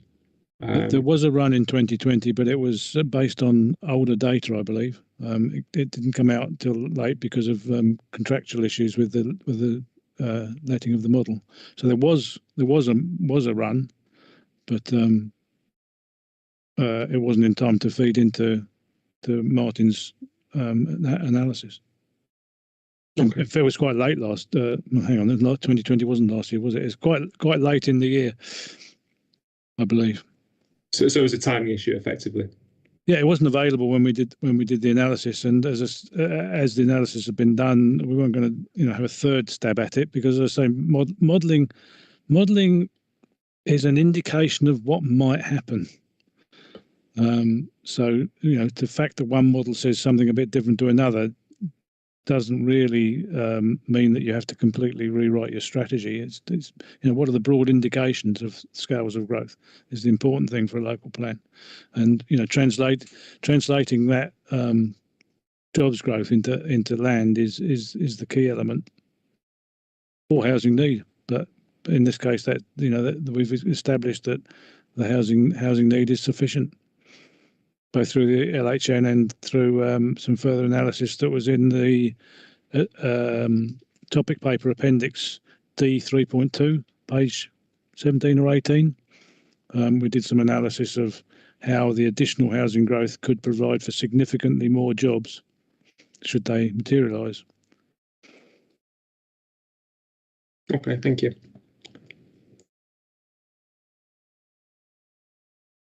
I think the specific point that was raised, though, in relation to the 2020 East of England forecasting model, and I think it related more to the profile of jobs growth looking forward. So as I understand it, the analysis produced is the addendum by yourselves forecast 2,000 jobs per annum beyond 2022, whereas the EEFM model, it was more in the region of 5,000 jobs on average, and that's quite a discrepancy. So is that particular discrepancy that I was hoping to get a comment on? Thank you.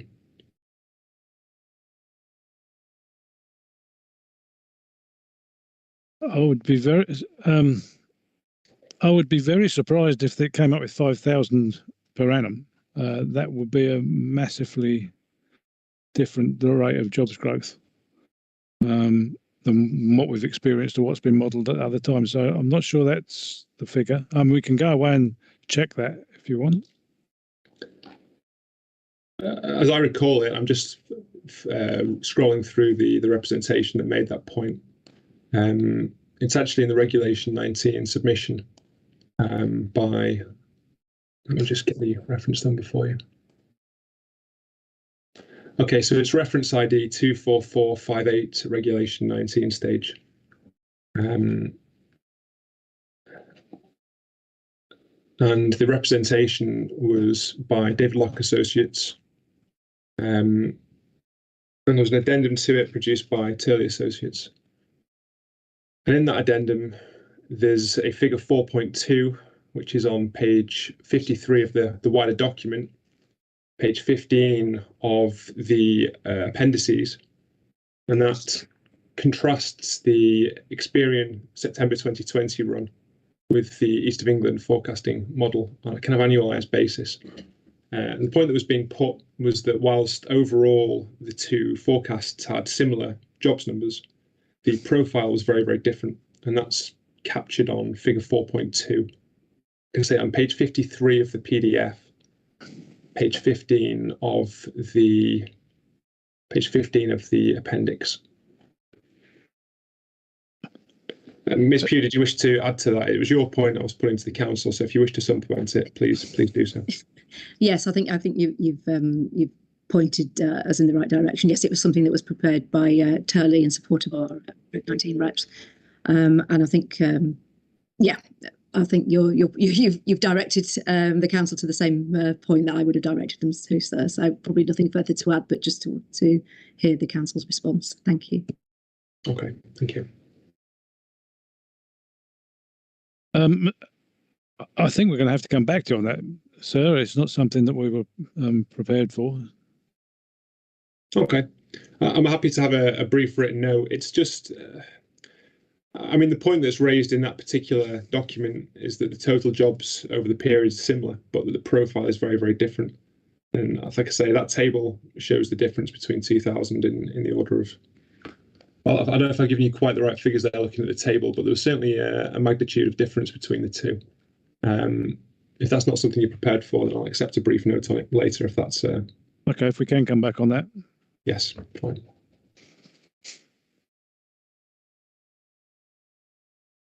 Okay. Another question I was going to ask of the partnership, the local plan proposes a significant over-allocation of employment land against the identified requirement. Why has the partnership taken that approach, and is it justified? Thank you.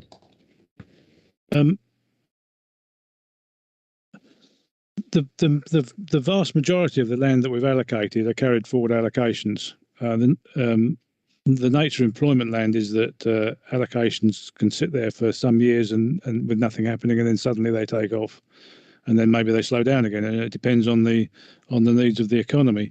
So the majority of certainly of our key strategic sites are active. You know, they have development on some parts of them. They have some greenfield left. So our totality of 360 hectares is as I said, the majority of the sites, and we could go through them one at a time if that's helpful, are actually active and doing quite well. So we also make some additional allocations, but they're very limited. One of the allocations, which is quite large, is at Norwich Airport, north of Norwich Airport, but that was a pre-existing permission, and I think we'll be coming on to discuss some issues around that under one of the topics.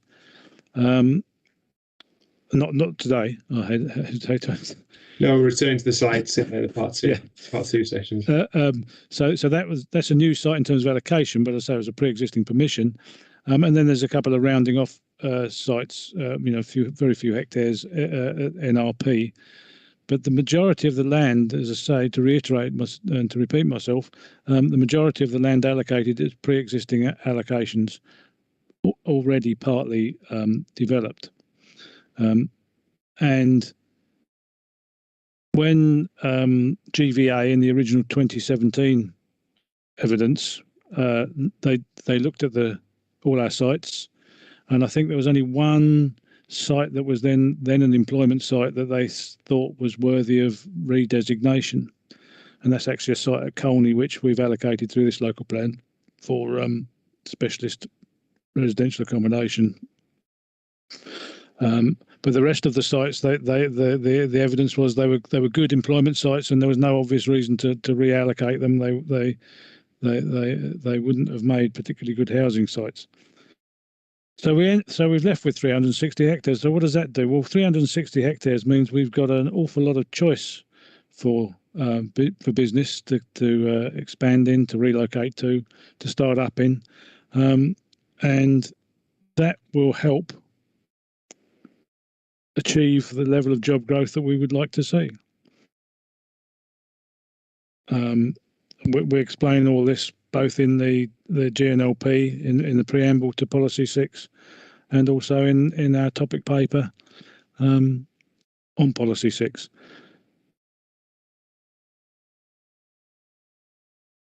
Okay. Thank you, Mr. Morris. Ms. Pugh, did you wish to come in?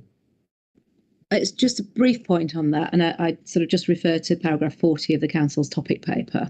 And it sort of goes to my earlier point in that it is stated there that the authorities are committed to encouraging higher than forecast rates of economic growth, including through the city deal. So on the one hand, the sort of amount and over allocation of employment land and the Council's commitment to encouraging higher than forecast rates is one thing, but it doesn't seem to have flowed through to the in the calculation of economic need, and therefore the consequent impact on housing needs. So again, there's some mixed messages I think coming through as far as we're concerned in terms of the sort of status of the economic growth ambition and objectives in the plan, and how that translates then into growth objectives and allocations. Thank you. Okay. Did you want to respond to that point, Mr. Morris? Yeah, I think the important word is encouraging. Clearly, we would like to see stronger economic growth. Often areas struggle to achieve even their forecast growth, but we're comfortable that we'll achieve forecast growth with the interventions we're making, and if we can encourage further growth, then we will. But it doesn't mean to say it's going to happen. So the starting point has to be your forecasts, and the forecasts are. We've taken into account the jobs forecasts in our housing needs calculations. They're in the local housing need study, and also the additional growth that could be accommodated is, as I said before, described in topic paper 1 appendix, which is document D3.2. So there's a difference between encouraging and achieving growth. Okay, thank you, Mr. Morris. Just let me catch up on my notes. Just to say, every time I turn this way, I'm essentially writing notes. I'm not trying to show off my receding hairline or anything like that.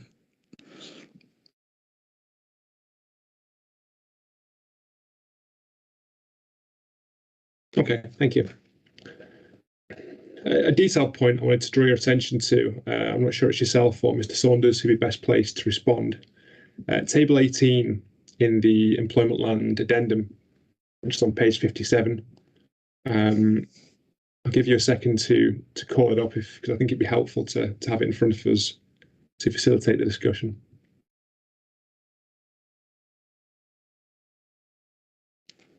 Just let me know when you have it in front of you, Mr. Morris. Yeah. Sorry, I had it open and then closed it by accident. So that's the employment land addendum, which is table 18 at the top of page 57.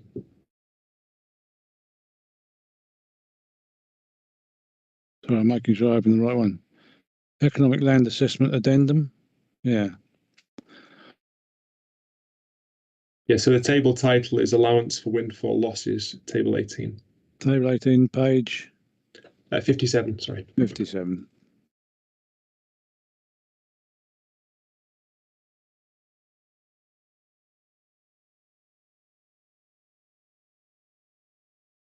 Nearly there. Okay, yeah, I've got it in front of me. I was looking through the addendum, and it's not something that's been raised in the representations. It's just something that jumped out to me, really.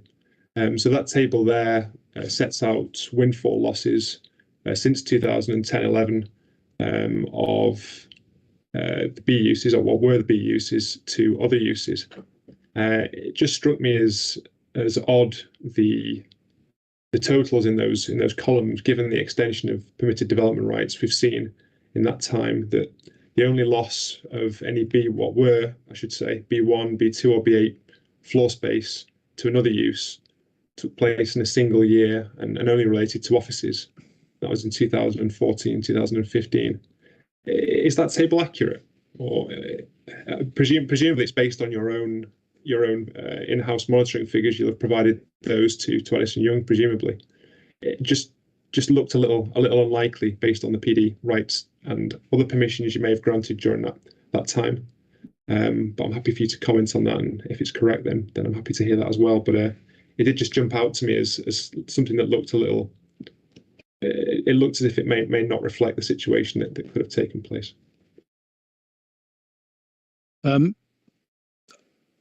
I'll kick off. The source does say Ellis & Young, but I'll kick off. I guess that the information probably came from the councils originally. I assume that the 30,000, the square meters, I'm assuming as well. If there's 30,000 square meters is a very large amount of growth. So I suspect it's been recorded in, or loss rather. So I suspect it's been recorded in 1 year, but probably it may have been recorded in 1 year, but probably covers a number of years.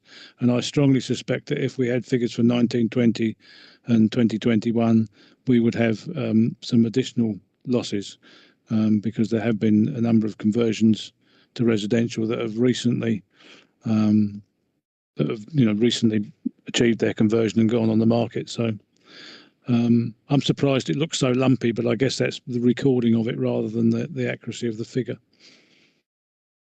And the absence of any losses. I mean, were these on designated land, or where sometimes employment land reviews take a different approach to losses on sites that are perhaps, say, designated for employment purposes within, say, a primarily industrial area or a designation of that ilk, and losses outside of those, perhaps that are small units in otherwise residential areas? Is that perhaps an explanation for the figures? I would. The monitoring process is such that it probably doesn't easily pick up small-scale losses, but it would be concentrated on the major losses. But it looks odd, all those zeros, but I don't think we do lose a great deal of land. Certainly to non-employment uses, and by employment in this sense, I mean wider employment uses as well. So you might get a warehouse change use to some kind of leisure use, but it's still employing people in that sense, which should have been picked up in this, but it's not. But yeah, I can't illustrate any more or explain any more of those figures. Okay, thank you. I mean, if you could, sorry, Mr. Saunders, did you wish to come in? Well, one thing I was just going to point out, it's a sort of technical point on the tables, is if you read 18 and 19 together, so what they are is a net position. And I don't know, Inspector, this may be you've already picked this up, and it may be explaining something that is still not answering your question, but they're net positions. So we may have lost 100,000 square meters of office space in 2017-18, but we might have built 141,000. So the net change is only the 41,000. And so the way we're calculating windfall and churn here is to take the movement in the stock, apply losses to windfall loss in table 18, and then gains into that churn figure. So the sort of small modelling techie point on this is that the zeros don't mean we haven't lost space. It just means in that same year we've also built more than we've lost. So it sort of touches on Mr. Morris's point that Norwich doesn't have a big trend of losing space overall. It might transition to a different use. It might be redeveloped for more intensive employment use, but that's kind of where it is. So the zeros don't mean that there was no loss. It just means that we gained. And the example for that is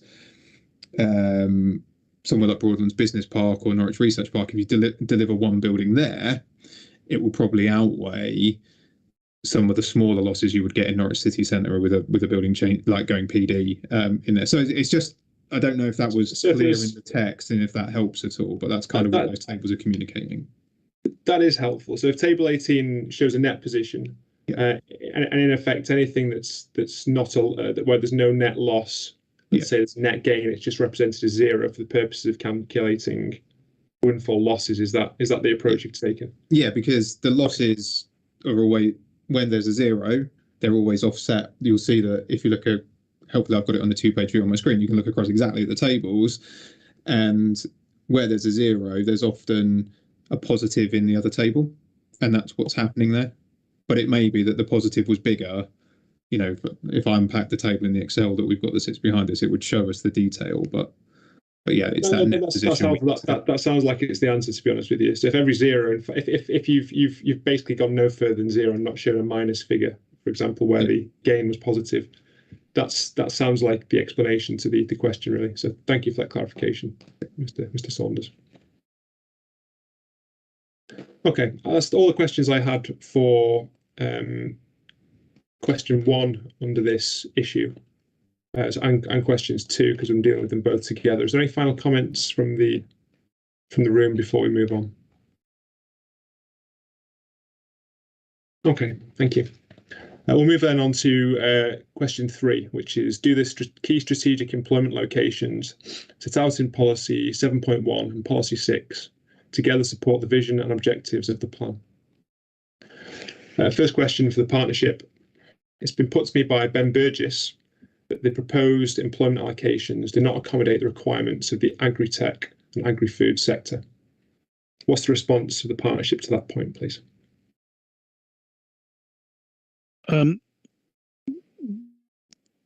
We've already discussed the fact that we had at the base date 360 hectares of employment land, and a lot of that is in the strategic employment sites. So there's large amounts of land available for the agricultural sector.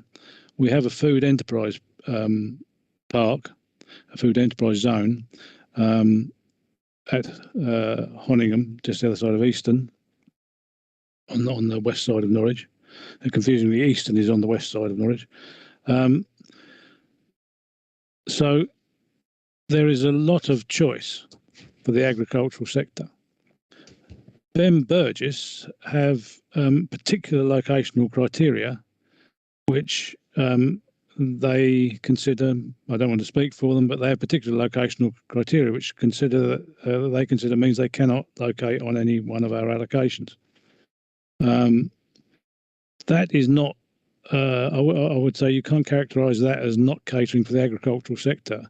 We have not allocated a specific site for a specific business that has very tight locational criteria.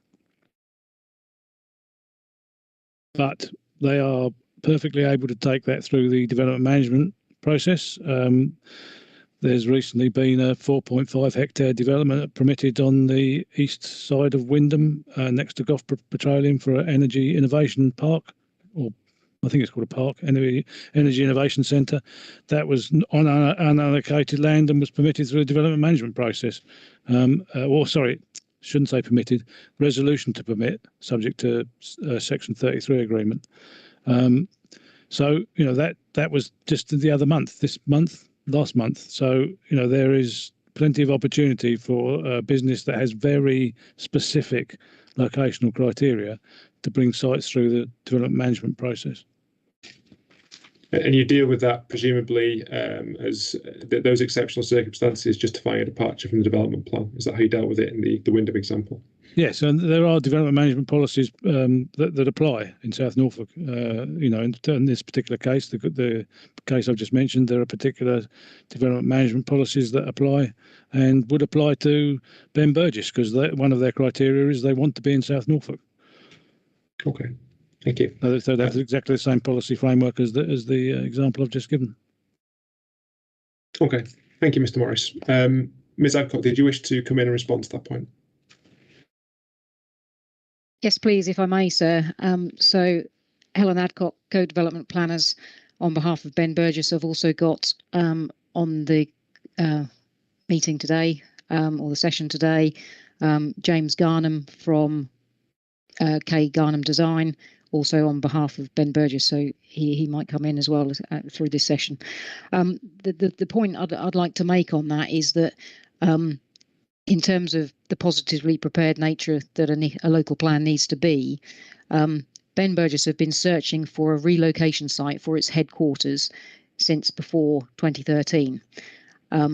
They have been liaising with South Norfolk District Council to try and find a site, and because officers and Ben Burgess couldn't together identify a site within the allocated development plan documents at that time, were told to go away, find a site for themselves and bring it back through the development management process, which we did. And we have taken the view with South Norfolk that the site that we came back with is not appropriate, so the search continues. The point that I would like to make is that the fact that the Greater Norwich local plan should be positively prepared and should be trying to identify sites for particular businesses to grow. So not necessarily individual businesses, because I take Mr. Morris's point that, you know, that's quite difficult to do. However, the choice of sites and the choice of location is not sufficient to give our clients sufficient choice. And it's a bit of a shame, because we're in a situation where, like I say, we're in the agri-tech sector. We are a significant employer through that sector. We're, you know, moving forward with innovation and serving our customer base, but we can't find a site in the Greater Norwich local plan, which is forcing our client to look beyond the Greater Norwich local plan, and that just doesn't seem to be positively prepared. The point I'd like to pick up on is the point that Mr. Morris made, that following the work that GVA Grimley and their consultants did, it showed that they had employment sites, roll forward employment sites. I have nothing, you know, no problem particularly with those employment sites. They're not going to be delivered, because I think they will, and the work that we've done is shown that actually those sites are coming forward, and it's quite difficult to find sites on those employment sites anyway. So I haven't got a particular issue with that, but it's the fact that they took those rolled forward sites against the requirement that had come out within the GVA Grimley and their consultants' reports on the amount of employment land that they needed, and said, "Oh, well, we've got it sufficient with the stock that we've already got," without going to the next step and looking at, okay, is that still in the right location? I'm not saying get rid of those allocations, because I take Mr. Morris's point on employment. It's very hard. It's a bit of a bigger ship to change direction. So don't necessarily get rid of those allocations that they've still got, but look forward to the future and say, okay, what do we need to support and encourage, as the objectives of the local plan say, the sectors that we are encouraging within the local plan that can actually deliver employment growth within the plan period. And I don't believe that has been done. And you know, you've got both our Reg 19 representation in front of you, and also our further statement that we put into these sessions before you, sir. So I don't want to labour that point, but it's just a case of they didn't do the next step of going, right, okay, we've got employment land, but does it actually match up to the sectors that we are trying to encourage in growth? And I don't believe it does. And is it your contention then that it took more of a quantitative rather than a qualitative approach in that regard? Yes, it took more of a quantitative approach, and it hasn't looked at location. Okay, thank you. Mr. Morris, do you want to respond to that point, please? Thank you. Well, this is unique in the development of this plan, and it's, you know, a particular business wants a particular site. So we don't have any other examples of that that have come to us. We did have discussions with Ben Burgess representatives to try and find a site on our existing allocations, and we even suggested that they might consider reining in behind some proposals of other sites to see if they could bring those forward through the local plan process. As Helen was just saying, the site that they were proposing was pretty rural and has now been withdrawn. So I accept that they have these locational criteria, but the best way to accommodate those is through the development management process, for them to find a site that's likely to be acceptable and take it through that process. Their criteria are not hard and fast, but seem to be in some cases. So, for example, their own evidence shows that being within a 30-minute drive time for their catchment area is vital for their business, but actually their existing site is not within 30 minutes of large parts of Lowestoft and Yarmouth, which is their catchment. So, you know, they can be flexible, but they don't appear to be in this case. And what about the point that the employment land assessment was more quantitative in its nature rather than assessing the location and the quality of those sites? The original I think was Ms. Adcock's. The original assessment that was done was a qualitative assessment as well of the existing sites, including with reference to location. Well, we've got sites at just about every point of the compass, so it's difficult to see what other. As I say, this business has really tight requirements for their location, and I think it will be difficult for us to allocate a site to meet those requirements, and also only tie it to an individual business. I don't think that's the way local plans can work for this kind of a situation. Okay, Ms. Adcock, you've got your hand raised. Do you wish to respond? Please, sir, if I may. In terms of just picking up on 3 points, if I may, that Mr. Morris has made, in terms of a particular site, yes, like I said, we had identified a particular site because we were asked to go through the development management process for the reasons that Mr. Morris is giving, that he believes and his colleagues believe that there wasn't a site within the local plan that could sustain it. So to come forward with our own site, like I say, that was a cost to my client for a site that, yes, it is unsuitable. So we ourselves put a hand up and say, look, we've moved away from that site, but we're still left with a local plan that doesn't identify a suitable site for which our client to relocate.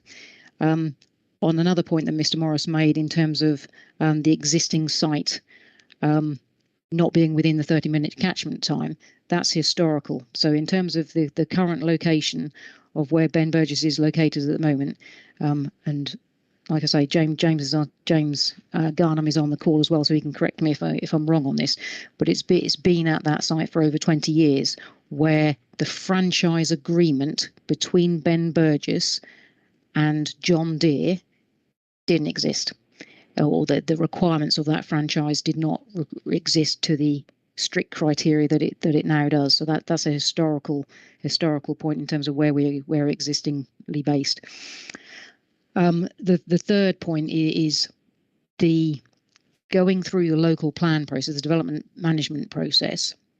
One of the reasons given through the committee report before the client, Ben Burgess, withdrew the application was that on the basis that there are sufficient site in terms of quantitative number of employment sites within the Greater Norwich local plan, they as development management did not believe that they could make the planning balance needed to justify the site, because there was sufficient quantitative sufficiency in the number of sites within the Greater Norwich local plan. So the difficulty we have is that, yes, we have contractual criteria, and we've set out again in the evidence that we've put before you, sir, in terms of our representations to the Reg 19 and also the additional statement, contractual criteria that require us to be in a certain location and have certain criteria.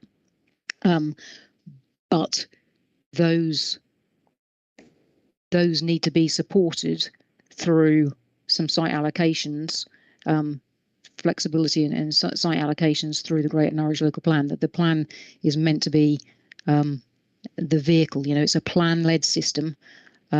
We shouldn't be going down the road of saying, oh, well, we have a local plan, government policies that, Section 38(6), plan-led system. But yet we haven't got a site, and we're looking to, potentially looking at strategies of moving out of the area, and it just seems crazy. That's all I have to say on that. Thank you. Thank you, Ms. Adcock. I'll take a final comment from Mr. Morris if you wish to respond, and I think we'll move on after that. Thank you. Well, I'm very sympathetic to Ben Burgess's conundrum, but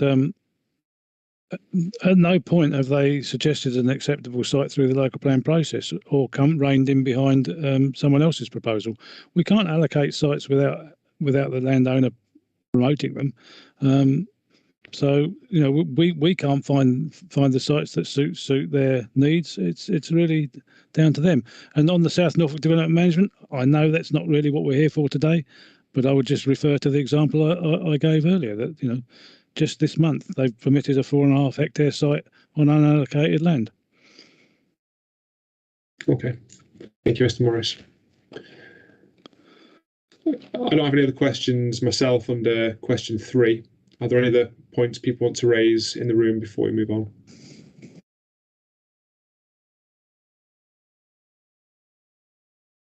Okay, thank you.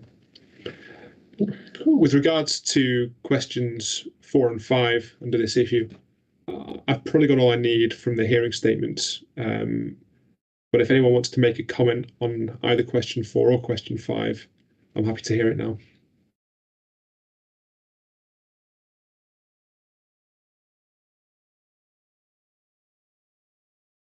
Okay, thank you.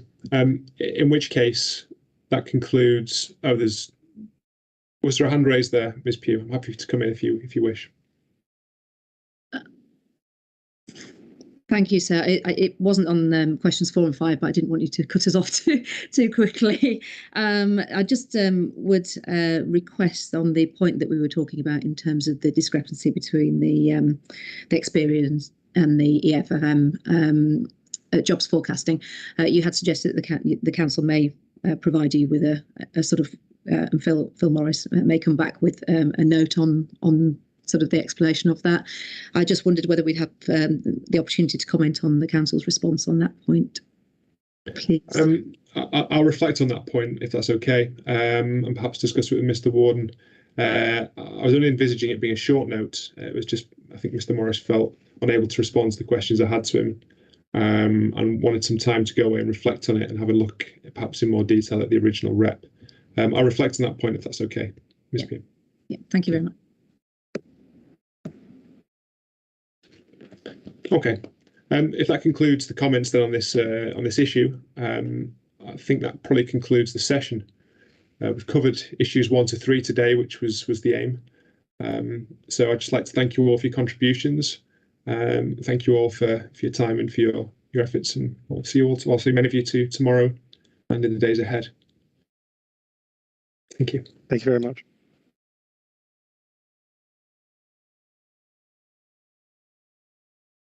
Okay, goodbye.